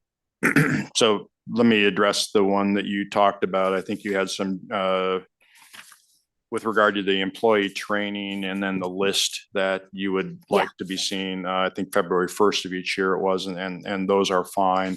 With regard to the assistant manager as a key employee, our request is that that's a requirement only insofar as there is not an on-site full-time general manager there. Otherwise, you'd be having 2 licensed key employees for the same property. And I guess we're asking, is that necessary? We agree that if there's not a full-time on-site general manager, that condition of an assistant that fills that role is fine. It's just that if there is at some point in time a general manager that does meet the on-site full-time requirement, that we didn't have to have a licensed key employee as an assistant manager. And to make sure I understand, so that wouldn't apply currently because Mr. Kaiser's doing his 3,000 miles. It wouldn't right? apply currently because Mr. Kaiser is not full-time on-site. So the idea would be that there'd be one person on site full time. Yes. And once that's done, there would be, from your perspective, no need, not no need, but no requirement for a second person. Correct. And not to, pick at this too much. I mean, I think we're talking about on-site full-time means 8 hours or 10 hours. It doesn't mean the 24 hours, Right. although the casino's not open 24 hours. And, We're only open day shift and swing shift right now. We open at 6 and close at midnight. And as we progress, we're going to try to open that third shift again. So I am on the property 10 to 12 hours every day. I spend 10 days a week there and there's only 7. And the other 2-3 days I go to Long Street and I do accounts payable and sign payroll checks and I'm right back to Tonopah. Yeah, and from my perspective, that's just, it's too much, that he needs a duplicate, And we agree to agree. Okay. So then to that point, to confirm then, so then the first version as drafted, does that reflect what you're stating then right now, or? With the caveat that that's only required so long as there's not a full-time on-site general manager. Okay, so that needs to be revised then a Yes. little bit, yeah. Please. Okay, I think that's all I have for now, Chairman. Thank you. Thank you, Mr. Leslie. Very good. And then, thank you very much, Member Sendall. Deputy Attorney General, Senior Deputy Attorney General McGaugh, could you possibly, in view of this, start to revise this condition to maybe reflect the conversation we had here today, and at the appropriate time, as we continue to consider this matter, if you could provide it to the board and to Mr. Leslie, that in the interest of time, that would be appreciated. I will do my best. Thank you very much. Judge Assad. Thank you, Chairman Dreitzer. Gentlemen, thank you for being here. I understand the situation. I think you all also understand the situation. Chairman Dreitzer's concerns are also my concerns, and my focus is on moving forward and how to correct these problems and keep a bunch of people employed in places like Tonopah and Long Street and the rural areas. So I think with the addition of these conditions, moving forward, I think I have faith in Mr. Kaiser and Mr. Marsh and Mr. Leslie Yu as well, that we can get these problems resolved. So I will just turn it over to the discussion on the specifics of the conditions.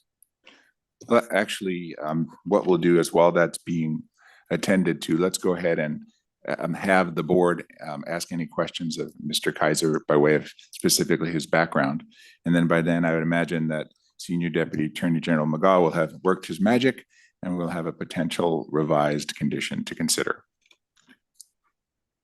Okay, you ready? We are ready. Yes.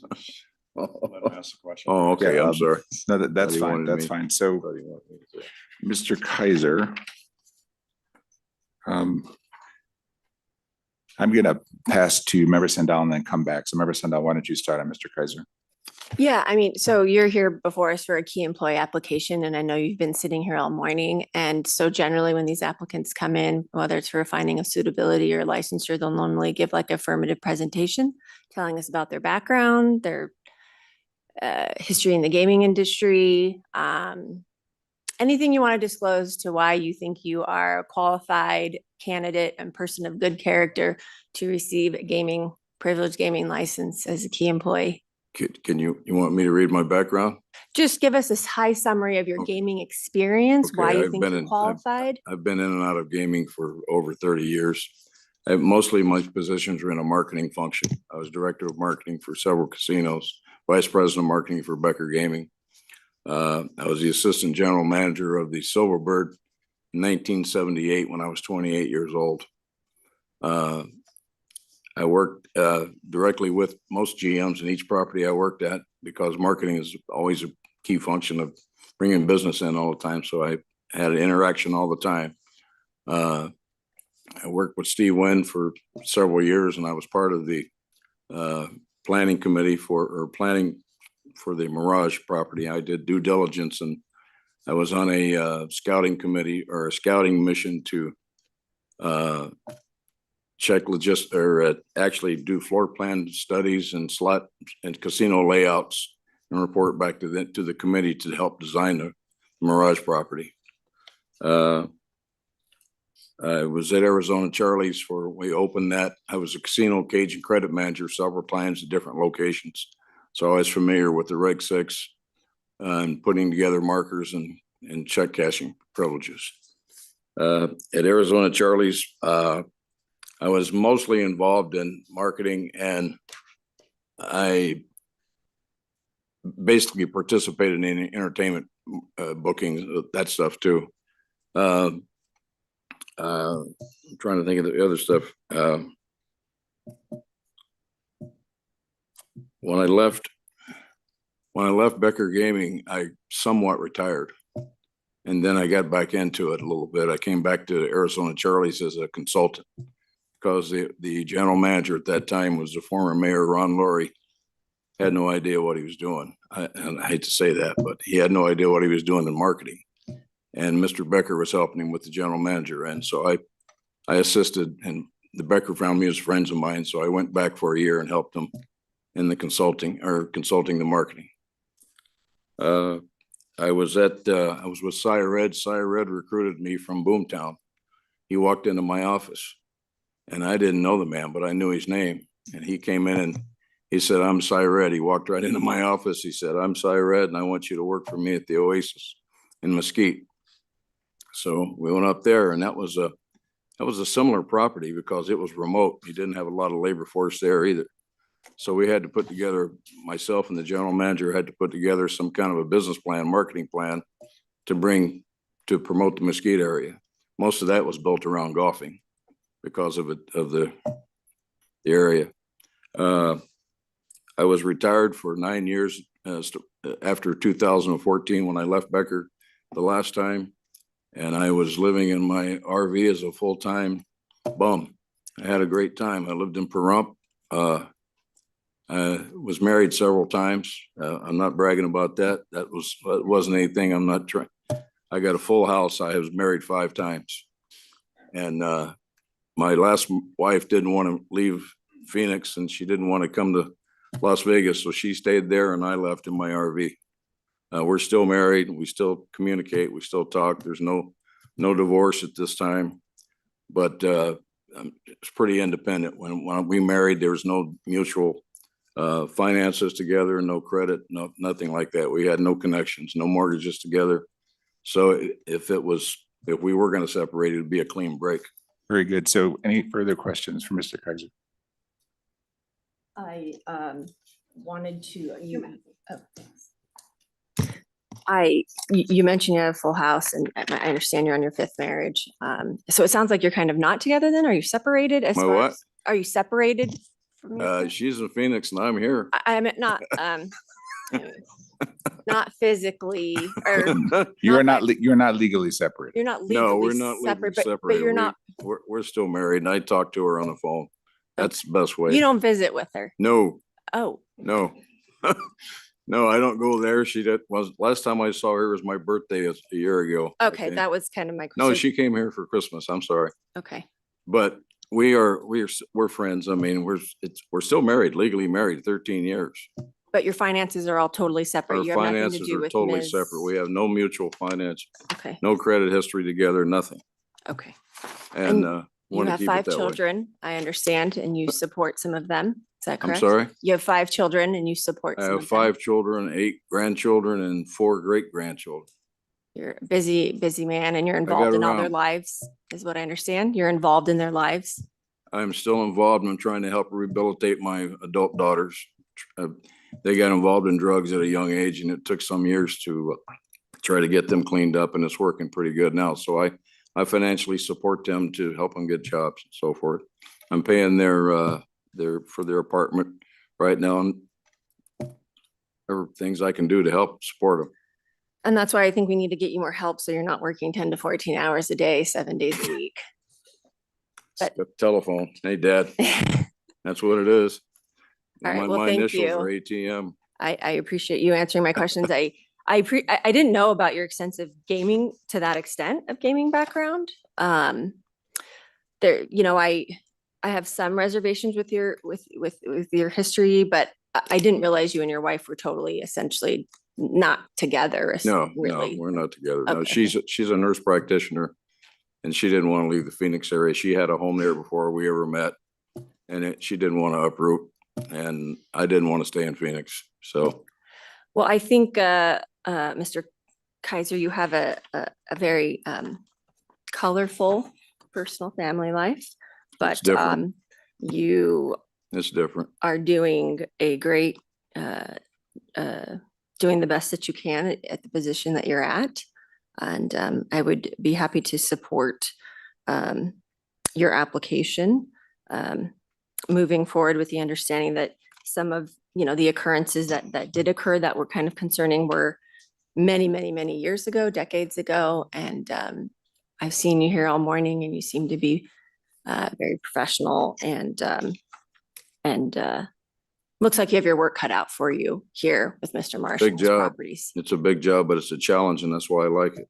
So, That's why I came yeah. out of retirement. I miss the casino life. Well, he's lucky to That's- have you and he just needs to get you cloned. So that's all I have Thank for you. now. Thank you very much. Thank you, members. Two quick questions, Yes, sir. sir. Number one, no member of your family has any involvement with any of the properties we're talking about here today, correct? Absolutely not. Very good. Absolutely not. And then could you very briefly describe why you left the Becker's employee? Was it just a retirement situation? I was contemplating retirement. I was running one of his bars.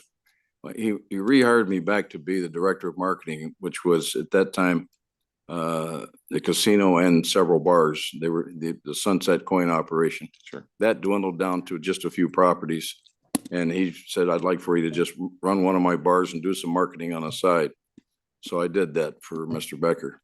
And there was a situation at one of our bars, or the bar that I was working at, where my graveyard bartender had a check cashing scam going with two girls, two customers.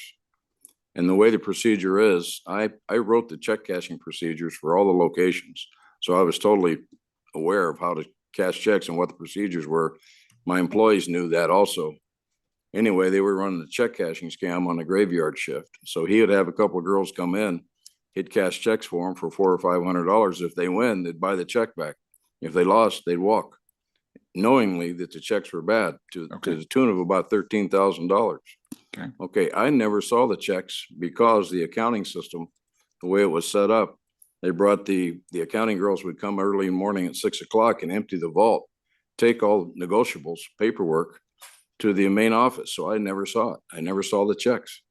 Okay. So I only was found out about when our accounting department called me up and said, Fred, are you aware that there's these return checks? And as soon as I found out about it, I approached the guy. Of course, I terminated him. But the new GM, which was Becker's son, just took over the company. He didn't like me at all. He never liked me. And he just came in one day and he said, I got to let you go. I said, don't you want me to explain what happened before you do that? He said, no, I got to let you go. And that was the end of it. I appreciate that explanation for the record. Yes. And obviously a lot of moving parts in this particular set of applications. I am prepared to support your application on a limited basis. Thank you. Meaning for 2 years, which will give you an opportunity to continue to prove what you've said, which is that you can continue to turn this around and have all of the locations operate properly in accordance with what we expect under the Nevada Gaming Control Act. Thank you.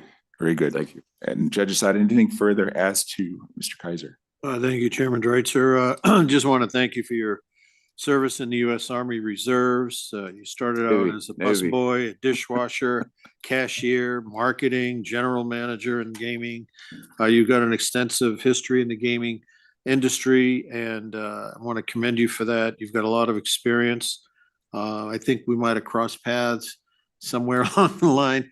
I worked at the Thunderbird. Was it the Silverbird you said you I worked? took it when Major Riddle had the Silverbird. Yeah, Yes. yeah, there. And then Dennis- I worked Dennis- at Dunes. I Dennis worked at Gomes was C- Tropicana. I worked the Aladdin. Yeah, we I worked probably at Desert Inn. I don't know if you worked at any of those places, but you look familiar to me, so I might have worked for you back in the past. Tropicana, 1974. I was in the Trop, yep. I Yes. dealt blackjack there on Graveyard for Boyd Scott. Maybe that's where it was. There you Ash go. Resnick there then? So, sorry? Was Ash Resnick there then?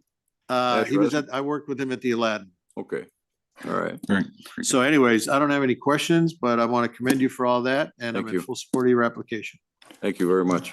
Very good. So with that brief discussion, I am concerned. Mr. Flood's been working in Nevada licensed establishment for many years. And the fact that he was instructed to be here and it was a no call, no show is of concern to me. And therefore, I would recommend and I would support the withdrawal with prejudice for that reason. So I don't know how the other board members feel about that, but let's, as I understand from Madam Secretary, I have to take that motion up front, but I would request that the condition of withdrawal with prejudice be put on the motion. I agree. Are you ready for a motion on that? If there's no further discussion, then I am indeed. Chairman Dreitzer, I move to grant the withdrawal request with prejudice for the applications of Andrew Flood on non-restricted agenda item number 10 as read into the record by Madam Secretary. Madam Secretary. Member Assad? Aye. Member Sendall? Aye. Chairman Dreitzer? Aye. And I also believe that we are ready for a motion as it pertains specifically to Mr. Kaiser.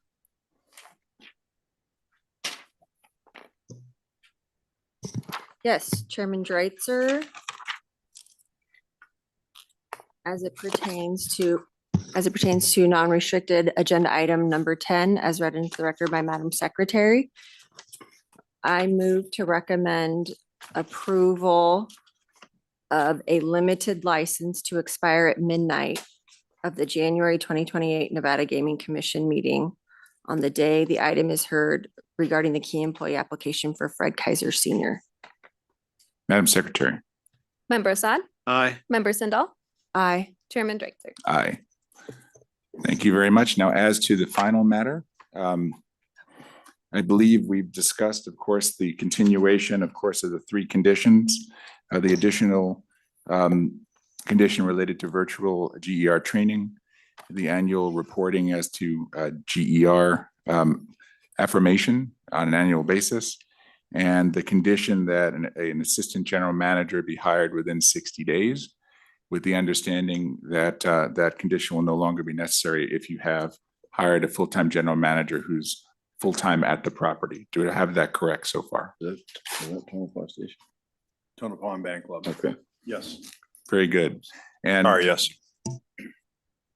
sorry, Mr. McGaugh. Mr. Chair, I could use a few more minutes just to polish off this language. I've Okay. Got something going. Very good. And then the final condition I'd like to require is as to very specifically each of these items, I would request that you provide a monthly report with substantial and specific details for each of these items as to the progress made across the board, certainly as to the compliance matter, to the extent that you continue to maintain Eid Bailey, then they would handle that. But I think that it makes sense for our staff to see this and the progress that you make, Mr. Marsh, at these locations on a monthly basis for now. I don't know how the other board members feel about that, but I think that is warranted given the number of conditions and the number of issues that currently exist. I would probably prefer quarterly. I think he's going to be burdened quite a bit with everything that we're putting on his plate. Maybe a quarterly report might be more feasible. Which is what is being prepared by Eid Bailey now. Okay. But I could maybe live with that, with the understanding that if something occurs on a materiality basis that we're made aware of it. My concern would be that 3 months would go by and we wouldn't know. So maybe there's something we could craft so that if things happen in the interim, that the board staff would be made aware of things. Yeah. As a concept.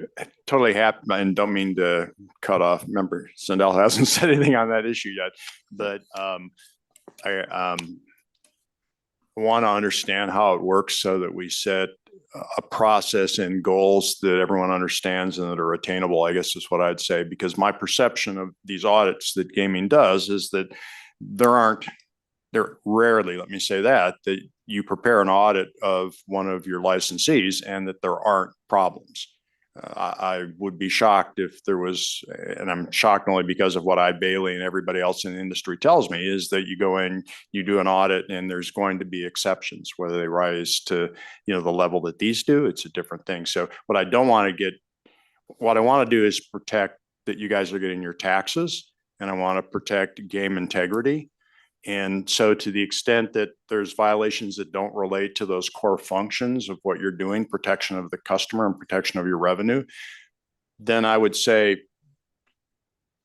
I don't want to be back in front of you with some violation or complaint because of that. So I don't know if that's helpful in your consideration and your crafting, but that's what I'm trying to accomplish. And what I'm trying to accomplish is given the long history here, I understand that you come here with the best of intentions, but if prior performance is any indication of future outcome, there's concerns. And so I'm trying to come up with the right tone and the right vehicle to make sure that there's a constant accountability.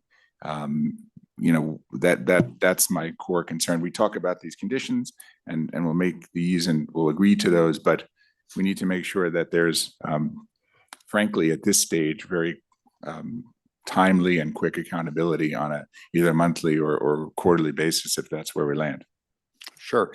And I guess I'm not arguing with you at all. I'm just asking that we be held to the same industry standard of error that human beings are expected, as opposed to having a clean sheet, which may not be practical for any licensee. And that's what I'm trying to define. As to the monthly reporting that you're requesting, it's either done by Eide Bailly or we do it ourselves. And I want to understand, if you go that direction, obviously I prefer quarterly because Eide Bailly's already there and we've already got them arranged, and they come in and they got to bring somebody down from Reno to do this. And we believe anyway that it's been efficient because when their Q2 report came out, there weren't the same violations in their Q3 report. So the issues were being addressed. Now maybe they weren't completely addressed. So okay. I'll listen to my fellow board members on this point. Member Sendall. Yeah, so I just want to make sure I think we're all hungry and tired and need a little bit of a break. But I want to, walking through these though, when we talk about them. So the online slot system, and enter in the first condition that we talked about amending and adding to the license. It says must maintain its use of an online slot system and enter into a service contract with the manufacturer. Training employees who interact with the system, an employee trained on the system shall be present, and licensing is open for business. To me, that's not something you're going to be reporting on in itself for that condition. You're going to do it, you've done it, and it's done. And then we've done it. You've done it. Yeah, we did it in July of 24. So that might not apply. Number two, and I'm just going to walk through these, just thinking about it, and we can talk about it. The second, number two, is an accountant or bookkeeper with prior gaming experience must be employed or contracted for the licensee. Prior approval by the chair is required for this person. Any change. You have Victoria? Yes, Victoria Nazer. So you've got her. That's done. There's Yes. nothing to report on. Yes. Number three, employ or contract with a compliance officer. You have Eide Bailly, and the way this is crafted, it already says such compliance officers shall make quarterly reports to the Nevada Gaming Control Board concerning any violations. So it's in there, And it's been done and you're doing it. twice. Right, and you'll continue to do it Yes. for that. Until we apply for a release of that condition. Conceptually, I understand that generally that condition is on for 2 years once you have a clean sheet. And I'm not asking you to change the language, but I'm saying that's what our expectation is that after a period of time of Eide Bailly saying, they're clean, they haven't done anything wrong, that condition would necessarily fall off because it's an added expense every quarter. That might, well, the way this is drafted, that doesn't provide for it to fall off without you coming back affirmatively. I understand that. Okay, all right, so we're on the same page. And then, I don't know if we've talked about it, but then there's also an additional requirement to ensure a condition for a key employee applications on file for Tonopah Station and James Marsh, sole proprietor, doing business as Santa Fe Club, because those weren't on the licenses. We haven't talked about that yet, but are you? We have not. But are you in agreement with that addition? I think so, because Mr. Kaiser was offered up as the LKE for that property. Okay, I think staff put that on because it wasn't on Some of them. Okay. I so we're good with expected that. it would appear somewhere. Yeah. And then moving on to the enforcement related ones, it says you're going to complete a virtual gaming employee registration training within 90 days of this condition being put on. So you'll have that done within the first quarter. And you're We've gonna let agreed to us do know. that, yes. Yes. And it says,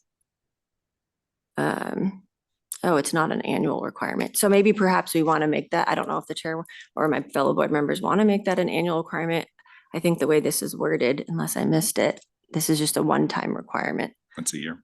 or once a year. I think the last one, once a year. Oh, and then the next one, right? A licensee must file a report once a year on or before February 1st of all your employees that have gaming. Yes. And so that's an annual, and I don't know if the chairman wants to make that, or if the judge thought, or if we want to consider making that a quarterly requirement or leaving it at once a year, which I would be open to what my colleagues want to do with that. So that would be my feedback on doing that. So again, you know, I'm relying on a lot of input from staff about how these things persist, that there are moments in time where, such as today, when we have everybody before us in good faith. And then there is a little bit of progress, but it fades. And I just, from an accountability standpoint, my gut tells me every quarter is potentially not often enough. And when we talk about, for example, the slot system, I don't view that as binary, meaning, you know, on any given, you can be, utilize the slot system, but there may be multiple violations that occur related to the slot system. So that's something that we'd want to know on a regular basis. So it's not just a matter of, oh, we comply, check, right? The slot system is very, detailed. There's a lot of levels to it, and there's a lot of opportunities, frankly, for violations of the act in terms of administering the slot system. So all I'm suggesting is some mechanism of, frankly, heightened accountability. And it's just a report. It doesn't need to be, per se, great detail, but just so that we can do it on a regular basis. If the will of the board is quarterly and we can have that level of accountability on a quarterly basis across all of these items, then that's the will of the board. But it feels like, at least at first, perhaps maybe year one, we could do every 30 days or every 60 days, just to report, to understand. And so that, on a monthly basis, there's a trust but verify, and we can follow what you're doing. I'm not trying to make busy work for your client. But I think given the severity and frequency of the items in question, it does require a much closer level of, accountability and management. Whether that's 30, 60, or 90, we can talk about it, but that's my concept around wanting something on a more frequent basis. So I think that the function you're talking about, the investigation, the enforcement function, well, not the enforcement function, the investigation and reporting function is what Bailey does. So my perception is that when they do their quarterly reports, they would look to see, are you using the online slot system? Or have there been reports that haven't been coming out? And I think that our feedback comes from Victoria says, hey, I'm not getting the slot reports, and so I can't do the taxes. And so she's the person in the second condition that's going to let us know that for some reason that the first condition isn't being met, for example.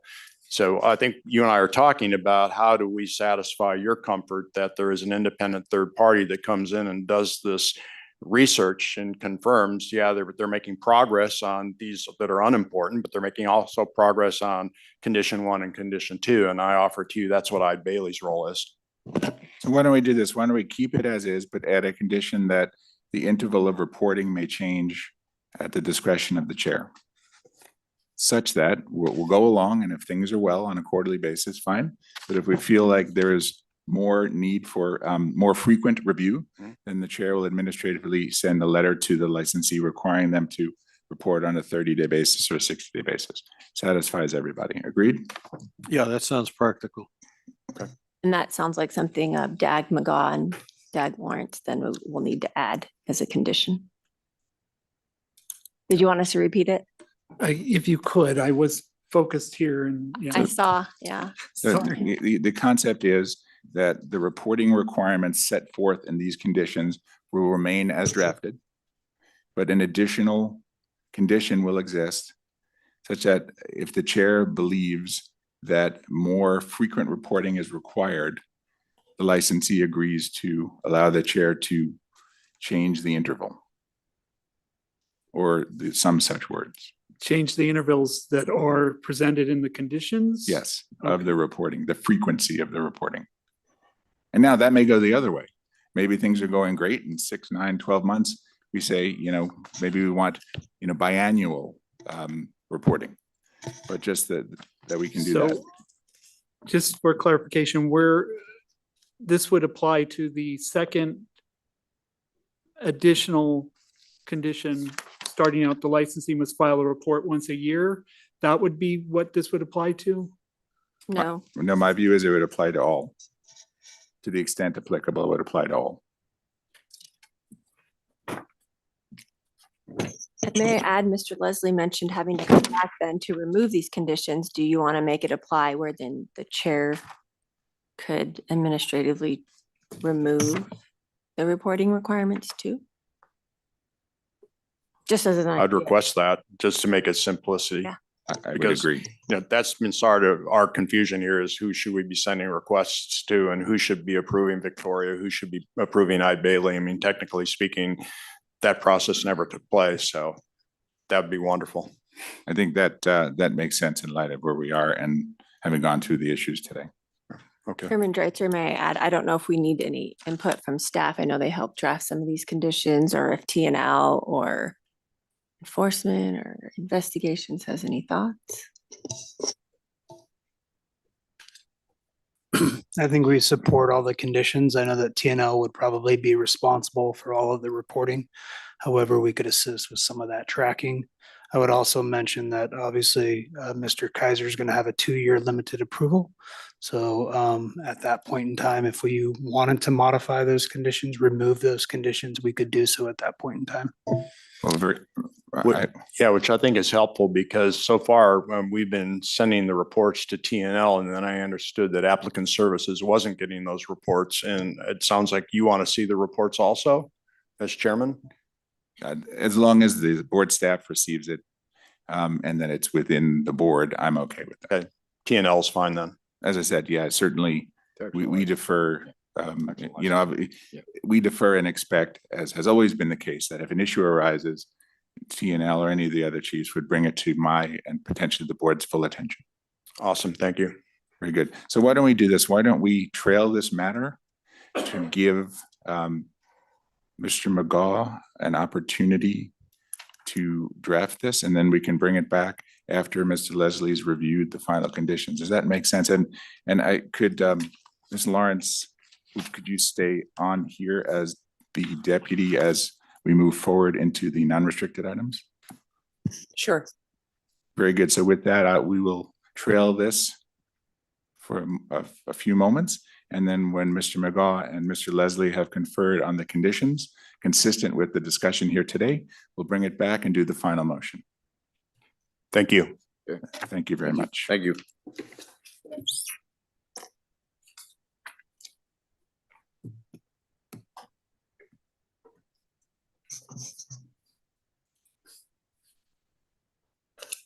Okay, with that, we are going to take a 15-minute break.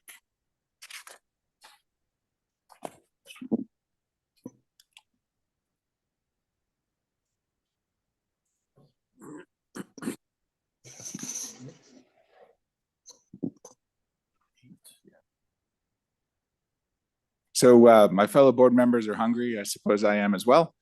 We are now at 1:39. We will take a recess until exactly 2:10. Okay, and we'll continue. My apologies for those people who are here for the 1:30.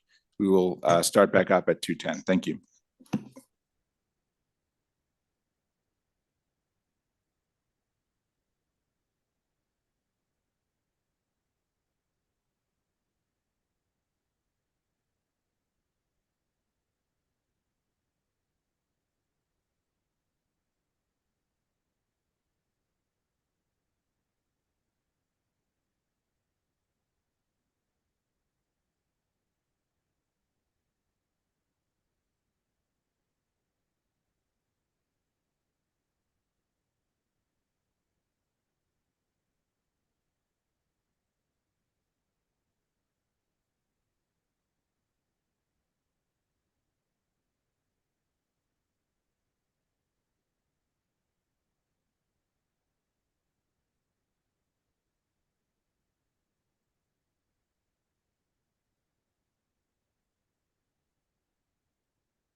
We're going to get started in the next 2 minutes. My apologies to those who've been waiting.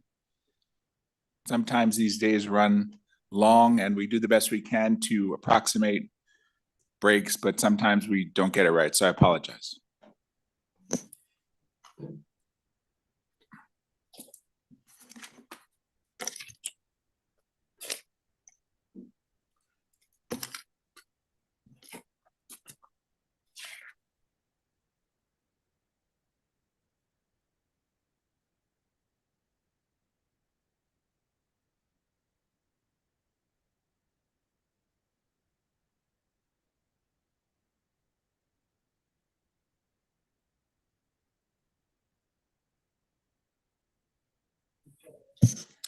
I need 2 members.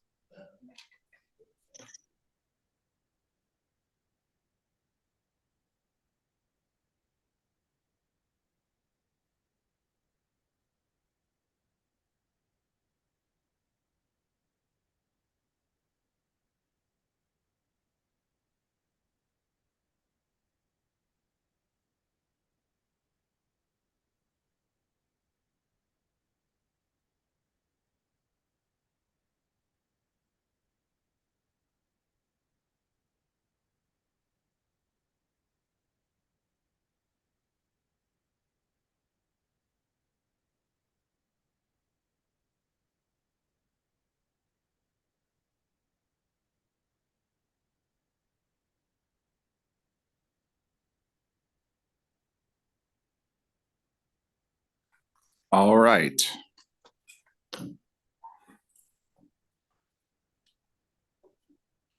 All right, again, before we're on the air. On the air? Okay, on the air. Good afternoon, everybody. We're back on the record for what is our 1:30 calendar. Again, our apologies for the delay in timing. Our first item of business this afternoon is a consideration of the matters on our restricted consent agenda. The board's investigation agents have worked up detailed files on each of these agenda items, and reports have been submitted to the board members. No areas of concern, of interest or concern were uncovered during the investigations. And because I am not aware of any questions or issues with any of these items, appearances by the respective applicants were waived for this meeting. Madam Secretary, please read into the record the items on today's restricted consent agenda. Restricted number 1 is the application of Drunk Puppy LLC doing business as Wild Horse Bar and Grill for a restricted gaming license. It is also the application of Levi Latham for licensure as a member and manager. Restricted number 4 is the application of Golden PT's Cadence Sunset 85 LLC, excuse me, doing business as PT's Gold for a restricted gaming license. It is also the application of Golden Tavern Group LLC for licensure as a member and manager.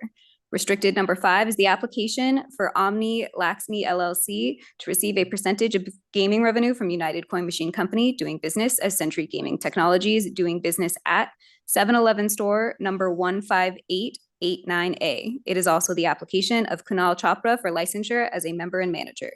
Restricted number 6 is the application of Jet Gaming LLC doing business as Terribles Gaming, doing business at Whiskey for a restricted gaming license.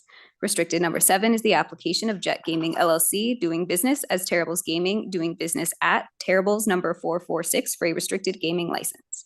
Restricted number 8 is the application of Golden Route Operations LLC doing business as Golden Route Operations, doing business at Mom and Pop's Liquor for a restricted gaming license. Thank you, Madam Secretary. Is there any discussion on these items? None by me, thank you. No, none for me. Thank you, Chairman. Very good. Then would either of my colleagues care to make a motion? Yes, Chairman Dreitzer, I move to recommend approval of restricted agenda items number 1, 4, 5, 6, 7, and 8 on the restricted consent agenda as read into the record by Madam Secretary pursuant to the following condition for restricted agenda item number 7. The surveillance system and/or mirrors must be inspected and approved by the Nevada Gaming Control Board Enforcement Division within 60 days of issuance of the state gaming license and thereafter be maintained at or above the standard that is approved. Very good. Thank you. Madam Secretary. Member Assad? Aye. Member Sandal? Aye. Chairman Dreitzer? Aye. The motion passes. With that, we'll move to restricted item number 2. Madam Secretary, please read that into the record. Restricted number 2 is the application of OVT Holdings, Inc., doing business as Old Vegas Tavern for a restricted gaming license. It is also the application of James Slark for licensure as a shareholder, director, and officer. Well, very good. Good afternoon. Thanks for your patience today. Mr. Donato, hello. Good afternoon, Mr. Chairman, members of the board, Madam Secretary Jeff Donato. For the record, I'm an enrolled agent, and with me today is Mr. James Slark, the applicant. Also, at the request of the board, Mr. Fred Slark is here today as well. With your permission, Mr. Chairman, I'd like to give just a brief overview of the application, a little bit of background, and then we'd be glad to answer any questions you may have. That will be fine, Mr. Donato. Thank you. Thank you. By way of background, the applicant appeared before the board and the commission in December of 2024 and was approved to hold a restricted gaming license for a grandfather supper club known as Old Vegas Lounge, which operates 15 machines. In addition, the applicant was approved as a key employee for Old Vegas Tavern and Rush Hour Bar and Grill, and he's currently serving in the key employee position at both locations. Rush Hour Bar and Grill, however, is in the process of being acquired by a third party, and once that transaction is complete, the applicant will no longer serve as a key employee at that location. The application before you today seeks approval for the applicant to transition from his role as key employee of Old Vegas Tavern to becoming the sole owner of the business. If approved, the gaming license for Old Vegas Tavern would be held by a corporation where the applicant is the sole shareholder, officer, and director. Old Vegas Tavern is approximately 4,356 square feet tavern that operates 15 slot machines, all of which are embedded into the bar top. The local licensing applications for Old Vegas Tavern were submitted with Clark County on or about December 17th of 2025. If the state gaming license is approved, the intent is to work with the county to finalize the local licenses and complete the change of ownership within approximately 30 days from the NGC's approval or by the beginning of March. Although the applicant would hold the state gaming license through his corporation, he has entered into a participation agreement with Golden Route Operations, which will serve as a slot route operator for this location. This structure ensures the gaming operations will be conducted in compliance with regulatory requirements following the change of ownership. Consistent with this structure, the applicant has reviewed, understands, and accepts the condition that Mr. Fred Slark shall have no involvement in or influence over the operations of the business.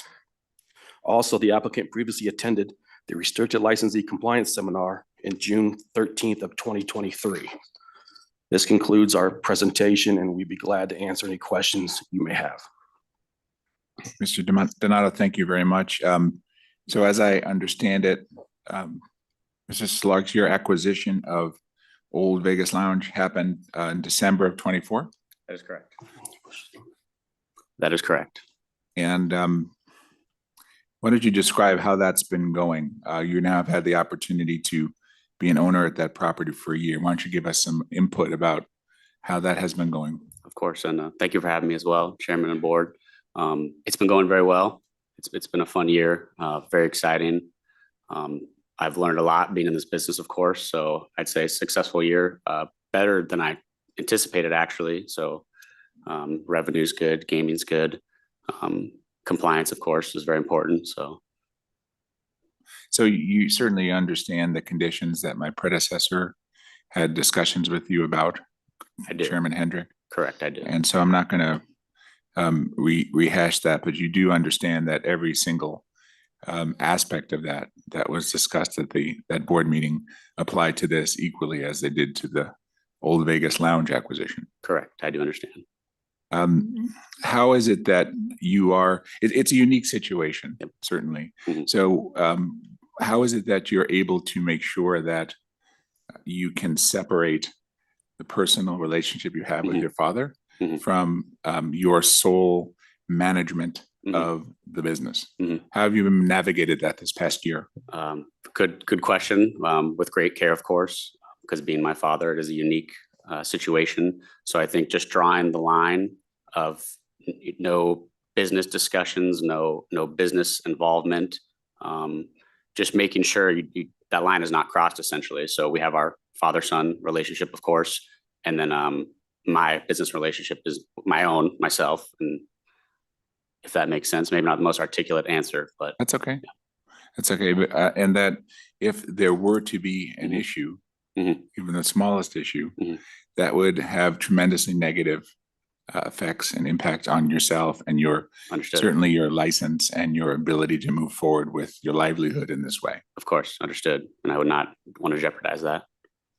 Do you feel, for the record, I'm looking at the financing arrangement you have as to both properties. Certainly there's a note and you make regular payments. Can you say on the record that you've been on time with all the payments so far? My first payment, I believe, I want to make sure I was correct. I don't believe I made that first payment on time, and that was a human error. So I don't have an excuse for that of the first sale. But I'm very aware of my schedule for that, and I need to stick to that. So I believe that's due every April, speaking to the Old Vegas Lounge property. So that is a once a year payment. The Old Vegas Tavern acquisition payment will be a monthly payment. So that needs to be correct as well. So I'll make sure to follow that. Explain to me why we shouldn't be concerned about the financing from the perspective of you financed a substantial portion. I won't go into any of those details, but there is a large note owed to your father, the individual who can have nothing to do with this. So explain why we should not be concerned about that. It's all me, and I have taken great precautions to make sure I'm financially prepared for the situation. So using my current location, building up revenue, and making sure that I save for the rainy day, I guess I would say. But I am feel financially sound, being able to pay the note, operate the businesses, and not have to rely on anybody else for that, of course. So you feel like you'll be able to pay it, of course, with the proceeds from your first location and now the tavern as well? Correct. Acquiring the tavern with the revenue. Correct. Okay, very good. Are there any other family members at all involved with either of these businesses? No, my sister, just for the record, she helps me with bookkeeping, but that's it. Okay, very good. Well, I wanted to have you here today so we could have this discussion and renew the commitment that you made over a year ago. It's strong, if not stronger than ever, because now there's even more at stake. Correct. Right, because you have two properties instead of one. Correct. And then it looks like the third property, Rush Hour Bar and Grill, is in the process of being sold. That is correct. What's your understanding of when that sale will be complete? My understanding, and the applicant is actually coincidentally working with Jeff as well to get his application finished. My understanding, I don't have a concrete answer of when they would be finished with that. I think the third party was going through some financial, moving their finances around to be able to make that deal happen. I believe it is in escrow. So the goal is to reach, I believe Fred was given a deadline. So the goal is to make sure everything is wrapped up before then, of course. Thank you. Maybe Mr. Donato has some insight on that, since it's the same. So my understanding, Mr. Chairman, is that there was a prior purchaser of the business that fell through. I believe was the landlord. So there was some delay on that part there. Put it back out in market, found another buyer for this. That buyer, interestingly enough, has been securing his financing and is doing a Rob's rollover, very similar to what we did for the Brass Tap, which took additional time to secure that financing. My understanding, however, that has been secured. They have entered into a contract that's been signed. The money is in escrow, earnest money deposits in escrow. I believe they have a 60-day due diligence period. When that expires, I think they're early on in that due diligence process. And then I have not started the application yet. They have not came to me to start the process for the application. Upon expiration of the due diligence period, we would start the application, which could take 45 days or so to get the application in order to better submit. So that's a kind of a timeline on when we're looking. Okay, I appreciate that. And certainly the board is watching that sale with great interest. So if you could keep us updated on a regular basis, as you have been, we would appreciate it. Yes. What went into your decision, Mr. Slug, to not acquire that property along with the other two? To not acquire it, I'm very happy with the one I have now. And it's the spiritual sister property to Old Vegas Tavern and Old Vegas Lounge. So it made a lot of sense as those two stay together. So that was kind of my reasoning for that. I'm not sure I quite want to take on a third property. So I'm happy to, let my father go on his own with that sale of that property. And I'm very satisfied with the two and feel comfortable sticking with that. And for clarification, Mr. Chairman, I believe the original intent was for Mr. James Lark to acquire all three. In fact, we had formed an entity for him to acquire that third location. During that process, however, the landlord asserted its right of first refusal and moved forward for that location. At that time, Mr. James Lark believed that that was probably a blessing in disguise because he's fine with the two location he has without taking on that third location. So the original intent was for him to acquire all three. And then along that way, that changed because of the landlord. I appreciate that. And I believe, in this context, knowing your limitations or your comfort level is admirable and shows good judgment. So I can tell you, I appreciate that you're here today. And I am satisfied that you will continue to act in accordance with our requirements, which have been discussed both at the prior hearing and this hearing. And I'm prepared to support your application for the acquisition of Old Vegas Lounge. Thank you very much. Judge Assad. Thank you, Chairman Dreiser. Mr. Donato, nice to see you again, as you too, Mr. Slark. Good to see you. Likewise. I remember the case from, what was it, December, I guess, of 2024? That's correct. You were back here, and I'm sure you're aware of all the stipulations and conditions and concerns that we had back then, and the chairman has enunciated here today. So he's covered all the territory. So I don't have any particular questions. I'm in support of your application also. Thank you, Judge. Thank you very much, Judge Assad. Member Sindall. Yes, thank you for being here, Mr. Donato and Mr. Slark. I reviewed the your hearings before the board in December 2024. And I did note that you got quite the stern warning from Chairman Hendrick, and as the Chairman Dreitzer just reiterated, we have a condition here similar to that, and you understand that, and it sounds like that's been belabored enough. Is that correct? That is correct. Okay.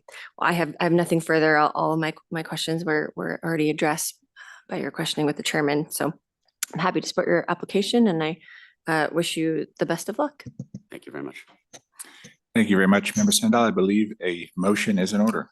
Yes, Chairman Dreitzer, I move to recommend approval of restricted agenda item number 2 as read into the record by Madam Secretary Rupert pursuant to the following condition for West Shower 3. Frederick William Slark shall have no involvement or influence whatsoever, directly or indirectly, in the operations of OVT Holdings, Inc., doing business as Old Vegas Tavern.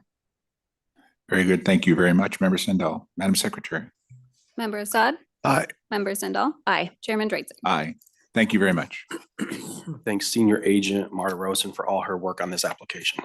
Very good. Thank you very much, Mr. Donato. Mr. Slark, good luck. Thank you very much.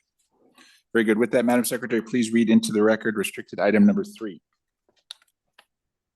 Restricted number 3 is the application of West Flamingo Inc. doing business as XO Liquor for a restricted gaming license. It is also the application of Mohamed Sito for licensure as a shareholder, director, and officer. Very good, sir. Please approach. Thank you. Thank you for being here. Please state your name for the record. Yes, sir.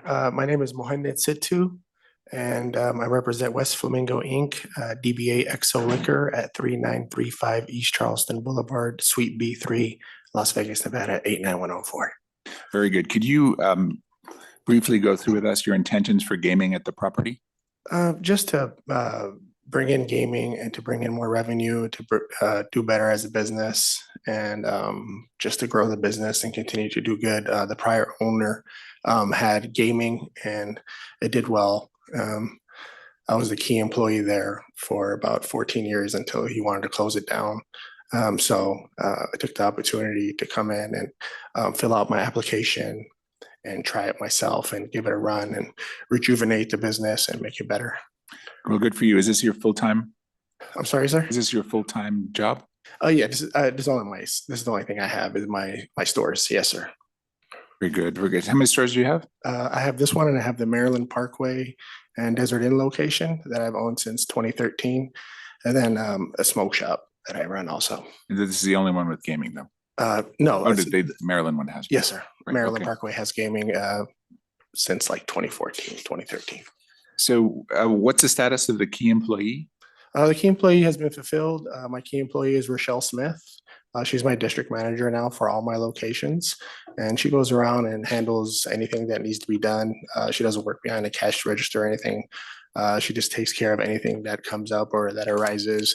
And yeah, she's like my district manager, and each store has their own manager and assistant manager as well, sir. What's your process for moving forward with machines? I'm sorry, sir.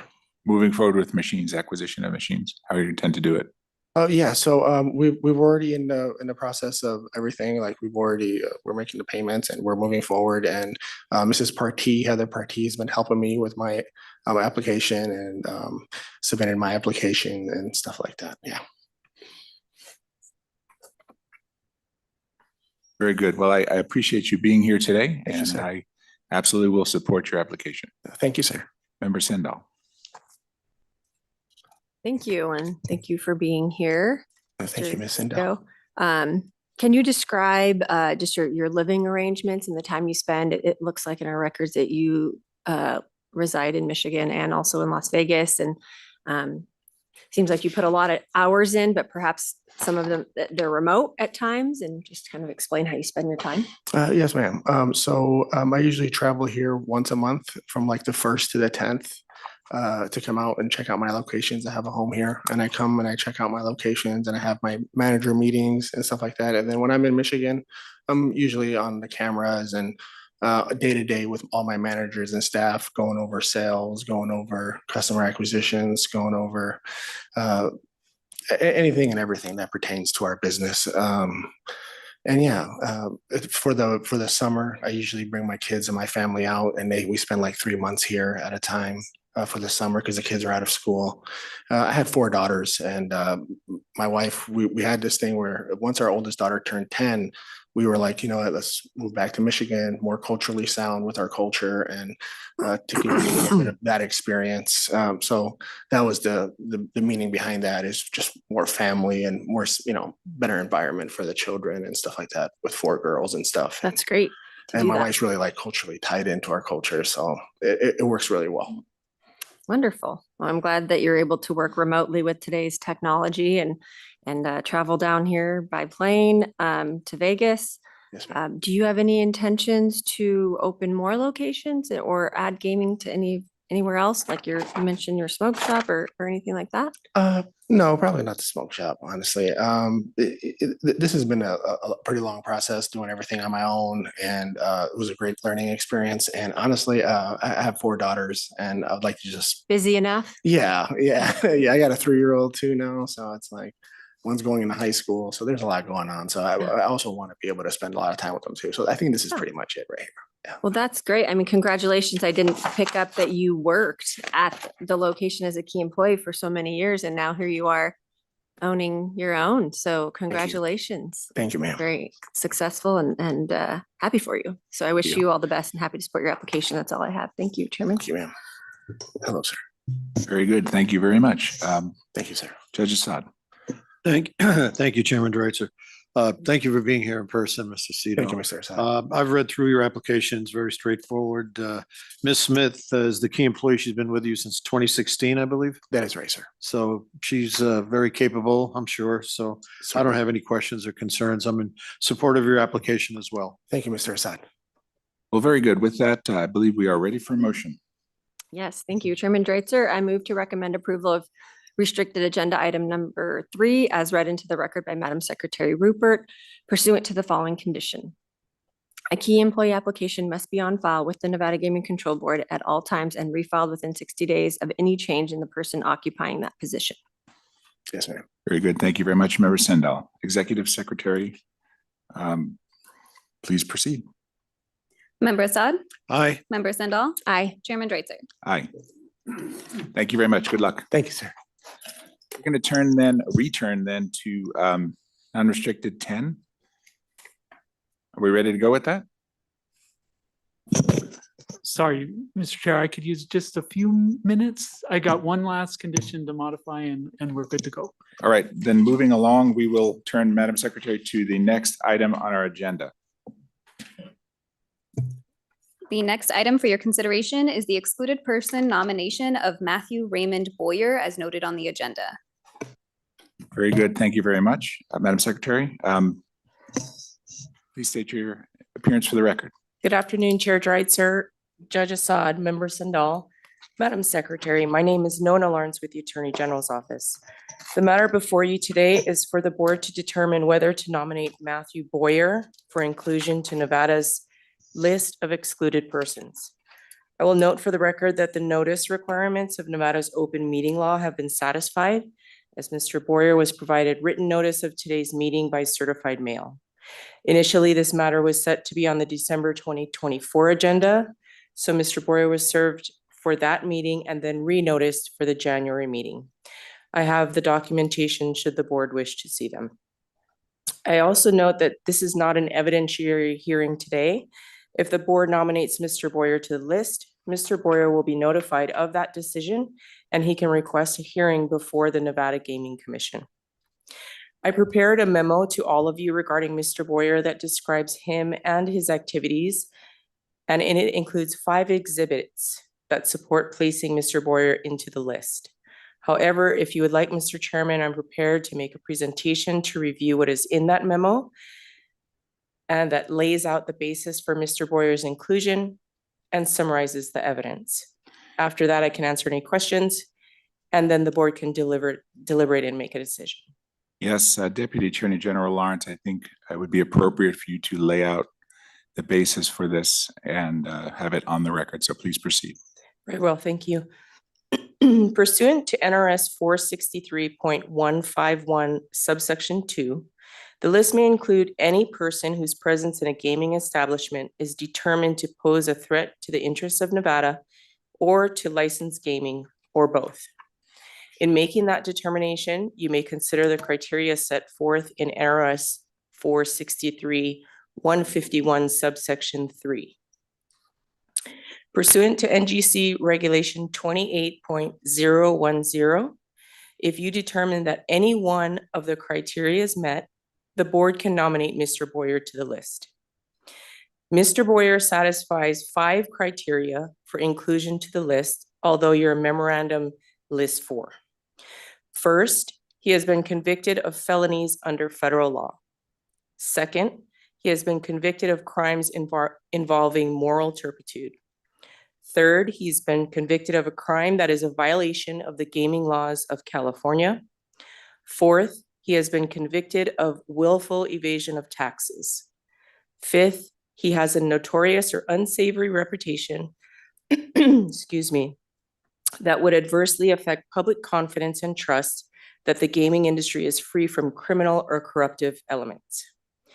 Before I get into the specifics supporting Mr. Boyer's inclusion, I want to generally describe Mr. Boyer's activities, which are detailed by Enforcement Agent Penley's in his affidavit, Exhibit 1, and also drawn from various exhibits in your packet.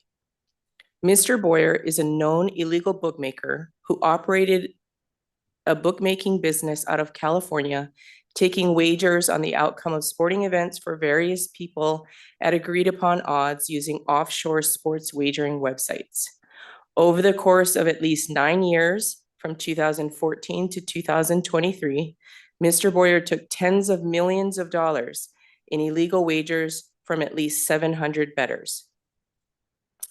Further, Mr. Boyer frequented Las Vegas casinos and used illicit proceeds from his illegal bookmaking business to gamble and pay off casino markers. Mr. Boyer also solicited new customers from casino marketing hosts at the casinos he frequented, sometimes offering a commission or gratuity for customer referrals. Mr. Boyer also admitted that he solicited valets and other casino employees to feed him clients in return for a fee. Mr. Boyer became known to many when the interpreter for Los Angeles Dodgers pitcher Shohei Ohtani was arrested for theft. Ippei Mizuhara, who was a close friend and employee of Ohtani, was convicted of stealing at least $17 million from the pitcher and using it for wagering on sports. The illegal bookmaker that Mizuhara used to wager was Matthew Boyer. According to the stipulated facts in Mr. Boyer's federal plea agreement, as well as Mr. Boyer's various interviews with the press, Mizuhara wagered in excess of $324 million with Boyer, ultimately losing just under $41 million. With that general description of who Mr. Boyer is, I'll turn to how Mr. Boyer satisfies each criteria for inclusion to the list. First, Mr. Boyer has been convicted of felonies under federal law. On May 13, 2024, Mr. Boyer entered into a plea agreement with the U.S. Attorney's Office, where Mr. Boyer pled guilty to operating an illegal gambling business in violation of 18 U.S.C. Section 1955, transactional money laundering in violation of 18 U.S.C. Section 1957, and subscribing to a false tax return in violation of 26 U.S.C. Section 7206, subsection 1. Those crimes are felonies pursuant to 18 U.S.C. Section 3559 and 26 U.S.C. Section 7206. Evidence in support of this is a certified copy of the plea agreement, which is Exhibit 2 in your packet. You can see that the plea agreement provides the factual support for Mr. Boyer's plea. Mr. Boyer was sentenced to 1 year and 1 day in federal prison on August 29, 2025, and was also ordered to pay approximately $1.6 million in restitution immediately to the IRS. A certified copy of the judgment is included in your packet as Exhibit 3. He began serving his sentence on October 10, 2025. These federal felony convictions satisfy NRS 463-151, subsection 3A, as a basis for placing Mr. Boyer on the list. Second, Mr. Boyer was convicted of a crime involving moral turpitude. Mr. Boyer's conviction for the crime of subscribing to a false tax return in violation of 26 U.S.C. Section 7206, subsection 1, is a crime involving moral turpitude. Generally, in Nevada, a crime involving moral turpitude is characterized by dishonesty, fraud, lying, cheating, or stealing. These crimes must involve a malicious, willful, or reckless intent to do wrong, not just an accident. Through the plea agreement, Mr. Boyer admits that he knowingly and willfully falsely reported his total taxable income to the IRS on his tax returns for tax year 2022, and that there was approximately $4 million in unreported income. With that, NRS 463-151, subsection 3A is again satisfied as another basis for placing Mr. Boyer on the list. Third, Mr. Boyer has been convicted of a crime which is a violation of the gaming laws of California. Mr. Boyer's federal conviction of operating an unlawful gambling business in violation of 18 U.S.C. Section 1955 is a crime in which is a violation of the gaming laws of California. Specifically, pursuant to Mr. Boyer's plea agreement, Mr. Boyer agreed that he operated his business in violation of California Penal Code Section 337, subsection A, which is prohibiting bookmaking within the state of California. With that, NRS 463.151, subsection 3A is satisfied as another basis for placing Mr. Boyer on the list. Fourth, as mentioned previously, Mr. Boyer has been convicted of subscribing to a false tax return in violation of 26 U.S.C. Section 7206, subsection 1. With that, NRS 463-151, subsection 3B2 is satisfied, willful evasion of taxes.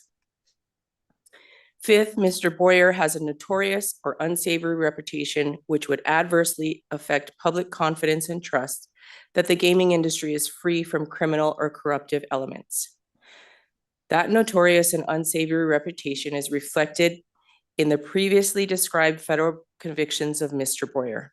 And notably, those convictions stem from Mr. Boyer's activities as an illegal bookmaker in California and Las Vegas using proceeds from illicit activities at Las Vegas casinos. The notorious and unsavory reputation is also reflected in the Nevada Gaming Control Board complaints against multiple licensees in 2025. These complaints stem generally from the licensees allowing Mr. Boyer to wager on their properties without adequately verifying his source of funds as required by Title 31. Both complaints and settlements were referenced and linked in your memorandum on pages 6 and 7. Finally, Mr. Boyer's notorious and unsavory reputation is reflected in numerous media reports and a DOJ, a Department of Justice press release describing his activities. Mr. Boyer admits to transporting the proceeds of his illegal bookmaking business to casinos all over the world, including in Las Vegas.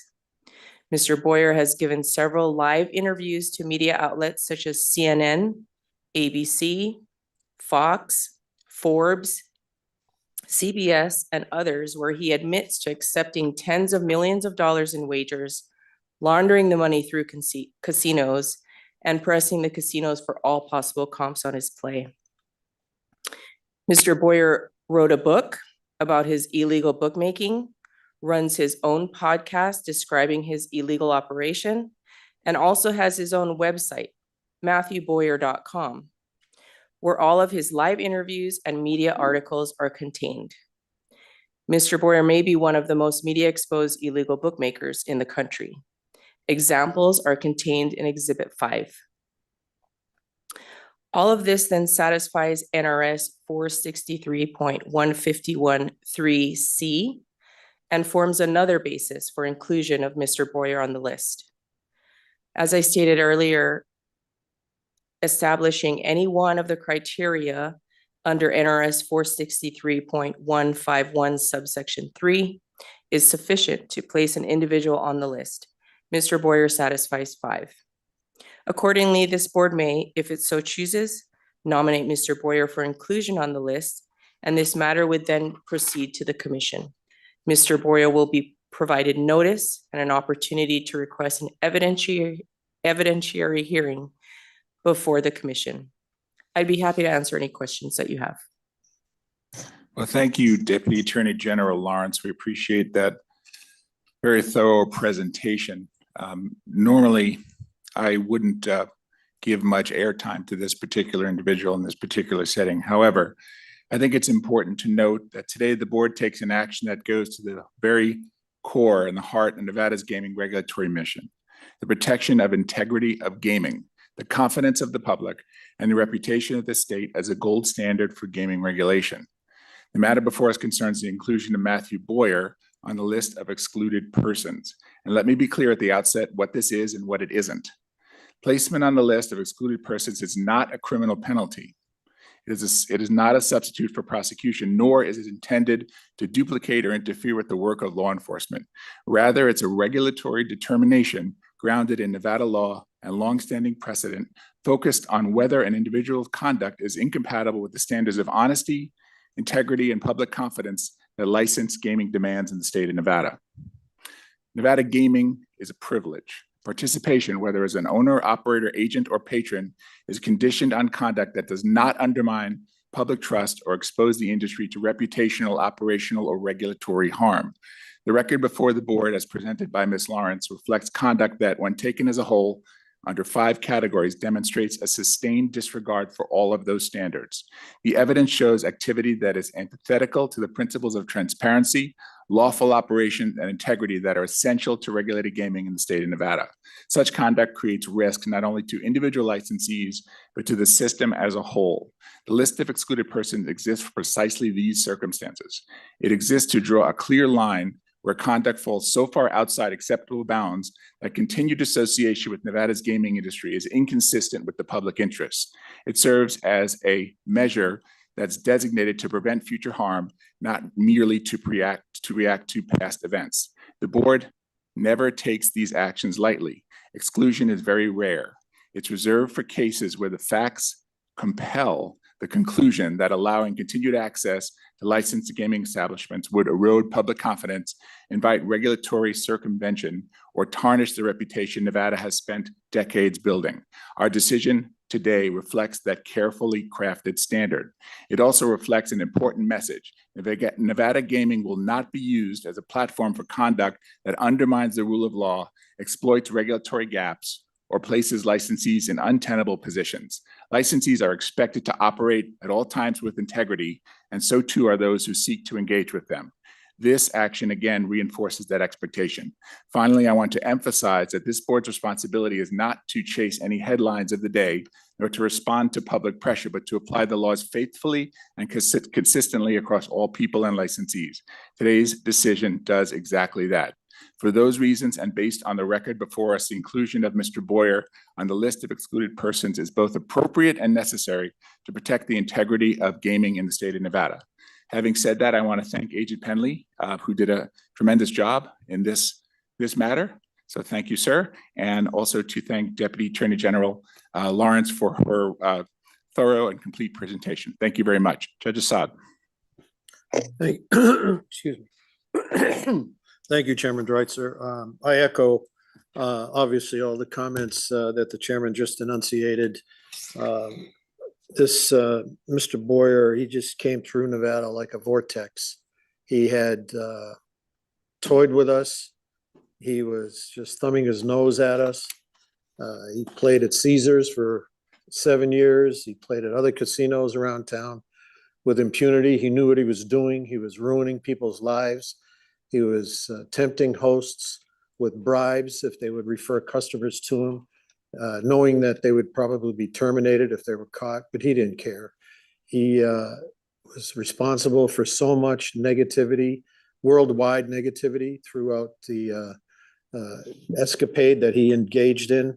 So I would like to thank former Chairman Kirk Hendrick and Chief Torgerson for agreeing to my request initially to submit Matthew Boyer's name along with Wayne Nix's name, the other bookie, to our enforcement division to prepare an application to the Nevada Gaming Commission for approval to place both of these individuals into the so-called Nevada Black Book, so that they will never again be able to enter a Nevada casino and engage in money laundering, which is exactly what they were doing. Make no mistake about it. This was money laundering, pure and simple.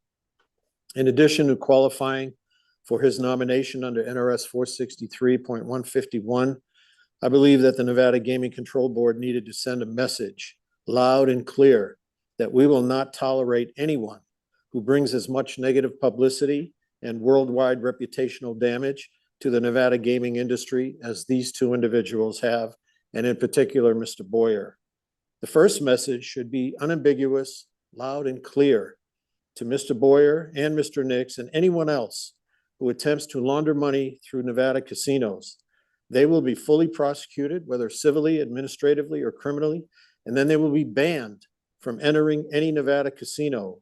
The Nevada Gaming Control Board will use every tool in our toolbox to protect and maintain the integrity and reputation of Nevada's gaming industry.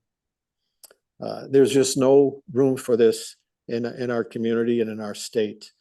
The second message should now be very clear to all Nevada gaming licensees that we will hold them accountable and responsible for lax oversight, whether it be from gross negligence or institutional willful ignorance or just plain stupidity.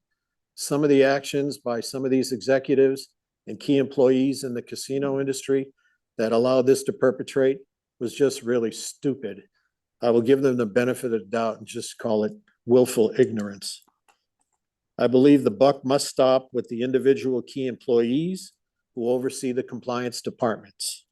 In addition to the multi-millions of dollars that Mr. Boyer and Mr. Nix have caused several casinos to be fined by the Nevada gaming regulators, they have caused several key employees to be separated from their employment from various casinos because this board has lost confidence in those employees that turned a blind eye to what was going on right under their noses. It is also important that Mr. Boyer and Mr. Nix be placed in the Nevada Black Book by the Nevada Gaming Commission to also send a strong message to the federal government and federal politicians that we can clean up our own dirty laundry. And there's no pun intended there. There is no need for a federal gaming oversight commission, and there is no need to have a federal gaming tax to pay for such a commission, as been talked about by several federal senators and other employees of Congress. Mr. Boyer took advantage and preyed upon the addiction of Ippei Mizuhara, as Ms. Lawrence has enunciated. He was Shohei Ohtani's interpreter, and he had access to all that money that Shohei Ohtani made from the Dodgers. Mr. Mizuhara was a compulsive degenerate, a highly addicted gambler with access to millions of dollars belonging to Ohtani. Mr. Boyer acted like a heroin drug dealer with no moral compass who kept on providing the heroin user until the drug addict died. And now he is already talking about his infamous actions to various media outlets to promote his book about this tragic saga. He is also hoping for a movie deal upon his release from prison in a few months. Now, he only got about a year in prison, and he'll be out probably in 7 or 8 months because of good time behavior. And ironically, the drug user, the addicted gambler, Ippei Mizuhara, got about a 4-year prison sentence. So I don't know how that works out, but the drug dealer gets a year, the drug user gets 4. I would like to thank Senior DAG Mike Soms and Deputy Attorney General Nona Lawrence, along with Agent Penley and Chief Torgerson, for all their hard work and for presenting a comprehensive and compelling application for nomination regarding Mr. Boyer's admission to Nevada's list of excluded persons under NRS 463-151. This will hopefully send a clear message to others like Mr. Boyer and to key casino executives and key employees that they will be held individually, and I repeat, individually responsible and accountable, including loss of employment. The days of just fining the casinos, the licensees, are over. We will hold individuals personally responsible. That has not been the case in the past, but it will be the case if anybody else tries to disrupt and destroy the reputation of the Nevada gaming industry. Individuals, particularly in the compliance departments, the head of compliance, and any VPs or other top executives that oversee compliance, we will hold them personally accountable. So I thank you, Ms. Lawrence, for your presentation, and thank you, Chairman, for that. Thank you very much, Judge Assad. Member Sendall. Thank you.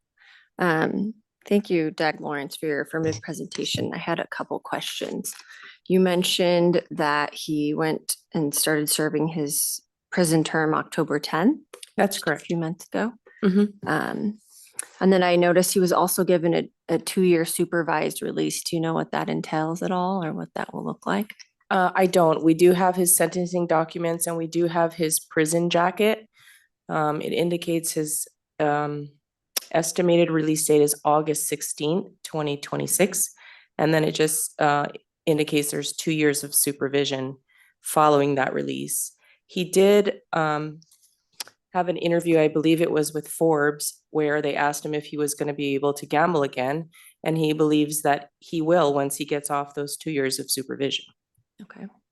My other, I guess maybe another good reason to put him in on the list of excluded persons here in Nevada.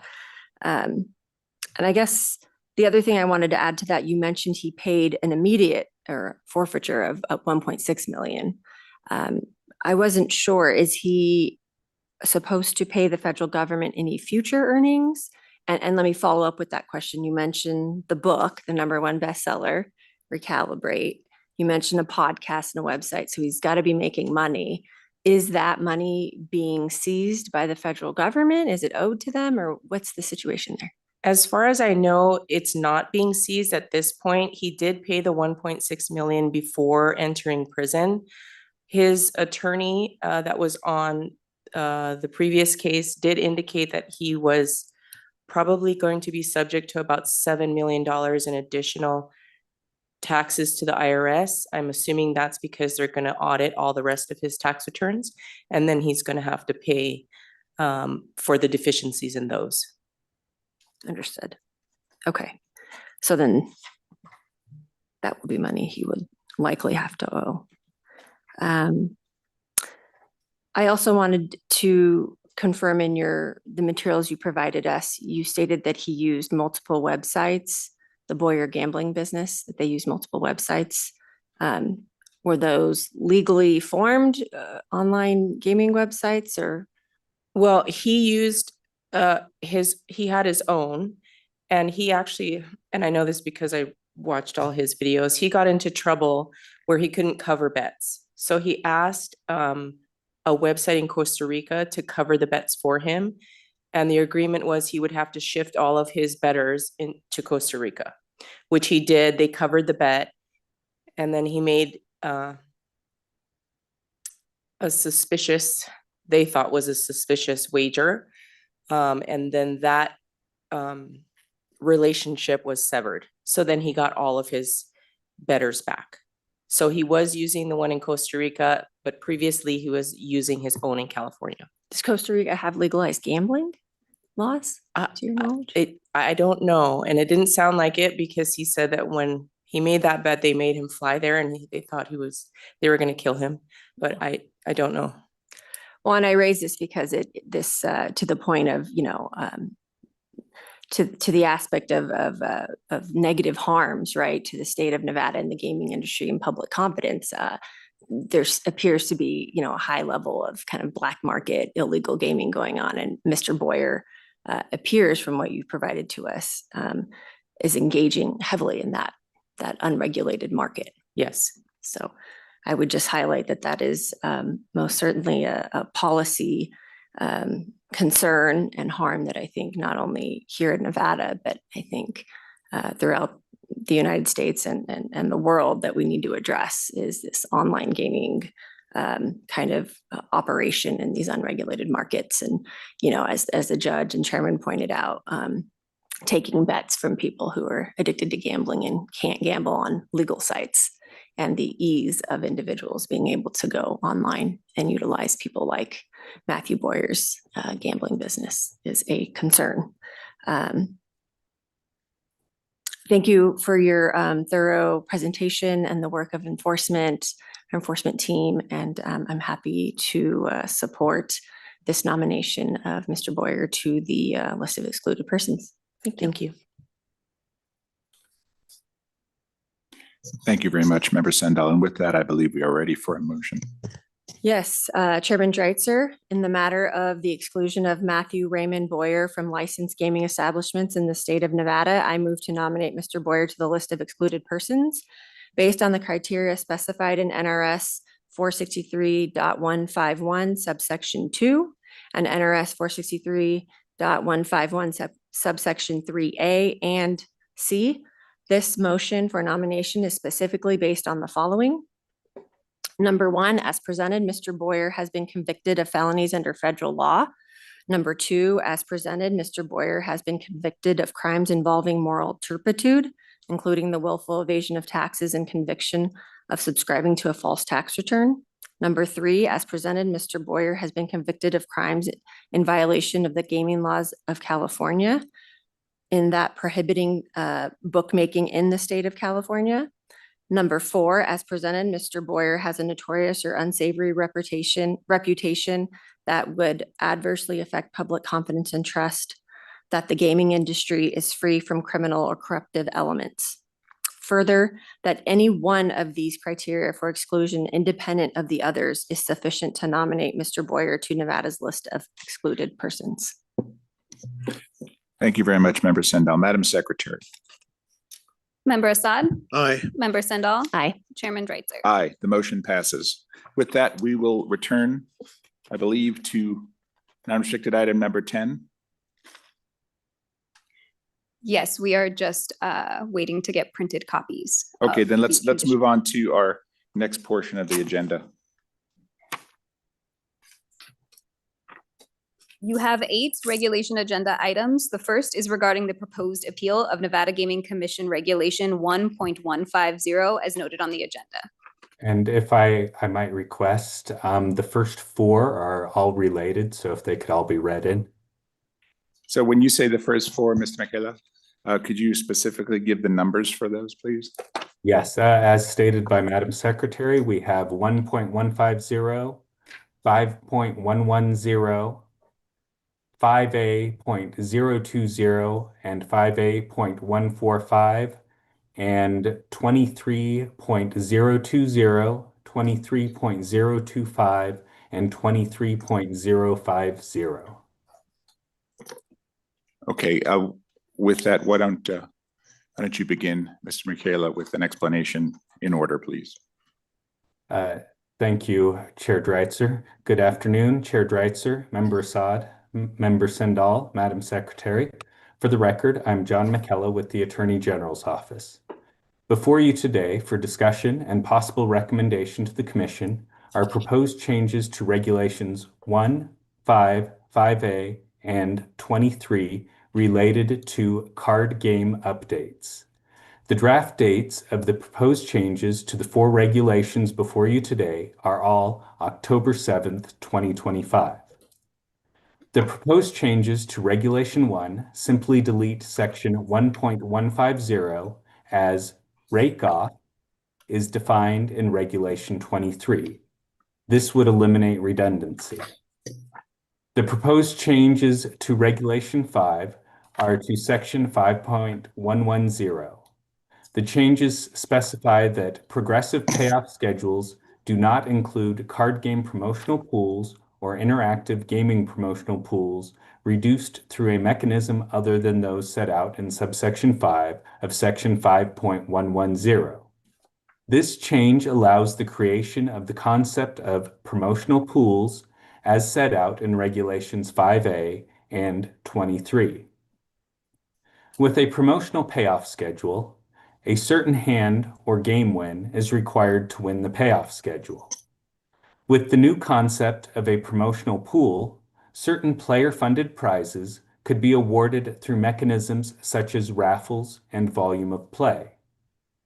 While the concepts of progressive payoff schedule and promotional pool are closely related, it was helpful to the Audit Division to have both concepts to ensure non-progressive pools, which may award set prizes, including tournament entries, are not forced into a progressive box.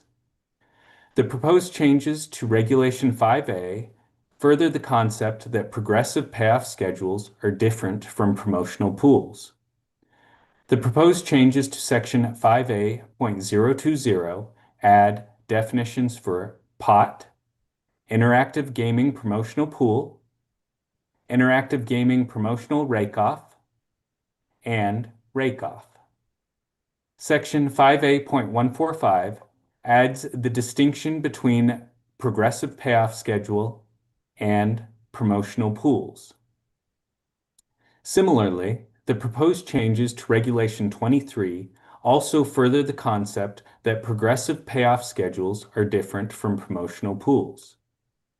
Section 23.020 adds a definition for card game progressive, which contains the distinction with promotional pools, and also adds definitions for card game promotional pool and card game promotional rake-off. Section 23.025 specifies a separate drop box is required for promotional pools. Section 23.050 specifies that promotional funds shall not be commingled with other funds. The drafts before you today are for possible recommendation of adoption to the Commission. You may make this effective upon Commission adoption. I am happy to answer any questions you may have, and I would note that Rusty LeBlanc, Chief of the Audit Division, should be there to answer any questions as well. Thank you. Thank you, Senior Deputy Attorney General. We'll turn to Chief LeBlanc. Chief, if you could offer to us your perspective on these changes, why they're necessary, and what they'll effectively do in terms of your ability to manage the audit process. Thank you, Chairman. For the record, Rusty LeBlanc, Chief of the Audit Division. Member Sendall, Judge Assad, Madam Secretary, I'd like to take a few minutes to explain why Regulation 1, 5A, 5110, and 23, particularly as they relate to promotional funds, are being amended and what these changes are intended to accomplish. Under the prior framework, many promotional fund mechanisms were effectively treated as progressive payoff schedules, even when they did not function like true progressives. In practice, that meant marketing promotions were sometimes regulated like jackpots, which created confusion, additional compliance burden, and limited flexibility without providing meaningful additional protections. The amendments address this by clearly separating promotional pools from progressive payoff schedules. Under the revised regulations, promotional pools are now clearly defined across interactive gaming and card games. These funds may be contributed by licensees, collected through promotional rake-offs, or a combination of both. Importantly, the regulations make clear that promotional funds must be returned to the players, must be used solely for promotional purposes, and are not revenue or compensation to the licensee. At the same time, true progressive payoff schedules remain fully regulated. If a promotion automatically increases over time or play and pays out according to a defined schedule, it is continued to be treated as progressive and remains subject to existing approval, accounting, and control requirements. What has changed is that promotions that do not operate that way, such as fixed payout for drawing winnings or to patrons based on specific amount of time of play, are no longer forced into progressive framework. From a regulatory perspective, these changes improve clarity and consistency. Promotional funds must still be segregated, tracked, and auditable, and the board retains full visibility into how these funds are collected and used. From the industry's perspective, the amendments allow licensees to design promotions that better respond to players' demand and marketing conditions while staying within clear regulatory guidelines. In short, the amendments reflect a simple principle: promotional funds are marketing tools, not jackpots. By clearly defining them and allowing flexibility within strong controls, the regulations better align with today's gaming environment while continuing to protect players. To provide a brief summary of what these amendments do and what they do not do, what this does, clarify the difference between promotional funds and true progressive payoff schedules, allow licensees flexibility to use promotional funds for a variety of approved promotions, improve consistency and clarity across card games and interactive gaming, maintain segregation, audibility, and transparency of promotional funds. What this does not do, does not eliminate regulatory oversight, does not allow promotional funds to become revenue or compensation, does not weaken player protections, and does not change how true progressives are regulated. And I'll be here to answer any questions that you may have. Thank you very much for that presentation, Chief LeBlanc. I wanted to ask, how did this come about? Was it that the promotional tools that licensees wanted to offer over time became more sophisticated? When did this become apparent that this clarification was necessary? Well, we've gotten feedback from the industry. We were having audit findings where licensees were actually doing these type of promotions where time of play, drawings and items like that, but it just didn't fit under the regulatory structure how we currently have it. And we evaluated it and we felt like, there's something we could still regulate, but still give licensees a flexibility to have these type of promotions. So we noticed it during audits. We had conversations with the licensees. This is something they were really looking to add and to have the flexibility to do. And so that's how it came about. And what was the time frame for that, would you say? Well, this started over almost 2 years ago. So just having discussions and having updates and stuff like that. So it's been going on for a while. Very good. So consistent with the notion of streamlining regulations, right, and making regulations such that they comport to the way in which licensees are doing things and operating at the speed of business. That's sort of the purpose for this. Exactly. Yes. Very good. I appreciate that and I support it fully. Member Sendall. Thank you, Doug McKellar and Chief LeBlanc, for your presentations. I reviewed these, I think, months ago with you, and I understand the background and the need, and I think your presentation explains that, and everything. At first, I was like, why are there so many different sections? But it makes sense in that you're removing, repealing a section, clarifying the definition under the in-house progressive payoff schedules. Right. Doesn't apply. So it's all necessary to make this amendment throughout our regulations and ensure it's reflected everywhere consistently. Yes. So I appreciate that. I don't have any revisions or amendments as presented, and I'm happy to support the proposed regulation amendments. So thank you. Thank you, Chairman. Very good. Thank you, Member Sendall. Judge Assad. Thank you, Chairman Dreitzer. Thank you, Chief LeBlanc and Senior Deputy Attorney General Michaela. It was a very, very good presentation. I just wanted to maybe clarify for lay people. We used to have promotional chips given to whales. Like you'd give a whale, say, a $5,000 promotional chip. Like To free come in play? and play, or give it to his wife, a gift card to go shopping at the forum shops or whatever. And how does this is not included in this change? No, at that all? does not included. What you're probably referring to is free play chips or tokens, and yeah, this doesn't have any impact with that. So what about when the casinos want to have a drawing? Players who play a certain amount of hands in blackjack, or every time they get a blackjack, they get a slip, and they put it in the turnstile, and you're eligible for a drawing later. Or every time you roll the dice and you hit aces or 12, they give you the same slip, and that goes in. So then they have the drawing later, and these kind of promotional. This doesn't include that either, does it? No, that if you're talking about table games, no. This would impact, I guess, for card games and interactive gaming, if their patrons are providing funds into this promotional pool and they do drawings and take funds from this promotional pool, it would be impacted.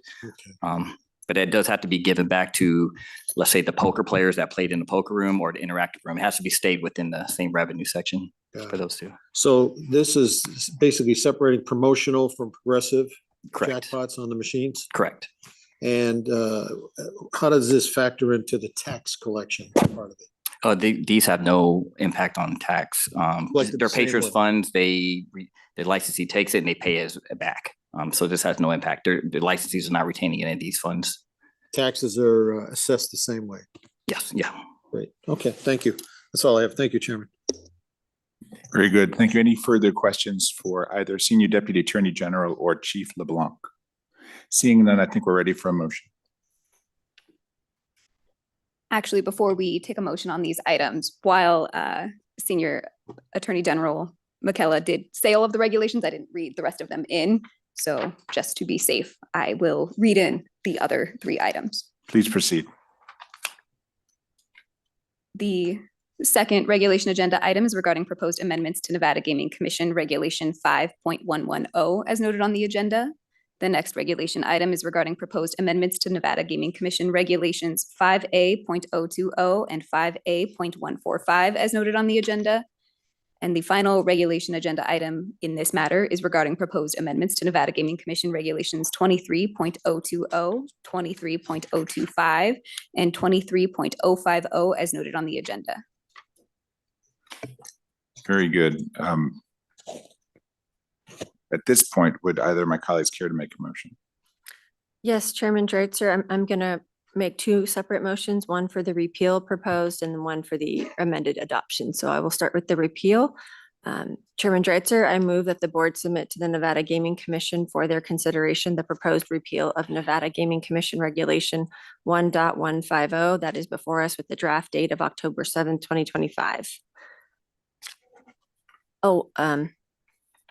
And that said repeal be made effective upon commission approval.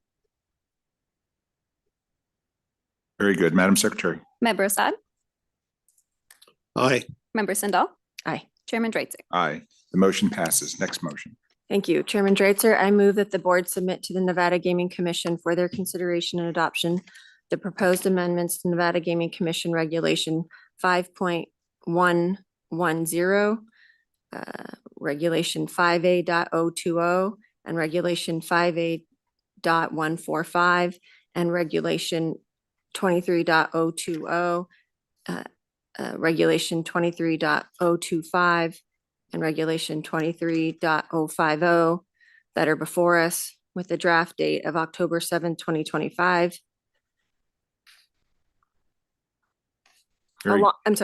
Along with the recommendation that the amendments become effective upon adoption. I'm done. Thank you.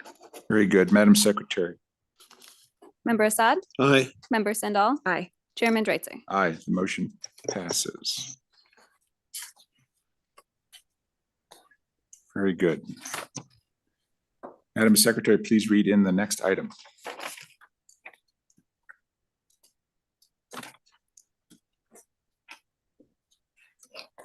The next regulation agenda item is regarding proposed amendments to Nevada Gaming Commission Regulations 1.155, 5.030, 5.040, 5.060, and 5.070 as noted on the agenda. Very good. We have a very busy Senior Deputy Attorney McGaw here to present these, so please present them. Thank you. Thank you. Good afternoon, Mr. Chair, members of the board, Madam Secretary. For the record, I'm Ed McGaw with the Nevada Attorney General's Office, here to present the proposed regulatory amendments read into the record by Madam Secretary. Before you today is a draft dated December 29th, 2025. These amendments, if approved, would become effective upon adoption by the Nevada Gaming Commission. The overarching goal of these proposed regulatory amendments is to standardize the language and to clarify the applicability of the certain sections addressed. First, the first proposed amendment would add a definition to Regulation 1 for registrant. This is modeled after the definition for registration. Next, the proposed amendment would modify the definition of registration found in NGC Regulation 1.155 to include registrations with the commission, not just registrations with the board. And lastly, the proposed amendments would modify regulations 5.030, 5.040, 5.060, and 5.070 to clarify that the requirements of those sections apply to both registrants and persons found suitable by the commission. This is like a housekeeping matter. It doesn't substantively change anything, but it clarifies the applicability of those sections. With that, I conclude my affirmative presentation. I'd be happy to answer any questions the board members may have. Yes, I have a question. Mr. McGraw, how did this come about at this time? It seems like this should have been something that might have been done a while ago. It has been discussed over the years here and there as issues have come up, but I mean, there's never been a real issue, but it's kind of like, oh, we've noticed this in the reg doesn't say this or that. I think this is the first time that we've actually, or the board has decided to actually take action to fix this.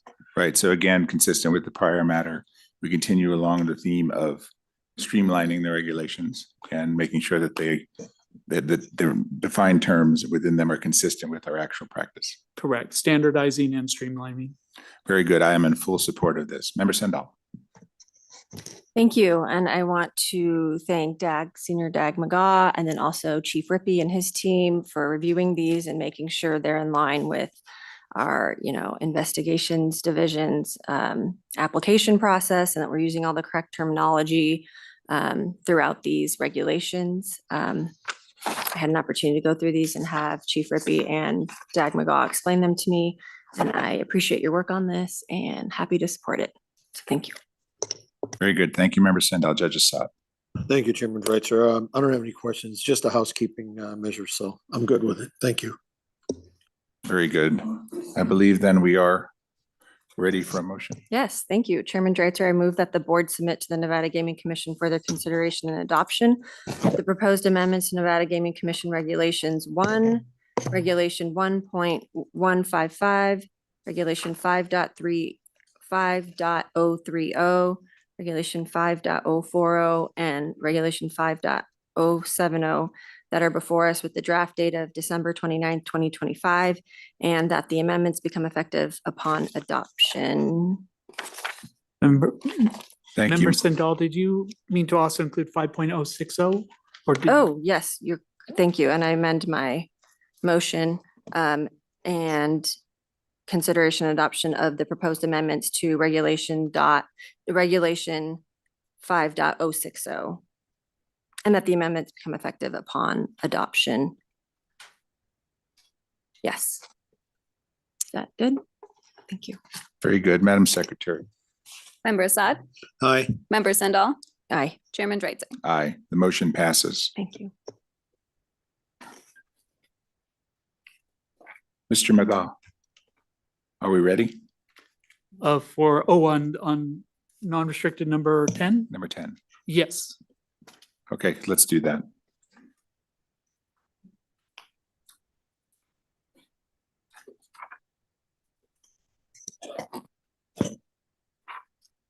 Why don't we do this? First of all, I confirm that Mr. McGaw conferred here with Mr. Leslie, correct? He did. And Mr. Leslie, have you reviewed all of these conditions?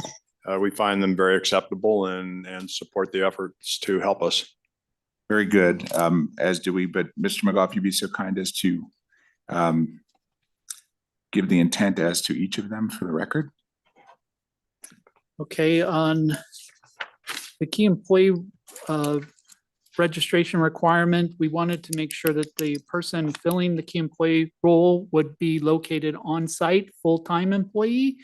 If the person who is designated as the key employee oversees multiple properties, not just the two in Tonopah, then a second key employee application would have to be filed for a person that is a full-time on-site employee to perform or assist the general manager at those locations. And that person could be the same for both of the Tonopah properties, which is the Tonopah Station House or Tonopah Station and the Bonk Club of Tonopah.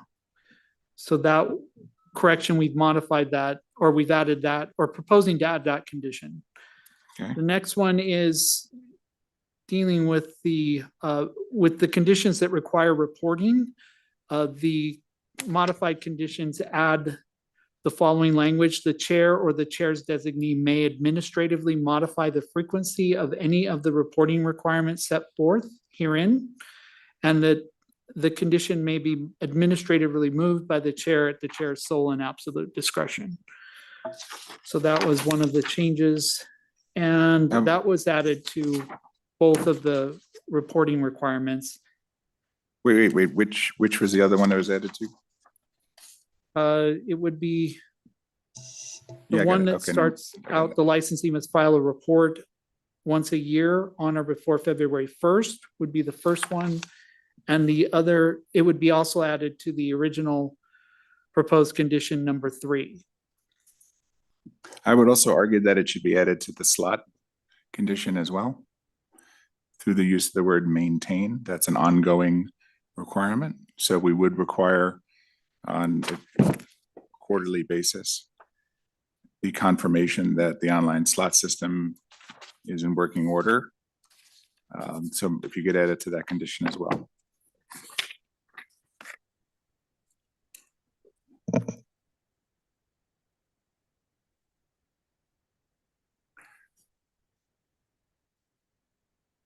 Is that acceptable?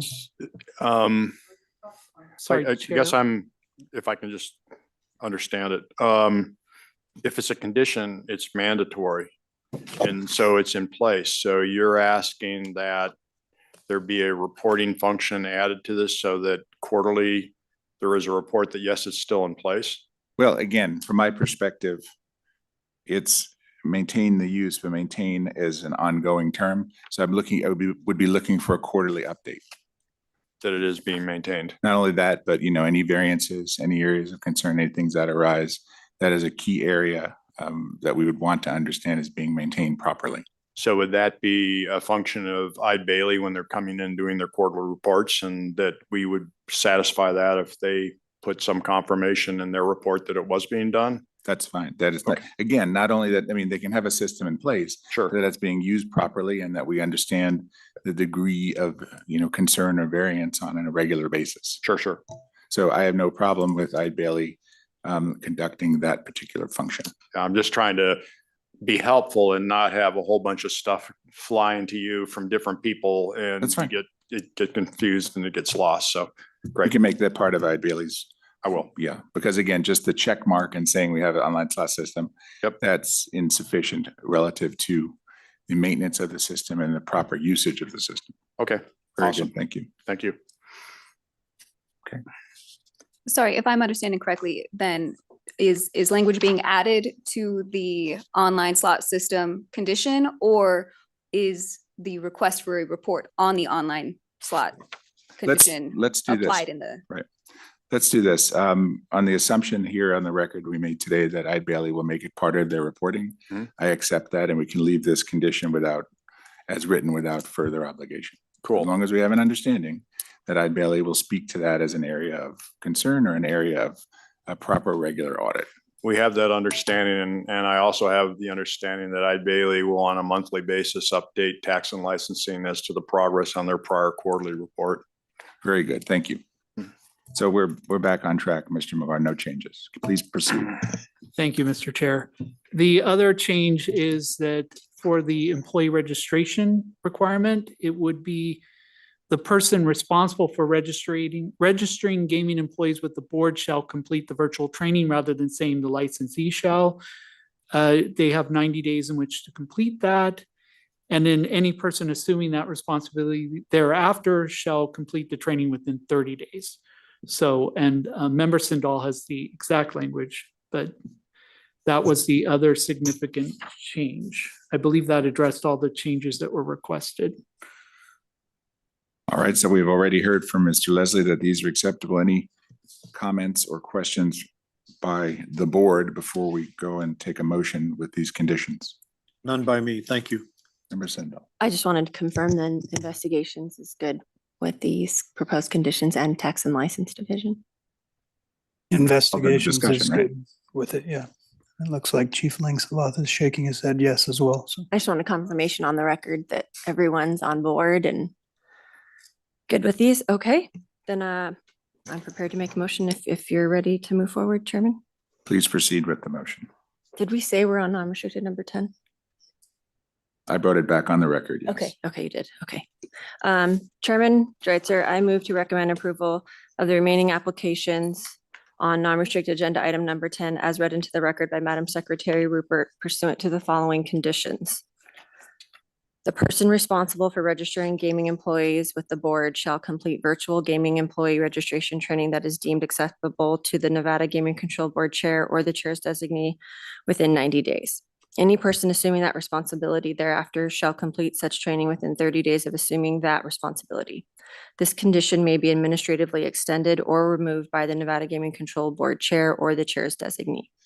Second, the licensee must file a report once a year on or before February 1st of each year for each location that it or its subsidiaries operates that reflects the names of all gaming employees with proof of gaming employee registration and the name of the locations they work at.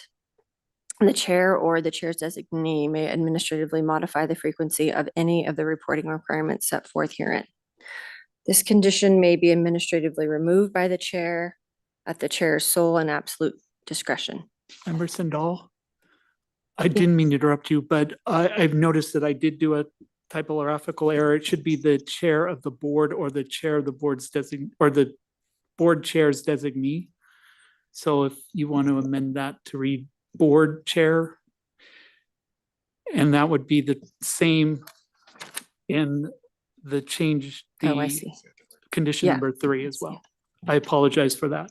May I just make that amendment based on your comment, or would you like me to reread the whole? You're fine with just making it by reference, by your comment. I incorporate your recommended modification by comment. Did I finish reading that second one? I think I did. Yes, you did, Member Yes. Sindall. Thank you. Okay, thank you. Okay. Moving forward for Tonopah Station House Corporation, Inc., doing business as Tonopah Station, and the Bank Club, Inc., doing business as the Bank Club of Tonopah. 1, the licensee must maintain its use of an online slot system and enter into a service contract with the manufacturer of the system, which includes training of employees who interact with the system, hardware and software support and maintenance, and 24-hour customer support. An employee trained on the system shall be present when the licensee is open for business. 2, an accountant or bookkeeper with prior gaming experience must be employed or contracted for the licensee. Prior approval by the Nevada Gaming Control Board Chair or Chair's designee is required for the person and any change of the person in the position, any change of that person in the position. Number 3, the licensee must employ or contract with a compliance officer. The accountant, bookkeeper, and compliance officer may be the same person if such person has the appropriate background and experience to fulfill both roles. Such compliance officers shall make quarterly reports to the Nevada Gaming Control Board concerning any violations of the Gaming Control Act found by the officer and the actions taken to remedy such violations. Prior approval by the Nevada Gaming Control Board Chair or the chair's designee is required for the person and any change in the person occupying that position. The board chair or the chair's designee may administratively modify the frequency of any of the reporting requirements set forth herein. This condition may be administratively removed by the board chair at the chair's sole and absolute discretion. Member Sindall, just so we're clear, I know we're doing this quickly, so this is numerated incorrectly. So that's actually the fifth condition. I would just say these last few are only for certain license applications before us. For the record, the first two conditions I read and apply to all the property, all the licenses. Okay. And the last. And the last, the one, yeah, the third, yeah, what's numbered are just for Tonopah Station Corporation doing business at Tonopah Station and the bank. Okay, please proceed. Where did? Please proceed. And To now you're number on 4, right? Number 4 Yeah, of okay, thank you. the second set. Okay, number 4 to the second subset of conditions. In the event the general manager and or key employee is not a full-time on-site employee, an additional key employee application for a full-time on-site employee to assist in overseeing the location must be filed within 60 days and thereafter within 60 days of any changes in the person occupying that position. This person may function as a key employee for both Tonopah Station and the Bank Club of Tonopah. And last, for Tonopah Station House Corporation, Inc., doing business as Tonopah Station, and James Remmers Marsh, sole proprietor, doing business as Santa Fe Club. 1, a key employee application must be on file at all times and updated within 60 days in the event there is a change in the person occupying that position. Very good. Thank you. Madam Secretary. Member Assad? Aye. Member Sindall? Aye. Chairman Dreitzer? Aye. Thank you very much. Thank you. And I know it's kind of custom to thank everybody that's been involved, but in the course of all this, we probably have more than 25 people that have been involved and touched this file. So I'll just throw out a big shout out to your team and say thank you rather than try to go through the list and prolong this meeting any longer. We agree with that. Mr. Leslie, thank you for your cooperation and your patience, and we look forward to the licensee continuing to improve. Thank you. Very good. With that, let's turn to the next agenda item. Your next regulation agenda item is regarding proposed amendments to Nevada Gaming Commission Regulation 5.120 as noted on the agenda. Very good. Good afternoon, Chair Dreitzer, Judge Assad, Member Sindall, Madam Secretary. My name is Nona Lawrence with the Attorney General's Office. Before you today, for your consideration, are proposed changes to Regulation 5.120 to increase the finder's fee from $10,000 to $30,000. This is pursuant to the draft dated January 8th, 2026, and would become effective upon adoption by the Nevada Gaming Commission. I would defer to Chan Langsaveth, Chief of Tax and License, regarding why this change needed to be made. Chief Langsaveth, perhaps if you could give us some background here, we would appreciate it. Thank you. Sure. As you mentioned earlier, Chief Langsaveth for the record. As you mentioned earlier, we try to do things at the speed of business and to reduce burdens on the licensees for low risk items. We propose these 2 changes for Reg 5120. It's essentially finder's fees. We would always require in our audits for the licensees to produce all transactions that were above $10,000. Any kind of finder's fees that were above $10,000. And that was done decades ago. And we're just essentially adjusting it to CPI or an inflation to get it to 30,000 and trying to reduce how many transactions are captured by the licensees where they have to provide us backup for it. The risk has not been there. There's had been no, I don't want to say no issues, that's too definitive, but I'd say rarely, if ever, any issues with that. So that's why we're increasing the finder's fee from $10,000 to $30,000 for Reg 5120. Very good. Thank you for that, Chief. So essentially, it's regulation modified for 2025 to reflect the current cost.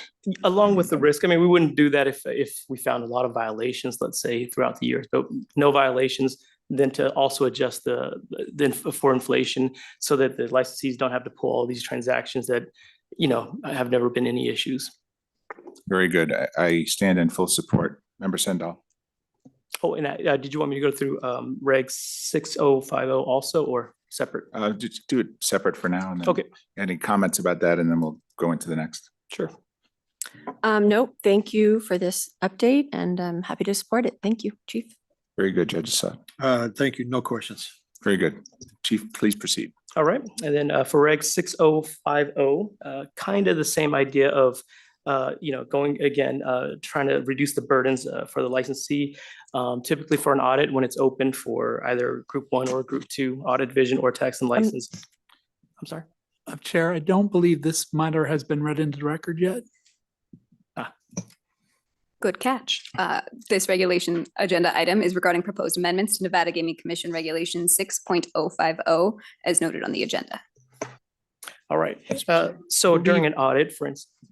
Okay. Then we'll do two motions right after this.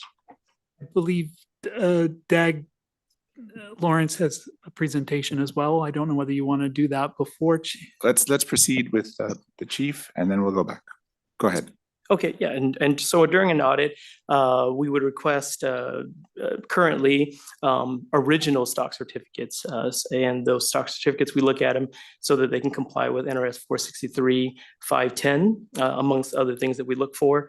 And this is just to clarify that, especially now with corporations being started in different states, we don't really require, there's no need for them to fly the actual stock certificates to Nevada. We'll just take the copies of it and with their acknowledgement that those are accurate copies. And we can look at the front and back of those to verify that it meets NRS 463-510. And yeah, it's just kind of outdated at this point. Back in the day when most corporations were, let's say, started at the state that the business was being operated at, it was easier because the stock certificates were already here. But now we literally would require them to fly it in from Delaware or Florida just for us to take a look at it for, 20 seconds or whatever, and then fly it back. And so we're just adding subsection H, and just to clarify that it's a copy of the security issued by a corporation, and it does not include any publicly traded corporations, as those can have a ton of stock certificates. Very good. Thank you. Yep. Deputy Attorney General Lawrence, anything to add? Thank you, Chair. The only thing I would add is it's off of draft dated January 8th, 2026, and it would be effective upon adoption. Very good. Thank you very much. Discussion. I had one. Or go ahead, Judge. I don't have any questions. Thank you. I did want to ask about the definition of security or some of this language that you use here that you're proposing in the reg. Is it from a particular section in the NRS? Yes, correct. It's the same NRS that I referred to. It's NRS 463-510. It just uses the term security, and that just covers anything that a corporation would issue that would either give out equity or possibly, issue some equity, meaning like a loan or something that has a collateral. So this would pertain to all of that, and we would need to have a copy of the front and back to make sure that it meets the requirements of 463-510, among other things. Wonderful. I have nothing further. I'm happy to support. Thank you. Thank you. I appreciate that, Chief. And with that, I think we may be ready for two motions. I can make them combined if you'd like, just as I did before. Please do. We will go ahead. Okay, thank you, Chairman Dreitzer. I move that the board submit to the Nevada Gaming Commission for their consideration and adoption to the proposed amendments in Nevada Gaming Commission Regulation 5.120 and Regulation 6.050 that are before us with the draft date of January 8th, 2026, and that the amendments become effective upon adoption. Very good. Thank you very much. Madam Secretary. Member Assad? Aye. Member Sindall? Aye. Chairman Dreitzer? Aye. With that, Madam Secretary, please read in the next item. Thank you, Chief. The final regulation agenda item is regarding proposed amendments to Nevada Gaming Commission Regulations 6.090, 6.100, and 6.115 as noted on the agenda. Very good. Madam Secretary, have we received any public comments via email specific to this regulation item? No, and not for any of the other items as well. Very good. Thank you. All right. Very good. Mr. McGaugh. Chair, if you're ready. Good afternoon, Mr. Chair, members of the commission, Madam Secretary. For the record, I'm Ed McGaugh with the Nevada Attorney General's Office, here to present the proposed regulatory amendments read into the record by Madam Secretary. Before you today is a draft dated December 19th, 2025. These amendments, if approved, would become effective upon adoption by the commission. The proposed amendments accomplish the following. First, they amend Regulation 6.090 subsection 1 and NGC Regulation 6.100 subsection 1 to add a reference to NRS Chapter 368A, which covers the live entertainment tax. This was a prior admission in the regulation. It was an oversight and it's being corrected. Next, it would amend NGC Regulation 6.090 subsections 2, 7 through 8, and 10 through 13 to remove the requirement that the licensee submit their written system of internal controls to the board, along with any subsequent amendments thereto. Instead, the licensee would just have to provide a copy to the board upon request. That's to save the licensee money and time in having to submit it to the board. It saves the board resources as well. Next, the proposed changes amend NGC Regulation 6.090 subsections 9 and 15 to remove the requirement that the licensee's internal auditors and independent accountants perform certain procedures regarding the live entertainment tax. This change is in line with the changes made to the Nevada Administrative Code Regulation 368A.510, which became effective on July 7th, 2025. Lastly, the proposed changes amend Regulation 6.115 subsections 3 and 4 to reflect the repeal of the requirement to submit the written, or the change in the requirement to submit the written system of internal controls to the board. With that, I conclude my affirmative presentation. Chief LeBlanc is here from the Audit Division to answer some of the background questions if you have any. With that, I'm also happy to answer any questions. Okay, thank you, Mr. McGaugh. Chief LeBlanc. Thank you, Chairman. Rusty LeBlanc, Chief of the Audit Division. Yeah, these changes, Ed covered most of it as to the reason why we're changing it. The reason why we made the change is to no longer require CPAs and IAs to perform procedures for live entertainment. It's just to create parity between how the Department of Taxation and how the board is going to be regulating live entertainment. So that's pretty much all that is, just to be in parity. We want to have to increase burden to the gaming licensees just because they're gaming licensees. We want to be equal to non-gaming licensees as far as administering live entertainment laws. And the other one is just to reduce administrative burden for board agents and for the licensees as far as submitting internal controls. It's just as easy for us to request them as needed. They just, as long as they maintain them. Thank you, Chief. Judge Assad. Any questions? Just on the Baccarat Commission, can you go into that a little bit? Oh, that one is, we're just no longer requiring that to be addressed in the ICs or submitted to the ICs related to that. So it has nothing to do with the actual Baccarat Commission. It's just no longer requiring. So uncollected Baccarat commissions, how are they going to be handled? The same as always, and nothing's changing. All right, very good. Thank you. Very good. Thank you. Member Sendall. Thank you for your work on this, Chief LeBlanc, and Dag McGaugh. I forgot your name. How could I forget your name? I don't know. It's almost 4. Thank you for your work on this. I'm happy to support it. I have no questions.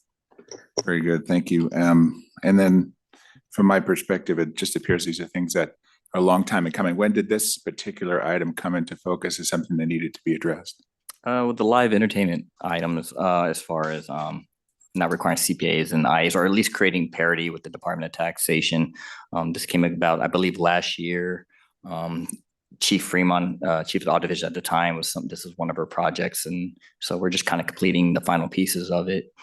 And as far as the elimination of requiring internal control systems to be submitted to the board, Supervisor Andrew Badd actually came to me and asked, hey, you know what, we're getting all these submissions. It's just a lot of work for us to kind of file them and to go through them. And so it's just, will be allowed to just be able to request them as needed. And Very- Chief LeBlanc, if I could add to that, I believe this started maybe 2 or 3 years ago with the governor's directive to Hmm. reduce regulations. And because we had to go through the Nevada Administrative Code first to make those changes, it took longer than was anticipated. But now this is the last piece of that puzzle to reduce regulatory requirements placed on licensees at the governor's direction. Very good. I appreciate that. And seeing as we are now at the last regulatory item for today, I would like to echo certainly what Senior Deputy Attorney General McGaugh said. This process was started in, I believe, in 2023, and it continues, and it will be a continual improvement project to the extent that the board continues to see areas that need to be updated, don't make any sense, overly burdensome relative to the regulatory need. We're going to continue to do these sorts of things. It's an exercise from my perspective in common sense. And it's something that I think is good to do. And again, it'll never end. It'll always go forward. And it's important that the board hear this, from the chairman. I know that this is a very, very detailed effort. It takes a lot of people across each of the divisions to do all of this. And so I really appreciate the way all 6 divisions, as well as the Attorney General's office, have come together to do this project. As we all know, we've been very busy with the reg projects. It continues at the commission meeting later this month, and then the board again into February, and so on and so on. We're looking to get a whole host of regulations updated and approved between now and, say, April at the outside. So this process of regulatory streamlining and efficiency will continue. So I recognize that today was certainly somewhat tedious. It's been a very long day that I'm sitting here making longer, but I do want to thank everybody for your great effort. This is impactful and important work, and I very much appreciate it. Thank you very much. Madam Secretary, I believe we're ready for the next item. You ready for a motion? This is our last item. We need to vote. Please, you are correct. It's getting late in the day. Let's proceed with the motions. I just want to real quickly also thank our executive secretary and Mr. Jose Torres for all their work in getting these on the agendas and getting them noticed. So thank you very much. Chairman Dreitzer, I move that the board submit to the Nevada Gaming Commission for their consideration and adoption the proposed amendments to the Nevada Gaming Commission Regulations 6.090, Regulation 6.100, and Regulation 6.115 that are before us with the draft date of December 19th, 2025, and recommend that the amendments become effective upon adoption. Very good. Madam Secretary. Member Assad? Aye. Member Sandal? Aye. Chairman Dreitzer? Aye. Thank you. This now brings us to our last agenda item, public comment. This item is placed on the agenda to give the public an opportunity to comment on gaming-related matters. As stated at the time of the public comment section at the beginning of the meeting, anyone wishing to address the board may do so at this time. Comments by each person are limited to 3 minutes as a reasonable time, place, and manner restriction. If board members ask questions of the speaker, the time needed to address those questions will not count against the speaker's 3-minute time period. If speakers have any handouts or written copies of verbal comments to provide for the record, please hand them to the enforcement agent in the room. Pursuant to state open meeting law, matters brought to the board's attention during public comment cannot be acted upon, but we're happy to hear comments from the public as well as my fellow board members during this public comment section of our agenda. First, let's go to Carson City. Is there anyone in Carson City wishing to make public comment? If so, please step forward to the podium. Seeing none, is there anyone in Las Vegas wishing to make a public comment? If so, please step forward to the podium and state and spell your name for the record. Seeing none, that will close our public comment section, and thus we conclude this rather long but impactful Nevada Gaming Control Board meeting for the month of January 2026. Thank you, everybody, for attending in person or virtually today. We stand adjourned.